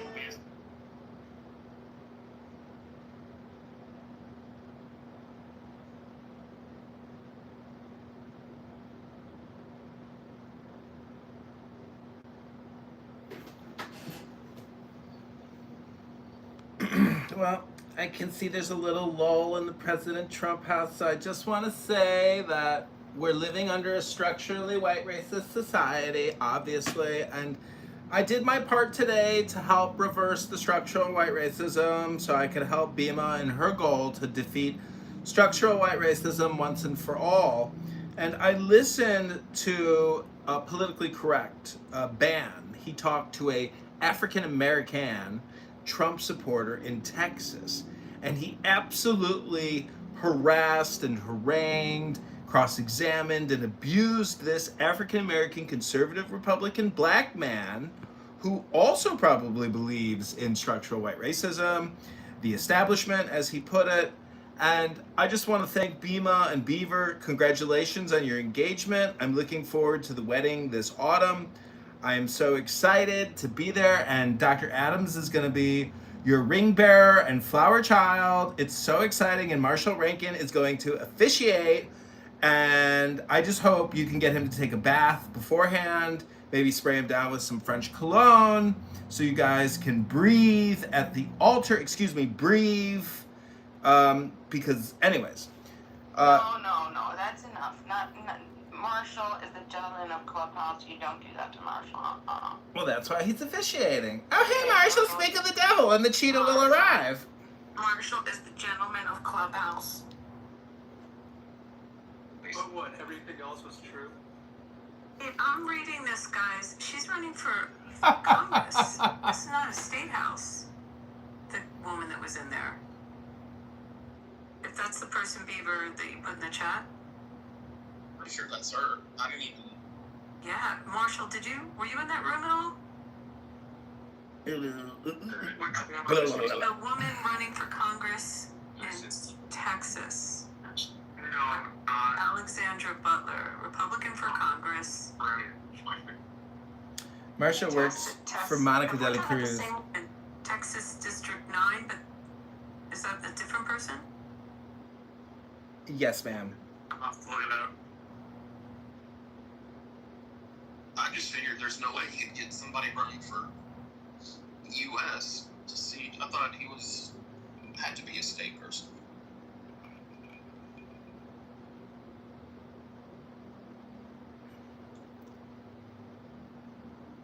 I don't know, like the last Washington Post polling data shows that the Dems only lead by 3 points in a generic poll. So,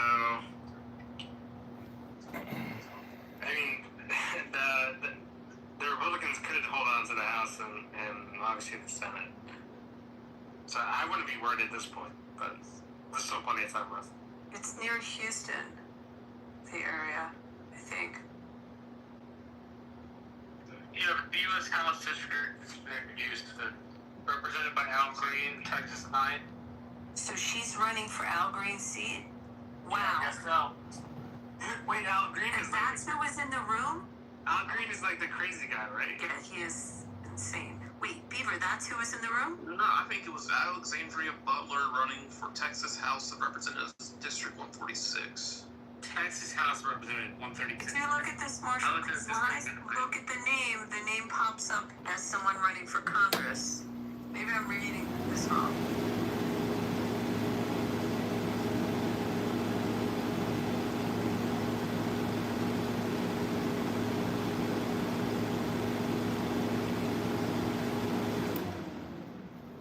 Well, is anyone else super excited that the Saudis are going to begin enriching uranium to build thermonuclear warheads? I'm like super proud of those Saudis.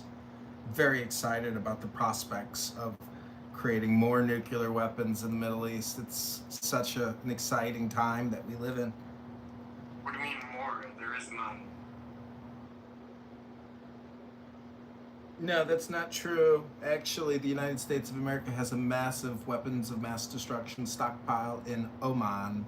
Chemical, biological, nuclear. I don't know if you know about that, but it's one of the largest weapon depots that the United States military has. It's in the country of Oman.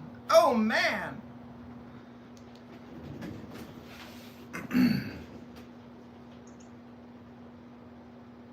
So she ran, but prior for that seat, but now she's running for the House, the Texas House. How did she get smoked in the first one? Well, don't the Republicans have like a supermajority in the Texas State House anyway? So does it matter? I don't know. Abby, I'm getting all of my accessories for my horse, and this horse, the brush kit, one of the brush kits, the grooming kits, it's called Abby. That's funny. I know, Abby. Do you have a name for the horse? Yeah. His name was Beaver, believe it or not. Beaver, like Justin Bieber? No, Beaver, like my name, Beaver. Are you really? I got a question. Tiger is calling. You promised me that she would. Tiger is calling me a retard in the chat, and you know I hear Tiger in Gary Bumgarden's newsroom all the time, and Tiger's right. yeah, Tiger is like a super academic, intellectual Chinese, agent sent here to demoralize America. Isn't that right, little Tiger?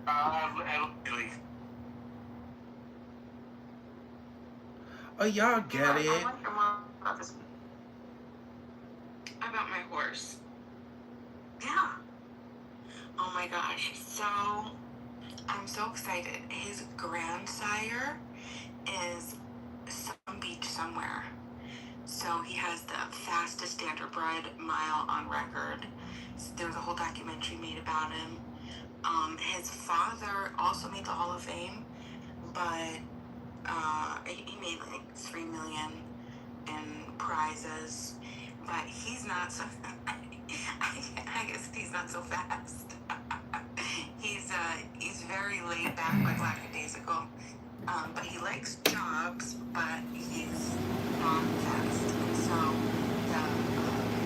the horse, I guess the barn that has the racehorses, so they have all, like thousands and thousands and thousands of dollars worth of horses.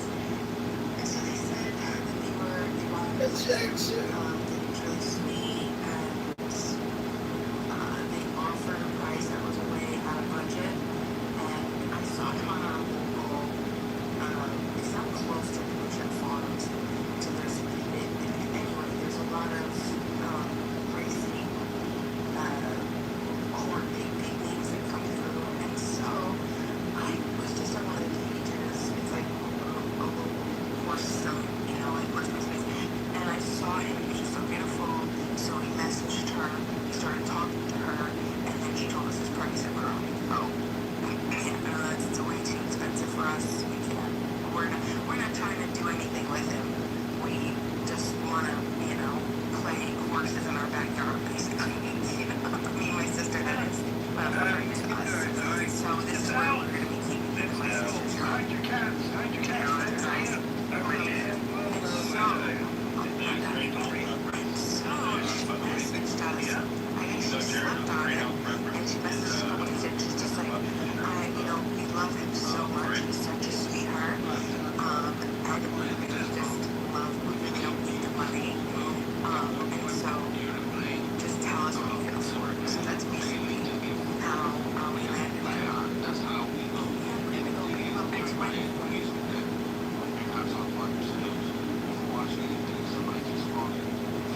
put Hilla butter on his meat. Yo, Alistair Crowley is crazy.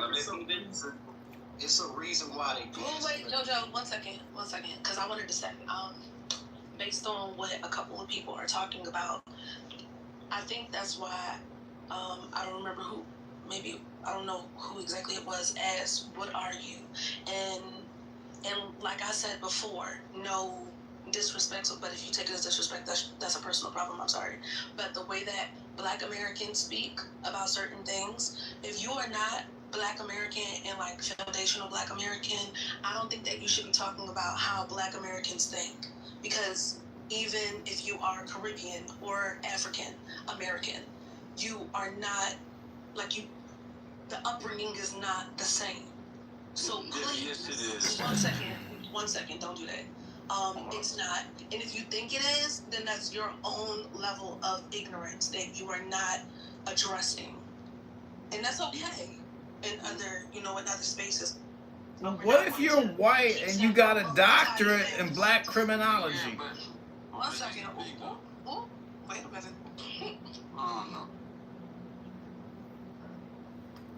I wasn't finished. But yeah, Alistair, I don't even know who you are. I never met you before. Most of the people out here I've never met. So like, his name says it all. If you know Alistair Crowley, the person in his name says it all. Okay, then I'm gonna let you stay there for a second. But if you do choose to be obtuse about the way Black Americans have been treated systematically for centuries, then I don't think that, like, you should be talking on this stage. Yeah. Like, you can go somewhere else and hate on us. Other than that, mind your, like, mind yours. Mind your own lovely household. Right. Hey, Kaz, I just want to let you know, bro. You better, don't tread it lightly, bro. I'm just saying, like, some people say that, right?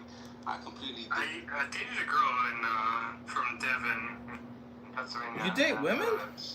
Her family had some horses, and they're very nice horses. I don't know how value was. Have you gone to a horse show? Did you go to Devon? I went for 1 year with her family. Yeah, back when I was dating her. You ever date a girl uglier than a horse with a face uglier than a horse?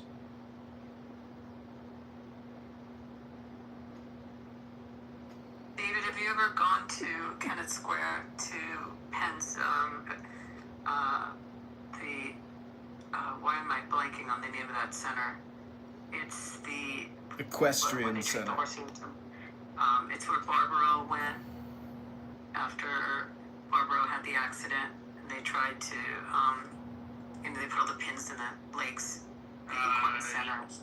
It's a big equine. I think it's like the most famous in the country. It doesn't ring a bell. No, I don't think I've been there. No, I used to spend a lot of time in like the Villanova, Gladwin, Lower Merion area. All the way out. No, Kennett Square is all the way out. Like by the. Is it like King of Prussia area? No. Past Chad's Ford, past Brandywine, by the Maryland border. But the equine center is like the big vet treatment for horses, and they have. When Barbaro was there, they had like swimming pools. When they rehab the horses, they into a pool to it. There's something about them working their legs in water that heals them. It's a pretty cool place. Did they learn that? Yeah, definitely never been there, but spent a lot of time in the mainland area. Only been to the Devon Horse Show once, and I've only dated one girl that had horses, and she was from Devon. Did you ever notice a thing about women that have horses? Like, their ADHD is really high, and so they get a horse to like try to calm them down therapeutically, but then they spend all their time with the horses, and then they never develop a career, and all they do is spend time working with horses, and that ends up becoming their fake career. But they're still hot, but they're also not very nice or pleasant. They're like, very poor, and they have bad ADHD, and just always working with horses? My girlfriend wasn't poor. She was very good looking, and she was fine, so I don't know what you're talking about. Oh, I was thinking about one of these crazy horse girls that I took out on a date that, you know, just always working with horses, could never pin down a job. Maybe the people you were associating with are a lot different than the people I was associating with. I agree. With all due respect, I do agree. But since we're on the topic of horses, I'm just wondering, you know, when a man or a woman is united with a horse and they're galloping on through the field and they're one with the horse, is that a centaur? Edmund, I got a question for you. Is there a lot of structural white racism within horse breeding, the horse breeding culture, and horse racing? Interesting. Because if they're not Arab and not white, I don't really see a lot of diversity. Well, I was dating this extremely hot, rich woman, young woman, beautiful, beautiful woman. Her father worked in the oil industry in Texas and Houston, and they were exceedingly rich, far beyond the structural class of David and his little Chinese toy company. We're talking about oil billionaires, not Chinese toy import manufacturers like David and his pathetic little insignificant family. What I'm trying to say is that this woman also loved horses. And I have noticed that within the horse community, there is segregation and racism against African Americans that actually are affluent enough to purchase horses and to play with horses all day. And I think it's interesting that Bima, though she wants to correct and stamp out and forever eliminate this white Caucasian structural racism, she's participating in an economy that clearly is discriminating against African Americans who can't afford horses or even ride a horse to work. If you live in, say, a suburb and you want to ride your horse to Chicago downtown, well, that should be your right. We have parking garages, but we don't have stables anymore. And I think that that's indicative of the structural white racist society. And Bima, I'm glad to see that you're spending all your time with a horse instead of going to the gym where you belong. I am complete. Racist shit that I'm talking about. Like, that is the racist ass shit that I'm talking about. And I know you're joking about it, but it's just so sad. The best trainers, the best like natural trainers that I follow on TikTok, horse trainers, they're all Black Americans. Okay, they're Black Americans. They're the real ones. Yeah, I was going to say on the Kentucky Derby, American Pharaoh was owned by an Egyptian Orthodox Jewish family. Let's go. Yeah, and do you remember American Pharaoh? Of course, yeah. They had to set up what do you call it, like Winnebagos, you know, like trailers to live in, because they were keeping the Sabbath. And it was a whole issue because of when the race was, because it was on Saturday. Bueno Shalom? Yeah, I forget the name of the family. Well, Bima, are you aware of redlining in the horse racing industry? Because this very hot chick who ultimately dumped me because I got rid of my dog that I was not couldn't really take care of that well. Biggest mistake of my life. Got rid of your dog? Yeah, unfortunately, I had a Get rid of their dog. Well, hold on. Oh my God. Are you guys gonna break up with me and kick me from the room too? I've already suffered enough. Who gets rid of their dog? I gave the dog to a great family. The dog was a Havishire. It wouldn't shut up. Yeah, that's not nice. That's awful. Why do men divorce their wives that won't shut up? It's because they won't shut up. I'm speaking. That depends on the kids. Peter, what do you know? You're an expat. You don't even live in Iran anymore. I've seen videos of Iran. It's so nice. The malls, the women walking around without the hijab, they're so beautiful. I don't believe the lies anymore about Iran. Iran looks like a beautiful country with beautiful women walking around free, single, just looking for bald-headed Ashkenazi, white, Caucasian Americans. I'm ready to go. Anyways, Do you know why that smart woman broke up with you? Because I abandoned my dog. Because she knew that you would just abandon her the same. Oh, not her.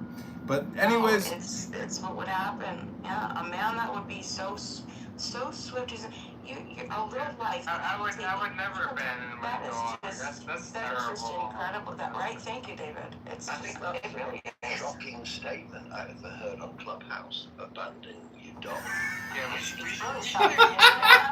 we should call. Now I know what to lead with. It actually might be responsible. We should probably congratulate him. Listen, I've also abandoned a bunny that I bought, a beautiful long-haired Turkish bunny.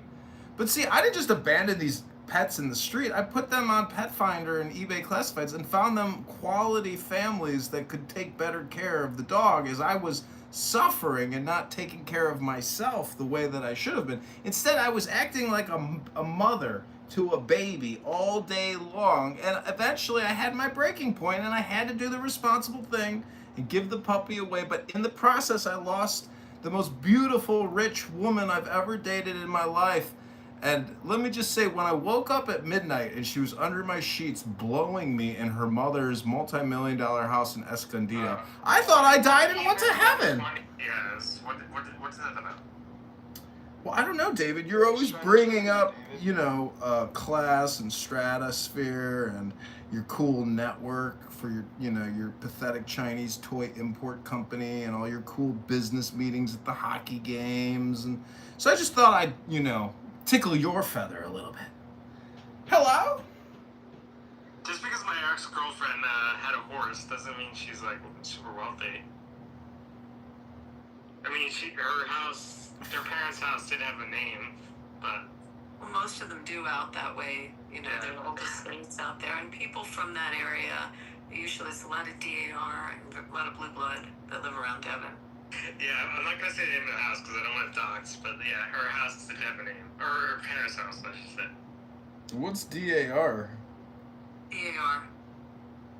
I can't believe you don't know what that means. I'm shocked. You know everything. DAR? You never heard DAR before? DAR. What's the acronym for? I don't know. Daughters of the American Revolution. Ah. It's the people that track back, that are the legacy. Very must be like in certain neighborhoods and the areas line.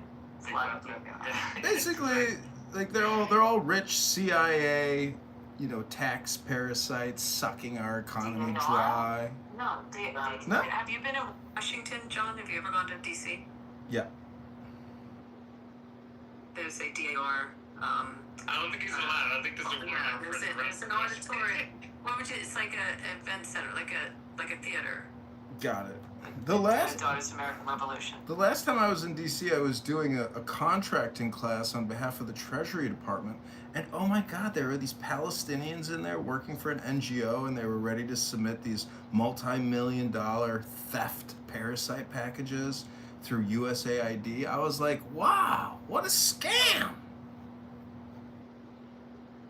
And what did you do about it? Oh, I brought this really hot Bosnian chick from Chicago with me, and we were very romantic in Chicago. We got to DC, she didn't even want to touch me. And I was like, what happened to the romance? Was she rich? No, she was not rich, but she was hot. And in my book, being hot is just as good as being rich.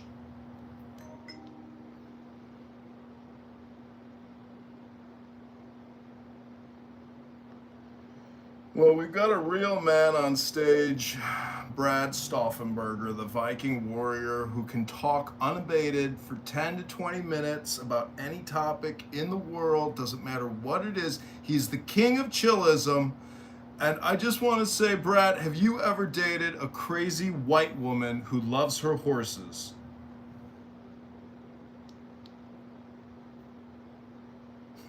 That sounded like a question, not a statement. Hey, Chicago, how you doing, babe? Hey, Jacob, how you doing, babe? Let's go to Lakeview and get a beer. What are you doing over here? Hey, Did you see that shooting on Lincoln Avenue last night at the Dime? Oh my God! What's he doing? Forget about it.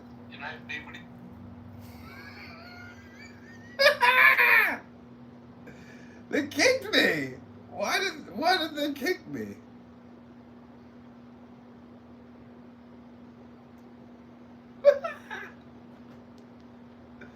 He left you. David. He's back. David, what's up? Oh, David. Okay. Sorry. Hey, Crazy Dave. I don't know how he has all this strength the way he does to like keep going. His shtick is. David, I don't think. Are you talking about Chicago? Yeah. Dude, I don't think that he's saying. Have you ever? I don't know how this happened, but he popped up on my TikTok feed. Okay? This guy sits here every day, David. Okay, for hours. He sits there with all of these phones, and he like. I mean, I don't know what the hell. You mean this guy is not right. You mean the guy from the north side? Yeah, he ran for Congress, and he. I know. Is he still here? Does anybody know if it's like was it a traumatic brain injury or was hold it? on. Is he still here? No, he's not. I want to talk to Freedom. Good. So, he could be the head on just for this guy used to actually dox me years ago, and I was like, you know what, whatever. This guy's man. He had, I don't know. Again, he's not here, right? Because I'll be honest with you. All right. Don't say anything because we don't know who Anon is, and it's likely him. Well, he always comes in with multiple accounts. Just don't do it. But you know, whatever. But I did stay in the same neighborhood as him. I never met him directly because he said, yeah, let's get a beer and everything. Because they stayed in Lakeview, like on the north side of Chicago, where he stayed apparently. I didn't get his address, but he told me pretty quickly he was like half a mile down the street from me. And, you know, blah, blah, blah. But he had like 5, 6, 7 different Facebook accounts, you know, trying to run for Congress or whatever the hell. It never worked. Or should it? But, yeah. He's like, hey, let's get a cool beer up in the lake, man. He would do yoga and show it on his Facebook how to do yoga as a man. And I'm like, what the fuck? Stretching and breathing.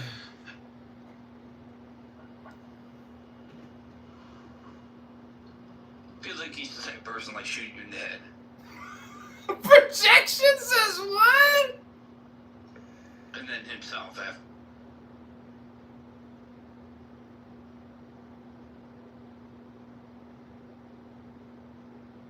Peter, what's your diagnosis of Kitover? I think that he might be high. He what? Is he high or is he straight? No, I don't think it's high, man. Because if you look him up, because he puts a tremendous amount of. I mean, I'm kind of smart. He puts a tremendous, I call it online presence or footprint, for you to see. So the more you want to see, you can look it up. Definitely, I'm gonna let you, form your own opinion. Kicks again! But it's definitely something that I'm not comfortable with being acquainted with something like that. I had to boot him again just now. This is so funny. You see him boot him. But you see him just boot him! Playing with us, or he's completely himself is also involved in the bullying. I mean, either he's crazy or he's playing with us. He's got like 7 different Facebook accounts. He has 7 different phones. He's fucking. I just don't know what caused it. Like, is it a head injury or? I don't. It's the thing. It's like I don't know either. Do you want to find out? I mean, I don't know. I mean, sometimes he's okay. I know. He's actually intelligent. And other times he's just batshit. He's just like, holy fuck. Like, you know, he'll dox me, and I'm like, I don't care. But, you know, he's like, well, but he's cool. I don't know what to say. Like, I don't want to be mean, okay? I like him as a person. They're roasting me in the President Trump room. Misguided? I'm just being fair. Hello? Don't make me change my profile. Yasmin, why are you messaging me on WhatsApp saying I got the wrong number? What the fuck? I mean, yeah, society does a lot that people don't. But it's how you react. You're like screenshotting me eating a popsicle? If somebody calls you fat your entire life, and then you lose 200 pounds. Sitting watching you, it's so funny. So, let's not get into that crap. No, I love it. Sometimes when I'm bored, I go watch him live stream people on Clubhouse, and it's the funniest thing. He live streams them on TikTok. It's the funniest thing. Hey, John, you better never have live streamed me, bro. What if I did? What are you? John has a beer belly and has a big cock, Yasmin. This is your attempt. Come on. Yeah, I like bold men too. Ooh. I mean, if they have more tough testosterone. Yeah, we got a lot of tea. We're high tea. We last a long time in bed, and we go multiple rounds. Yeah, I don't doubt fucking you is a great fuck. Woo! You're crazy. I can tell that you're a good fuck. But you're crazy. At this point in my life, You can be a congressperson. You can be the first lady. I think you'd be too much of a headache afterwards. It's not worth it. John, you already have her nudes, so like you're all good. So wow. It's true. Listen, if you want my nudes, I'll just send them to you. I don't care. Wait, does Babel have your nudes? You could also just go to a delicatessen and get a Reuben sandwich. I'd rather have the Reuben, personally. Is it an innie or an outie? She needs labia reduction surgery, that's for sure. Thanks. Don't shame a meaty vag.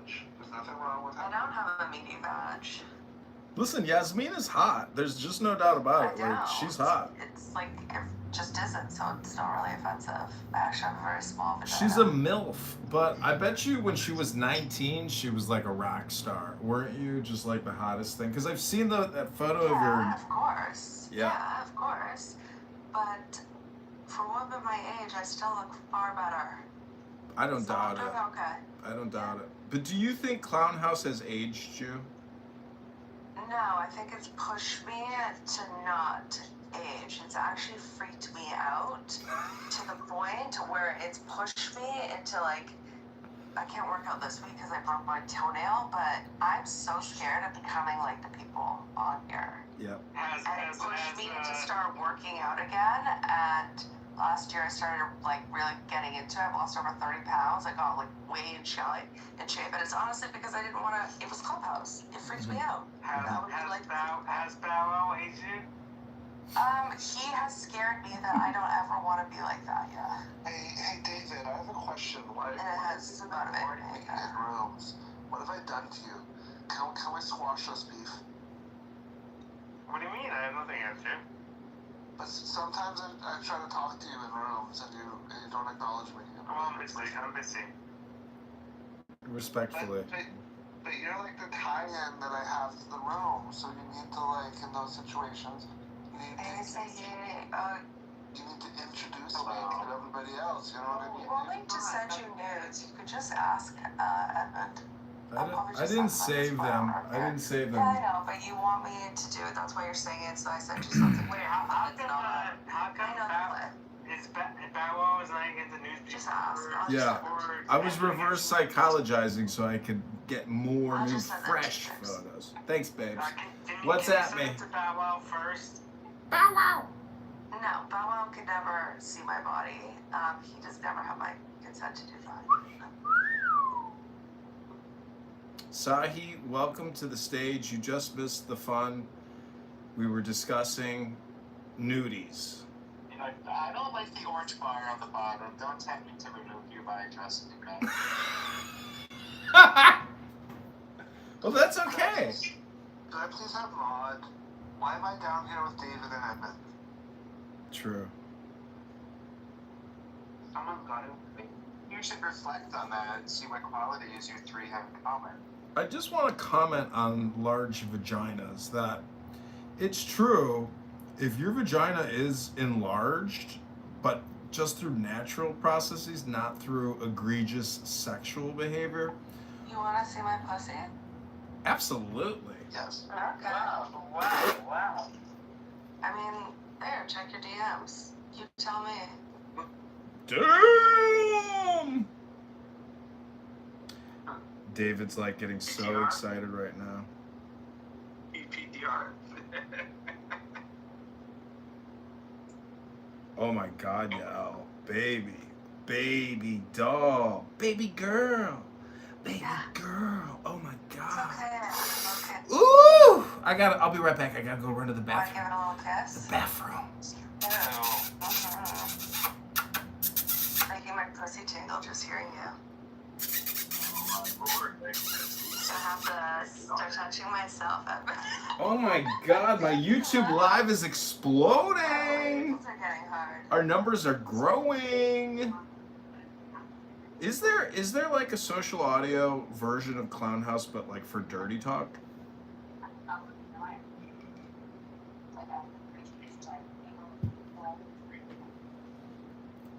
PornhubLive.com. Oh, that's true. I forgot. There's porn Why don't you send it to me too then? Fuck it. Why not? Wait, Where's you buzz me out? Oh my God, Yael. Holy cow, that lingerie is hot. Look at this one. Don't my tits look good there? Oh my God, they do. Holy shit. Yeah. Holy shit. Baby doll, baby girl. That's the most action John's gotten in a little bit. There you go. I'm ready to delete my Hinge and just go to sleep forever with your nudies. Perfect. Don't do that, man. She's gonna get fucking creeped out. No, I'm not. I like it. It's turning me on, actually. I've always found it kind of sexy. Crazy, but Your tits are huge. Yeah. Don't you like porn chicks? The porn chicks are amazing. Wait, why did you delete the other photo? I don't know. Do you like that one too? I can send it again. Yeah, send it again. Okay. Damn, girl. I bet those whales were jumping out of the water just to get a sneak peek of those titties. Don't worry, Michael. I'm screenshotting everything to send you later in the DMs. She told you you don't have consent to do that. How does it feel that you have to get them secondhand? Like, where's the sense of pride? Like, What are you talking does it about? embarrass you at all that you have to get it through, like... Michael, this is all part of the game. Does it make you embarrassed? The truth is, Michael's been desperately trying to get with Jasmine. I just feel like if I was a man, I wouldn't want to look at nudes that some girl didn't send to me, because it would feel like I'm looking at something 100 other dudes are, and then it's a little bit gay. I mean, you're essentially just pretty much a Like, porn. they're all masturbating over the same thing together. There's a little bit of a homoerotic too. Like, Not really, but whatever. there is, yeah. Just the very fact that you got them second hand, like, just shows how the woman doesn't desire you at all. Like, that's how you want to be desired a little, Michael. What is this? What are you talking about? I would honestly never have sex for the rest of my life and never have sex with Michael. Damn. Yeah. What if you were on an island? What if you were on an island and everybody on the whole world? Well, don't feel dismayed, Bow Wow. This is all part of like her. Because he really does remind me of one of my brothers. So when he's sexual, it's just revolting to me. Well, you know, incest is a thing. Not at all. I don't think that's funny. So wait, yeah, are these photos post 30 pounds lost, or is this pre 30 pounds? Last week. Oh damn. Well, send me more. Yeah, honestly, you used to say all you do is sit on the air all day, da da da da da. And I was like, you know what? Like, he is a troll, but he's fucking right. I don't want to be like that. It really Last must summer, sting. I like had a weird moment. I was like, I can't be like that. Yeah. You started sweating again. Yeah. Hey, Billy. We're talking about Yasmin's enlarged vagina. What's new with you? What's new with you, Big Billy? Billy! Why does Billy have such a close relationship with Cha-Cha? Cha-Cha? No, he's obsessed with me. Why? I don't know. Billy's a sexy little Indian boy. What do you mean? Times hasn't cleared. I'm not just an Oh, is he? Yeah. Satisfy the other side. I mean, you, not me. You are at the table. I think that the role of the Raymond Reddington is also very important in this issue, isn't it?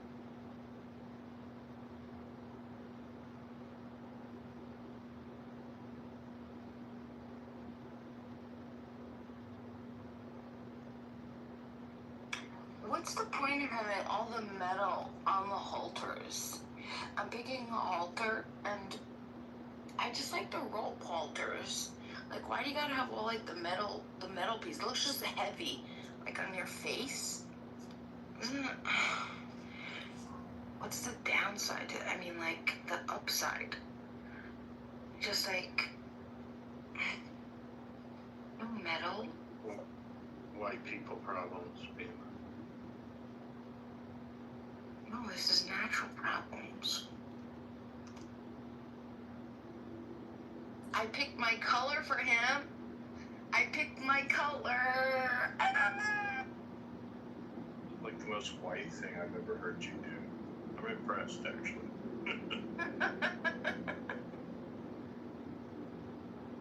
Your worst is racist. Don't you ever say that again.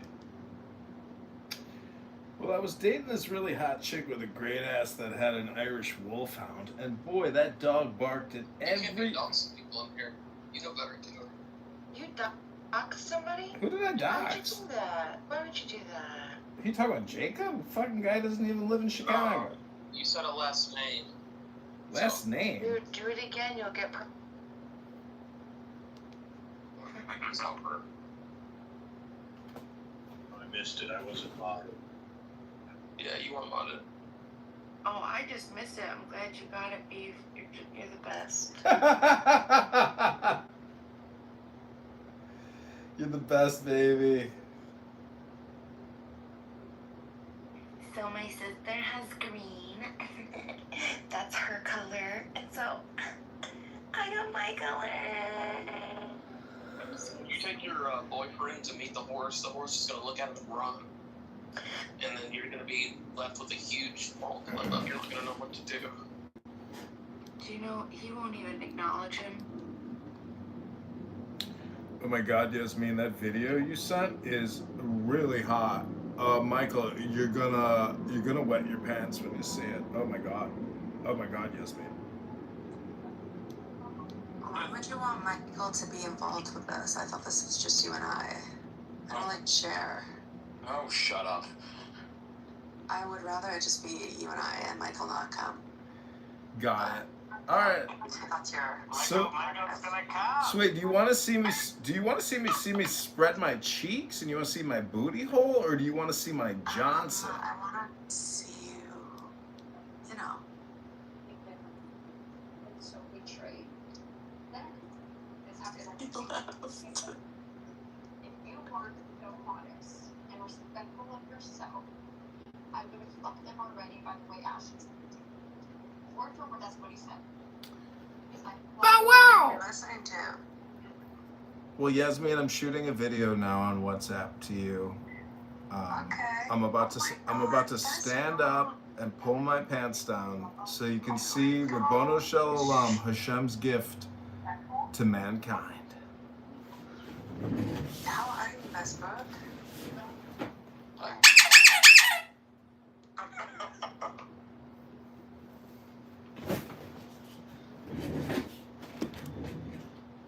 Did you still have me blocked on Instagram? That blocked me. Yasmin, you must have some crazy stories about like your activities on the internet and men contacting you. Yeah, lots. What on X? Do you get anything on X, or is that just like? Mostly just pictures of Anne Frank and like Auschwitz on X. Wow.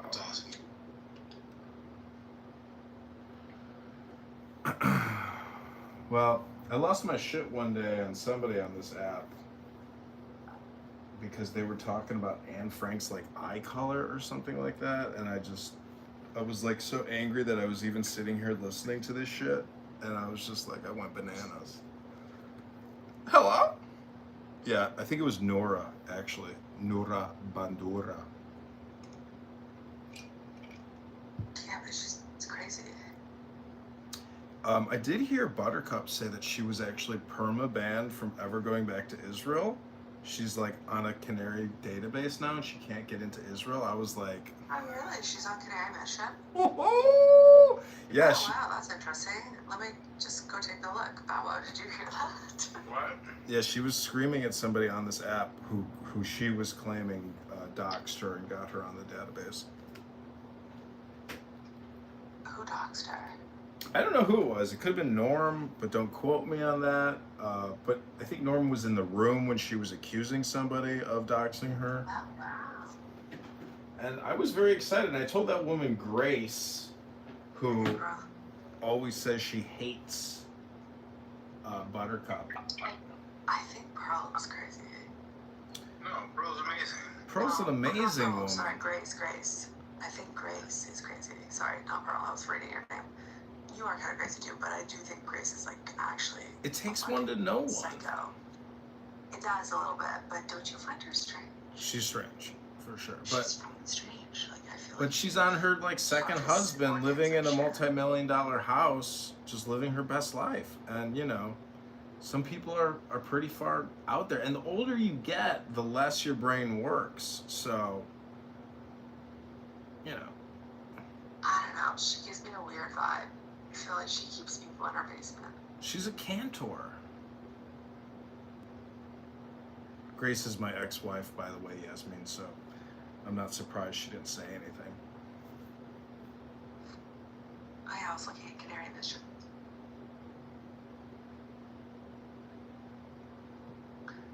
Search. Buttercup alias. Rachel. Rachel? I'm gonna have to look. Is she under the student section or the faculty? I work in the media. Okay, got it. I hear you. I'm picking up what you're throwing down.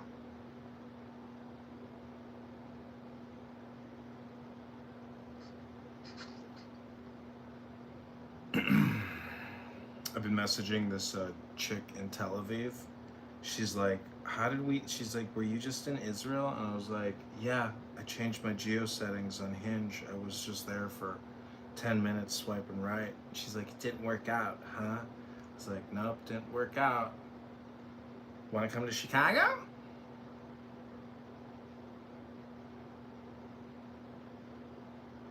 I don't see her on here. She said she was on there. Did you look? I didn't look. I was just happy. More pages. I was just happy that she said she can't get back into Israel. I was like, that's great news. We've actually had an impact. Oh god, that's funny if she is. I'll say who they should get rid of is that fucking Emrose. Oh man, what a fucking brain rotted out fucking communist bitch. Ugh. Yeah. Just like she's like listening to literally like people scratch chalkboards with their nails incessantly, She wins the prize for the most highly annoying person of Clubhouse. Even Amir's rooms, the fucking terrorist supporter promoter Jew hate rooms, they can't stand her after a while, even though she is even more hardcore than them.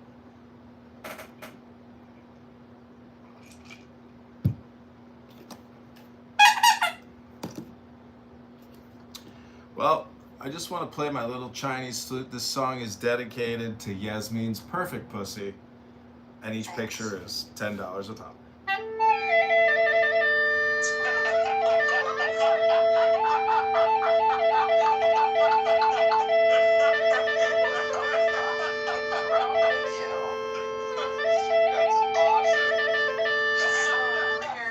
Just $10 a picture. We got all the juicy photos.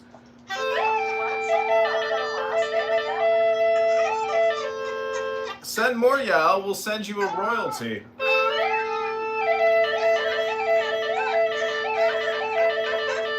her last name? They all look so similar. Who, Rahel? I don't know which one she is. What's Buttercup's last name? Miller.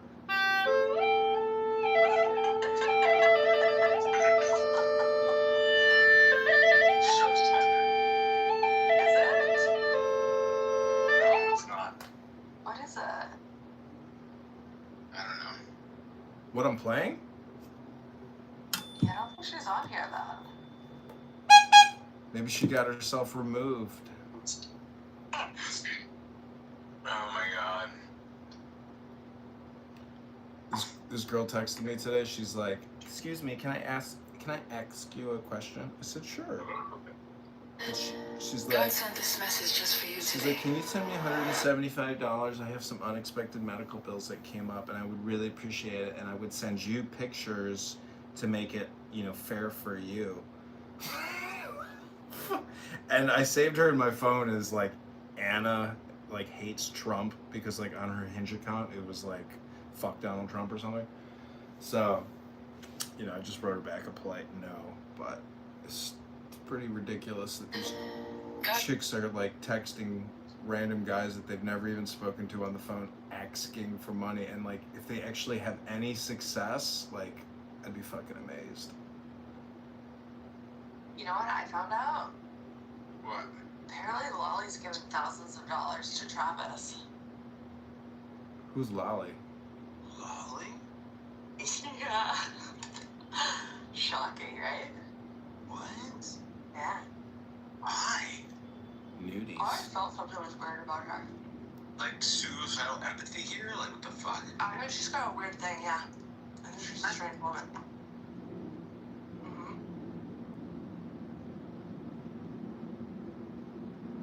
I'll give you $5.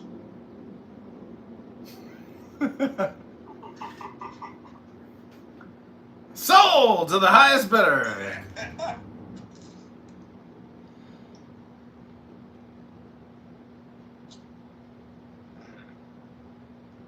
I like the AI photos of you and Michelle.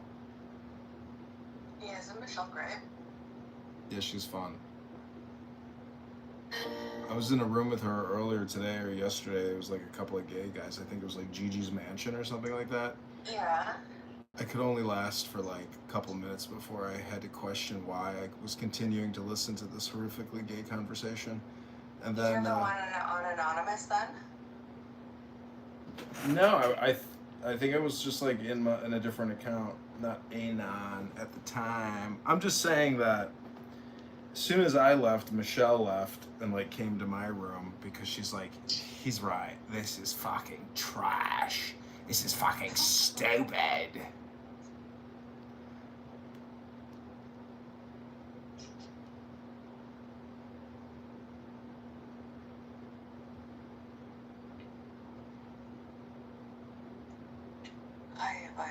Oh, hey.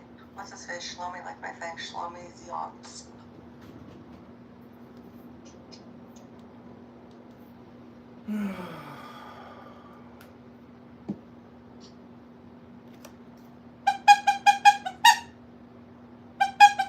How are your budgies? They're good. Hot. Temperature. I do not miss my budgies. Love them. You should have an Instagram or a YouTube for them. I don't have an interest in being a public person. But that's why people do it with their pets. That's why I stuck on Twitter for as long as I did, because I don't really want to do that. You said you were going to delete the account. You never deleted it. I know. I thought I was going to too. But then I remembered that Elon Musk liked my tweets, and I was like, oh, I don't want to give up that. Yeah. That's some big karma. Why don't we just rebrand it and just call it like Clown House Retards, and then just live stream Clown House Retards? Because everyone that's following now that's still even on Twitter will just stop following me because it'll annoy them. Who cares? Well, I kind of want to hold on to it. Got it. I had it for a long time. Got it. Boring!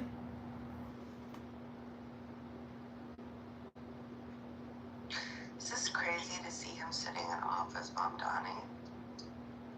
Because it's official. It's like watching a mentally ill person who doesn't understand the law. No, you shouldn't see that because he knows he's lying, but it's official. The reason why they put all the flags there, the desk, the emblem, because they're making it official. The genocide is happening, war criminal, their message is becoming stamped with the U.S. emblem. It got a lot of views, like an insane number of views, like hundreds of millions of views. Probably a lot of bots, but yeah. Yeah. There's always a lot of bots, but anyways, I didn't even watch it or hear what he said, but I don't think Benjamin Netanyahu is shaking in his boots. So it's just clickbait. It's all it is just publicity for Mamdani. No, I know nothing's gonna come of it, but nothing to Bibi. But what will happen is it's a open target on Jews in New York. He understands that he can't do shit against Bibi, but it's going to incite. Yeah, that's a problem. Well, if anybody hurts somebody, well, it's a hate crime and it's against the law, but they never charge anybody for a hate crime unless it's white on black. Have you seen this thing where like all these black people are listed as white as inmates? Yeah, that's been a thing. Really? What the fuck is that? Like, thousands of them. Laziness, or when they're writing out the documentation. You don't think that's on purpose? Could be. Some could be intentional, but I think a lot of it's just like processing. Was it nationally or just New York? Nationally, everywhere. It's like kind of a known thing. How many people? How many are? This is with the Federal Bureau of Prisons? Yeah, so it impacts the statistics. Yeah. Yeah. So somebody was I have to wonder if it's not done on purpose. Well, you know who that white people are superior. You know who we need to talk to is Pepe. This is like Pepe's, subject matter expertise. Where's Dr. Pepe when you need him?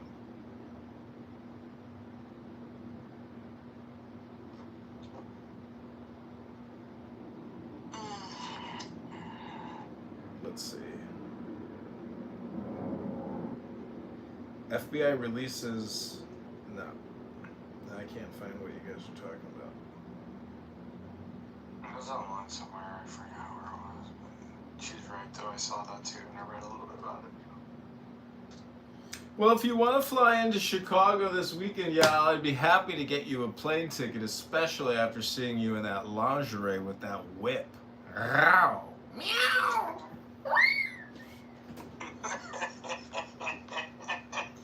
That one's gonna cost you $20, Bow Wow. That's an exclusive. Thanks, Yasmin. You're the best, babe. No problem. God. You're the best, babe. Why? Why are you being a hater? I'm not being a hater. I didn't say hater. I'll bet. My ex-fiance, two of my girlfriends had fucking ginormous tits and a fat ass. Warning! Free capers on your salad. I'm hungry. I had butter chicken today. I haven't been able to because it's 40 degrees. Well, Your obsession with like Indian men is so fucking bizarre to me. She lives in Canada. She's brainwashed to love them. No, Jasmine, this guy don't know what I'm talking about. I was at a music studio all day and they provided food. They provided Indian food. What the fuck you do, bitch? Yeah, they sure did. It was good. We could have hit. All the That's artists. good. Awesome. Hey Nick, here's back up crusty court rose cooked. What's the plan? Both were all so jolly. Michael, you're just always so negative. Like, I don't know why you can't just be grateful. Yeah, just be grateful, Michael. I agree with Bono Show. It's a long time, that's why. Well, because you don't want, you got fucking slide. You're slimy. You don't got slide. Hello? Hello. Adam. Handler? That's a good. I don't know who he is really. No, But, until you explain, I'm gonna fill it in. I'm gonna fill it in. Whatever your lawsuits are big. He's trying to what? This is my idea of it. Do you really think so? Michael is?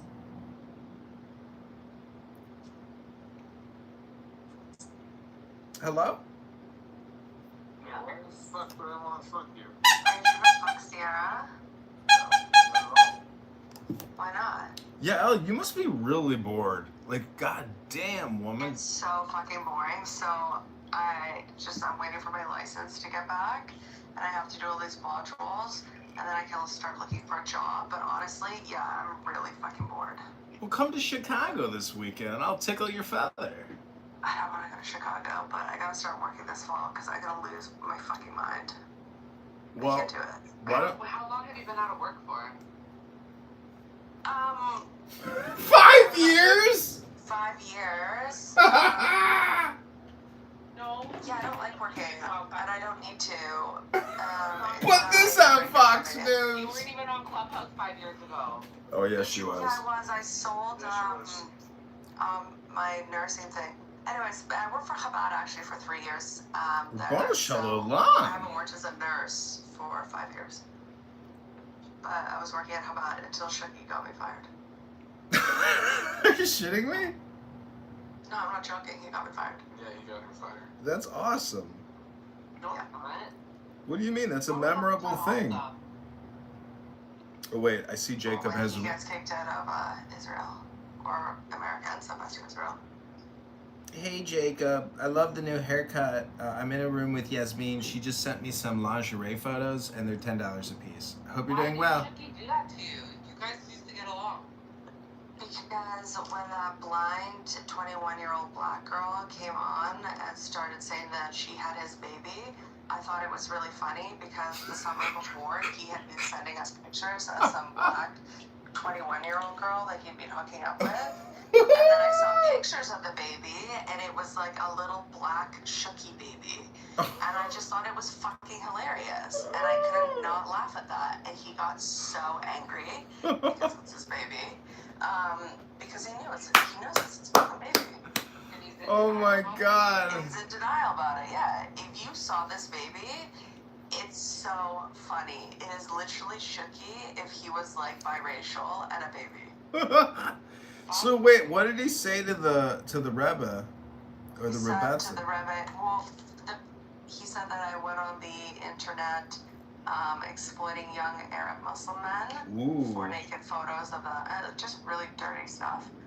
Yeah, it was really embarrassing, the whole thing. Damn. So you're not welcome at that Chabad anymore, huh? No, so they knew. So Nechama and Modi, they know it's bullshit, but it's also like these people don't even have social media. Like they are so sheltered, and it was just such a aggressive, humiliating thing for them, for my family. It's just easier not to. And so they didn't rehire me for my contract, and I'm not gonna push it because it's embarrassing. Yeah. I don't want that for them. And it's not really a great career choice, you know, to have a contract at I don't Chabad want a career. I hate working. serving food. Well, I don't know. No, I was teaching the Hebrew school. See, people like karma. You know. Oh, you were teaching Hebrew school? Oh, that's nice. Yeah. Well, it was, yeah. Yeah. Well, anyways, there's just, you know, I hope you get your license back, and but there's so many things you could do. You don't even have to go back into medicine. You could fucking go into private equity, venture capital, financial advisory. I don't know anything about that stuff, though. There's nothing to know. You know how to talk. To be honest, I hate working. But I am bored. Well, you've boarded Jacob out. Jacob doesn't want to listen to your shit anymore. So. Yeah, I hear you. You hate men. You hate working. It sounds, you know, like you're going back to the. I don't hate men. Oh, you don't hate men. No, I love men. Yeah, I was talking to you, Jacob. I'm live streaming the large vagina room into your depressed room. I don't know, Jacob. Jacob, maybe if you were in the large vagina room, you wouldn't be in a depressed room. Yeah, come enlarge your consciousness in a bigger vagina. Yeah, your clit awaits you. A big, wet, slimy clit. Love porn star tits. Love huge, fake plastic tits that when you fuck her from behind, it looks like she's got bowling balls in her chest. No, dude, I don't know what it is. It's just something about it. So my tits move. I don't know what you're imagining. Well, whatever. They move. Do you know? I like that style. I don't know why. No, stop that. I don't like it when you do that. It disgusts me. Like, I just want to, like, call, like, women, like, a whore because they're just, like, you're so stupid. Because women are You watch so much porn and it's so obvious. It's just like, oh. Bow wow! Wow! Watch this a little. Bow wow! Bow wow! Bow wow! Bow wow! Bow wow! See, Bow Wow, I don't know if you know that they've run scientific observational studies on augmented breasts, and they've found that 9 out of 10 men prefer augmented breasts to non-augmented breasts 100% of the time. It's crazy. Yeah. It's something in the brain that lights It is. up. It's in the brain, yeah. It's called it's called supernormal stimulus. Look it up. Yeah. It's on Wikipedia. It's basically billboard advertising, but it's just yeah. the weirdest thing in my brain. As I got older too, it's like it's even more pronounced as I get older. What are you talking about? Before I wasn't. It's a psychological term called supernormal stimulus. It's on Wikipedia, and they did tests where they've like done observational studies on men that do. Super what? Stimulus? Supernormal. Okay. It's like when a new stimulus exceeds the threshold of a previous stimulus. That's just basic economics, though. The more you use something, the less value it has. No, it's really more about like aesthetic and enlarging, like you like hentai porn or something. It's yeah. This is John Kitover, Jacob. Nicholas Tinbergen. It occurs when an animal's innate drive are hacked. For example, a bird will often choose to sit on an oversized bright blue polka dot. Oh, this is so interesting. It's fascinating. Yeah, like, and the weird thing is, like, as I got older, I really wasn't too much of a tit guy, and then all of a sudden, for some reason, like, I'm just so enamored by like tits, like fucking porn tits. Yeah, dude, I can't explain it. And I'm like, God, they're fucking like that whore. I just want to fuck the shit out of her. I'm like, yeah, this is uncomfortable. Can you stop? I think it's personally, I think it's kind of gross, augmented breasts, like because that person now has to live with a possible health scare in the future. Like I was watching the Drewski show, and like this big fat Colombian bitch, she's like, my breast is leaking right now, and like the bags can leak, and so it's like so that's why you get saline. You have a choice whether you get silicone or saline. So in the developed world, we do saline. For like a good surgeons will recommend you go with saline. Should there ever be a tear, at least it's something that's not foreign to your body. It's going to cause an infection and problems, right? Yep, I understand. But what I'm saying is, when it comes down to preference, a man will always prefer a non-surgically altered augmented That's woman. not true. Michael's right here saying he prefers them. No, he hasn't actually been given the option. Michael is literally a man saying he prefers fake tits. No, So that's false, what you're saying. No, I like them. I didn't say No, you them. said you can't get enough of them. You say you just want to fuck them. All you want is fake tits. Rah. Listen to him. Yeah, but doesn't He mean that prefers fake tits. There you go. I mean, it doesn't mean I prefer them. Yes, it does. No. He's just merely expressing You already broke your argument. No, go on, John. I'm just saying that at the end of the day, like I was dating this really hot 27-year-old with fully augmented breasts, and she started working at Hooters last Friday. All I'm trying to say is that she was very hot, but at 27, with her lip injections, her breast augmentation, her vape pen addiction, her 2 cats, and the toxoplasmosis, she had some red flags that outweighed, the awesome tits. I agree. I'm at the point where I'm dating only based on finance. Like, if you're not in my finance bracket, I'm not interested anymore. What do you bring to the table? Me. What does that mean? I know what I am. What does that offer? Can you cook? Anyways, there's a certain type of women in the world that have a certain je ne sais quoi. Okay. Anyways. Yeah, I agree with you. So I broke up with her because I took her to my favorite hamburger place, and she's like, I'm not eating here.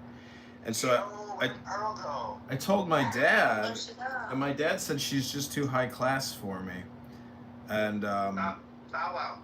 Bow wow! She's just out of your league. Well, she wasn't out of my league when I met her at the Greek Fest, and I slammed her the same night. She was out of your league. Out of my league, she borrows $6,000 a month to go to PA school. Financially, she only dates men that are above your league then.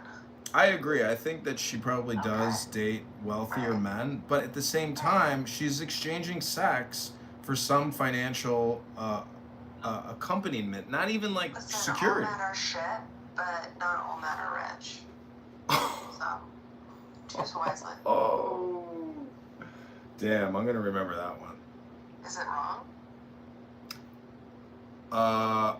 See, that's where it like gets a little interesting with a woman, because on a Friday or a Saturday night, if the Shekhinah is present and there's a bottle of whiskey or a glass of red wine, the money and the economics are transcended by the pleasure of the moment and the experience. So when you say that all men are shit, you're just like an atheist, low IQ cunt. And I'm glad I got your photos, because I've made $2,000 off of that pussy. Relationships, like romance relationships, it's not worth it. The older I get, I just realize that kind of all men are going to be disappointing. There isn't a special one. They're just all disappointing. That's in a personal relationship. Men as friends, I love them. I love men. But in a relationship, so if they're all going to disappoint you, may as well find one that's going to be, worth it. I get it. You're strictly transactional. You're a sugar baby. That's what you're describing yourself as. I would rather stay single than date somebody that was a headache, yeah. I'm perfectly comfortable being on my own. I think everybody says that. If I'm that. going to date somebody, it's going to be somebody who improves my life. Well, there's different ways to improve your life. Like the way that I treated this girl until I finally had my breaking moment. No, dick doesn't do it for me at this point. I'd rather have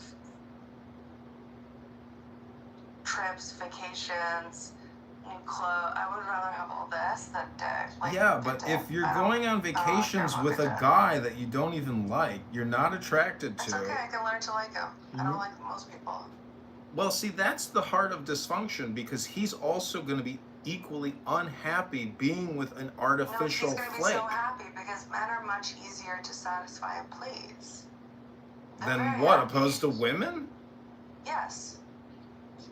Women are kind of psychotic. Men are much more simple.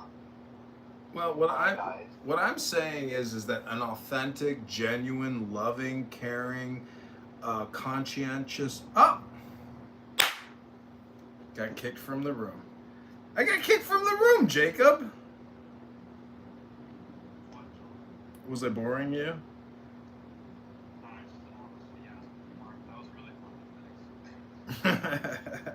Okay, have a great evening. Take care.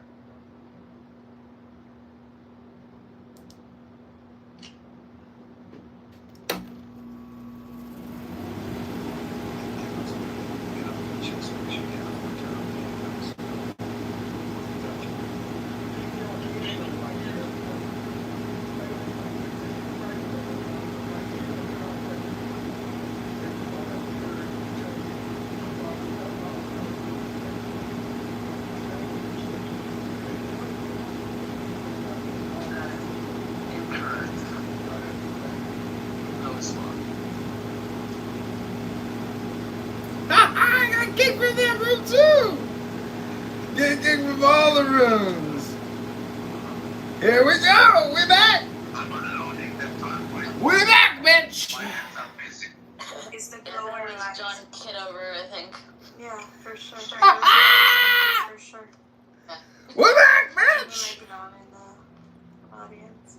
Sure, I actually want to ask him a question. The man-hating room by way of the title. Yes, you have a problem? Should get it out. Wait, so this room is on some man-hating shit? Like what it Yeah, is? you know, Palestine or boys? Dobby doo-doo. They only hate you. Are you for Palestine or you for Israel? So now, Tom. Tar, Hold on, give me a second. Are you for Palestine or for Israel? we're not going to be able to talk to anybody, Shuki. I'm pro-mutant, how about that? You're oh, that's very good. Shuki Airlines offering tonight chicken wings and a mouth-again goes He's going to take your job. I love when it gets like this, out of control. I wanted to talk to him. He's Oh, I'm talking about the sorry. room title. I'm sorry. I'm so sorry. Next time, I'm leaving it to you. But I'm unloading, so I kind of did it like automatic. Oh my goodness. Come on, it's this tonight. All of you are laughing. I'm laughing, but I wanted to ask him, like, if he came to join in on hating men, or he just wanted to complain. Oh, next time, I promise.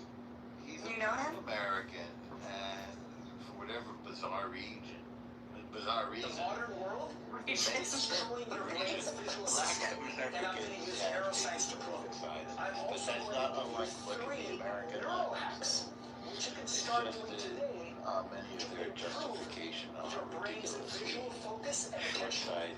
You're supposed to blink 15 times per minute. Such a person. But guess how many times you blink You just came when out you're of a staring long at a screen? period, which hating white people was Only like a 5 major times knowledge. per minute.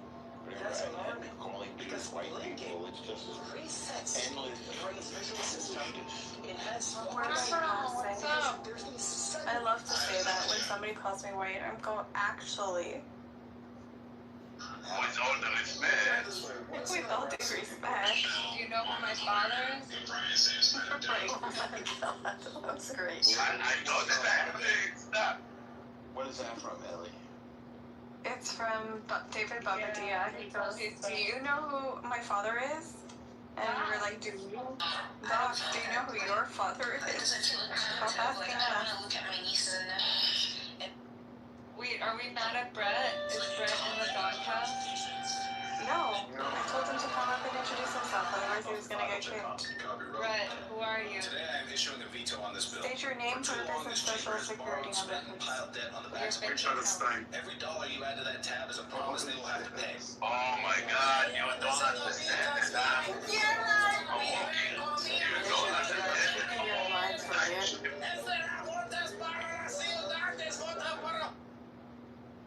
What the fuck? Why am I not mod? What the fuck is going on here? Am I sure like, can we please keep We're him? waiting for you. We're waiting for you to introduce yourself, Brett. No, someone else super white. They voted me out. So. That was Shuki. That was Shuki. He took care of you, Brett.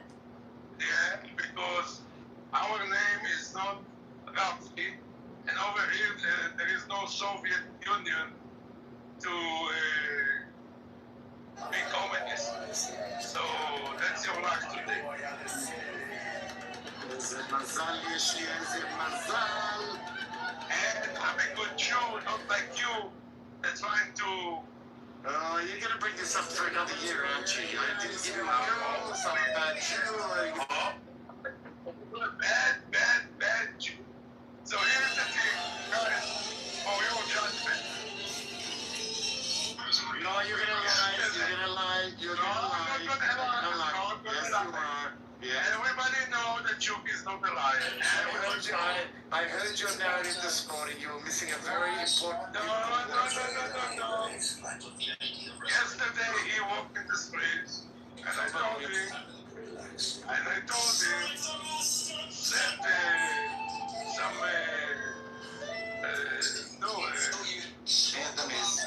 some Vietnamese girl. My way. And he said, It's okay, Shuki asked for my housekeeper also. exactly. Beautiful. There you go. Melanie is my Meliciosha. How do you say Meliciosha in English? I don't know. Well, she is my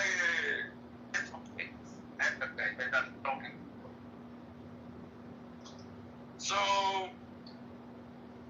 he said, how much? He said, you want the product? I have the product. How much you willing to pay?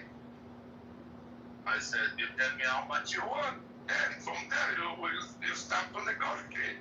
It's not that I'm offering. That's stupid. That's not even a businessman. You're never gonna offer before you know what he's asking. If you're gonna offer too much, that's stupid.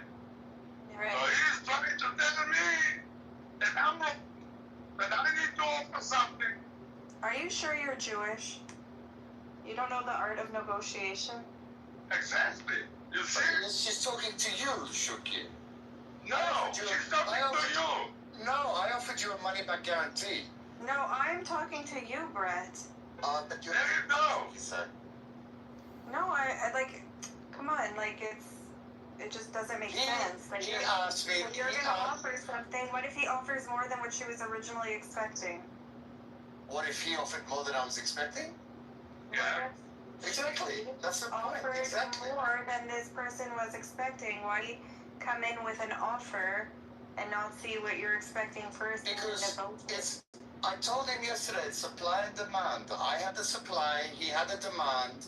I didn't offer him the commodity. He asked for it. So I said, how much are you willing to pay? He said, how much are you offering for? I said, what you mean? I don't know. This is not Jewish negotiation for me. It is. This is the thing. No, Shuki. You didn't get the supply that you needed. I had the supply. I don't need it. I don't need it. So then why did you ask for it? Why did you request it? Look, so efficient. When you go to the shuk, Brett, do you go to a barkeeper and say, how much do you want for it? Or you say, I'm going to offer you that, and you don't even know the price of what it is? Are you comparing a woman to a vegetable? Is that what you're saying? I'm just saying the art of negotiation. Exactly. Yeah, but Shuki didn't get what he needed. I don't care. So, I win. Well, I mean, that's where it's already flawed that you don't care. That's like, I remember. To begin with, by you saying that that means that you're a bad Jew. Because I think we need to name... And you didn't jump. Shuki. You did not jump. To help a fellow Jew, then you're a bad Jew. End of the story. Well, you're using your Jew card now? Now you've come down to the Jew card? Like what the fuck? We sink into you so deep. What is this, a harem? Are we in a harem here? Should we call it Shuki's harem house? Like, what the fuck's going on here? Why are you What is harem? Don't curse. And why are you getting so defensive and mad? Yeah. I'm laughing my head off. Don't you know that baseless hatred is the reason why we don't have the temple? That's correct. We're supposed to have base hatred, correct, Ellie? Yeah. You're using a G card. You're using your G card. You're simping to Shuki here. I don't know what's going on. I don't know what's going on. Oh, okay. I'll wait till he comes back. Don't say that. My daughter always Honestly, wins it makes me really angry. Oh, come on, are you serious? You obviously know the Israelis. You know who makes the worst Holocaust jokes in the world? And Jew jokes are Honestly, Israelis. in Come on, honor of Captain. Tisha B'Av, we should be Okay, making whatever. Holocaust Oh, shut up. Oh, shut up. We should be making Holocaust jokes in honor of Tisha B'Av.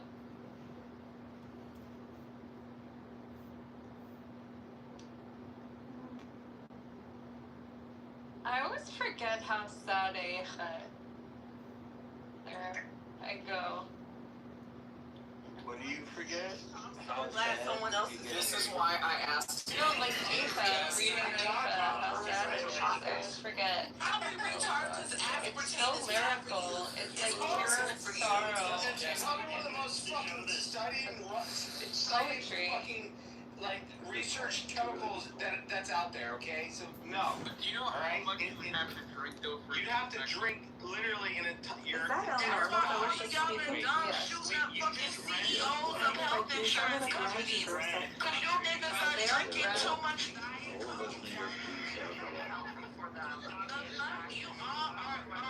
I'm sober and no more. I'm sober. It's fucking annoying. True and true. Thank you. This is why my first question. I can hear you. This is why my first question was: is he a fat bitch? Yeah, go. Because it's synonymous with the delusion behind fat bitches that keep chugging Diet Coke and still remain fat bitches. So, I mean, if you want to continue to live in that delusion, then that's fine. But Yeah, but that's not what you're saying. Science. He said that Diet Coke contributes to weight loss. I said he said that. Yes, I Give him the mic again. So why is it that the fat bitches everybody else, shut the fuck up. You have to let Kevin say something bad. So you might not like it, but in research where they assign different drinks to different people, yes, the diet soda Losing weight is not equivalent with Jasmine, why are you malnutrition. interrupting me, you dumb bitch? You don't know, now I'm a dumb bitch, because you don't know the difference between nutrition and weight loss. Just because you're losing weight doesn't mean that you're doing something healthy for yourself. It's called malnutrition. Fantastic, that's amazing, thank you. Like, why are you gonna let this fucking weird little ass Jasmine? Why are you the one thing I want to say, you dumb bitch to be quiet, if dumb bitch to be quiet. Fucking hell, I swear to God, every time The doctor said that the upper limit at which there might start being issues is 40 milligrams per kilogram of body weight. If you do this math, that means that you'd have to drink about 17 cans a day in order to even get close to what the research says might be a problem. Okay, well, here's How many 2 liters? Okay, How many now I get to talk. No, now I get to talk. Alright, so the fact of the matter is, dude, I hate breaking down things on Clubhouse because, you know what, the hardest class I had outside of the deficiency language aptitude and battery test that I took was business analytics. And it's all these other fucking factors out there that involve, that have an effect on math. Basically, so whenever you Democrats like spew your statistics and this, that, or any Republican, doesn't matter, bro. Statistics Like, are a Democrat statistics are somehow. fucking bullshit, bro. I'm never gonna buy a word of that. It's ever changing and especially nowadays, like even by the fucking microsecond, probably. Right? Your party is made up of socialists and Marxists. Yeah, So wake the fuck up. Dumb. Like, I'm not gonna sit here. Yeah. Wait, can I say one more thing? So dumb. Yeah, say one more thing, Jazzy. You're gonna get me this Diet time. Coke conversation, and then we coexist. Okay? Thank you. She's about to deliver the fatal dunk after decades of research, which shows that it is actually safe. She's about to share the final piece of information. Brock, why is he not letting me talk, Brock? Thank you. So if you see, I put 2 links in the chat. Click on the last one first. This is from the American Institute for Cancer Research, June 11, 2014. In a short but controlled trial of beverages and weight loss, diet soda linked to slightly greater loss compared to other beverages. Right? Hold on. Now click the second link I put, which is from Harvard Health. And it was done March 22nd, 2021. So a more recent study. It says 0 zero weight loss from zero calorie drinks? Say it ain't so. Right? Since are you trying to cut back on calories by making a switch from regular soda to diet soda? Right? Research suggests that none of these choices may help with weight loss. Right? This is from Harvard Health. And it's a more recent study than the one that shows that you do lose weight from drinking diet soda. How do we know any of this shit is true? No, the Diet Coke isn't gonna help me lose weight. Diet soda drinking ass believe. Okay? And I don't believe it. And you know what? The first one with the cancer shit, they want you to drink aspartame because you're gonna get cancer. And guess who's gonna make money? Guess who's gonna make money? Crap. They're literally crap. They make money. You guys are so dumb. How are you living your lives at this point and not realizing what's going on? Yeah, man, they're trying to give you cancer with diet soda so they can sell you chemo. Yeah.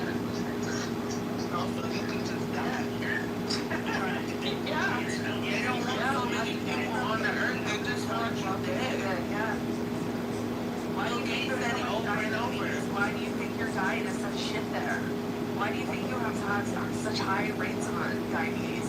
I thought The one you think is we all agree that diet He doesn't know that I used to have diabetes. You know how I cured it, Yasmin? I started eating only pure cane sugar. No more white beet sugar. No more aspartame. No more agave. All that bullshit. I don't want it. It's bullshit. Yeah, you gotta do your honest, I don't know.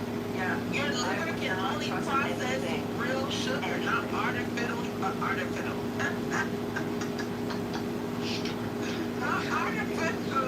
sugar. Okay?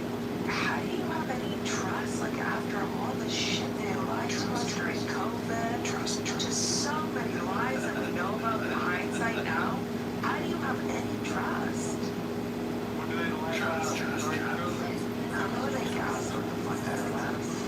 Said it didn't come from Wuhan. Yeah, it didn't come from Fauci's lab, just like Ukraine. He was putting all those labs close to Russia. Yeah.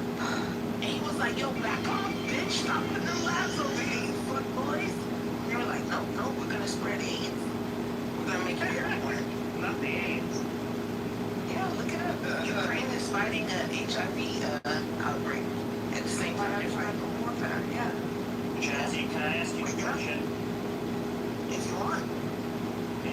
Can you just tell me, just define what random assignment is in the context of the research study and tell me what the purpose of it is? Wait, nobody heard Jazzy. I want to hear her. Just answer. Yeah, no, that's fine. She likes me, but she has more respect for me. Okay. I'm gonna flip my You don't have to define basic research theories. Well, I know them. I don't think you do. Okay, yeah. What is the purpose of random assignment? The red bars, they sound like Hey, can you just tell me before you Google it? I'm not Googling. I'm flipping cabbage. The thing is, Evan, I'll tell you when you stop drinking diet soda. Okay, so you can make that commitment to me. Because you said something earlier. Of course, you know what, Evan? Of course I don't know. You think I don't know shit? You don't know anything about research. You know more about cutting hair, I think. What do you do for work? Hold on, what do you do for work? I do data analysis. What do you know about research? You just analyze what smart people do. I'm literally on it. I'm literally on it.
research. He's a diet soda again.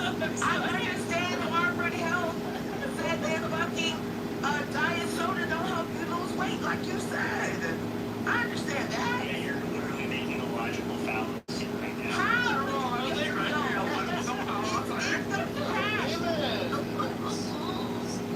Yo, Yasmin. Do you think that we Do you think at all, or do you just talk? Why are you Do you think or do you just talk? clearly unable to let me talk? I don't want you to talk. You're right. I do not want to hear your mouth. Not saying I say you're unable, like your brain is literally too small. Whatever you say, Evan, you got it, bro. I'm not your bro, pal. Whatever makes you feel taller, okay? Whatever makes you feel taller. You got it, bro. You won. Buddy, guy, pal. You got it. Are you not a bro? You not a bro? You not a dude? Not your bro. Bitch, bro don't mean you my bro. I know you can never be my bro. You a lame ass nigga. Wow. Cool as fuck. Wow. Whoa, you've been called the N-word.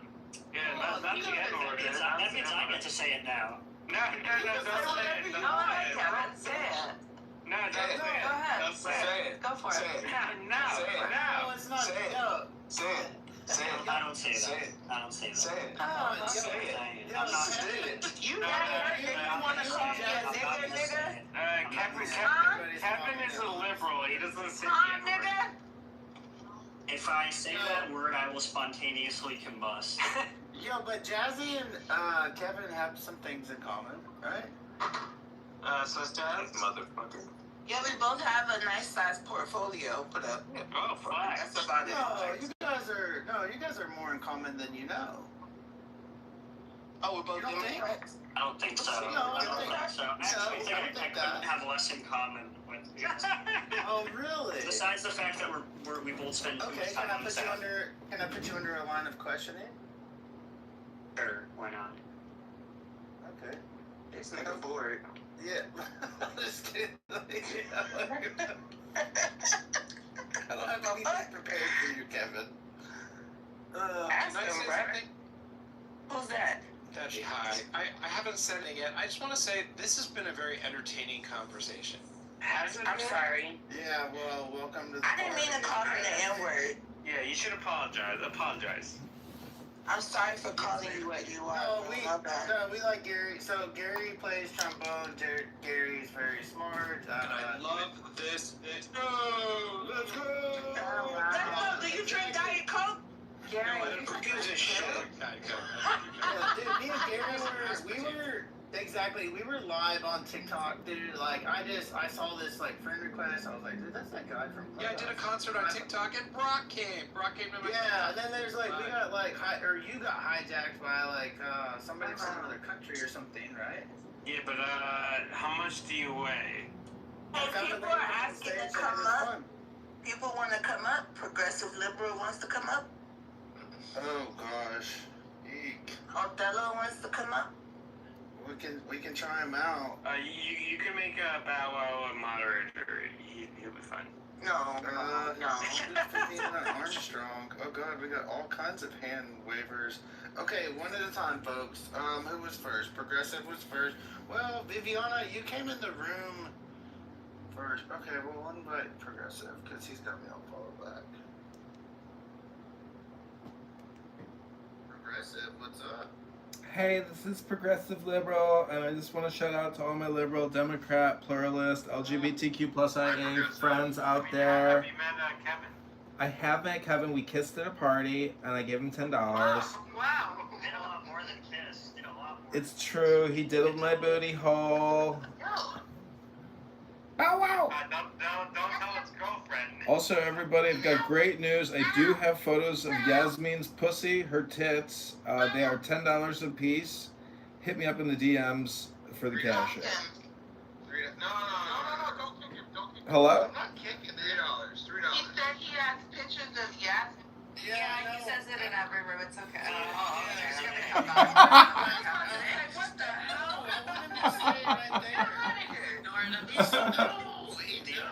The other day, I got jump scared by John because I was on YouTube and his fucking live stream randomly popped up. Yeah, I don't care about a lot of shit, but come on, man. Yeah, he'll be alright. You gotta tell somebody you're joking. I thought he was serious. Yeah, I'm not joking. Oh, he's not. Sometimes let him say on the new account. I mean, if there's a special request like kick Kitover, like I might accept it. But yeah, I don't think the man's done anything wrong. He's trying to play by the rules. We'll see. But come back up, Progressive. I'm back. Let's see. Bow wow.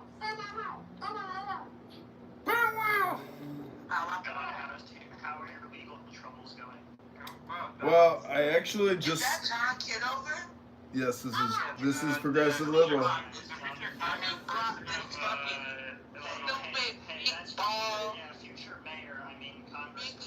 Listen, Jazzy here walks around with a photo of me in my underpants.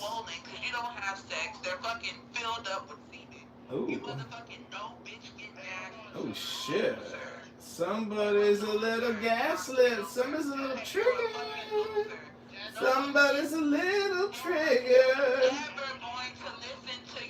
Somebody's a little trigger. You have 35 phones in front of you. Mutual dislike of John Kitover. This is something Jazzy and I have.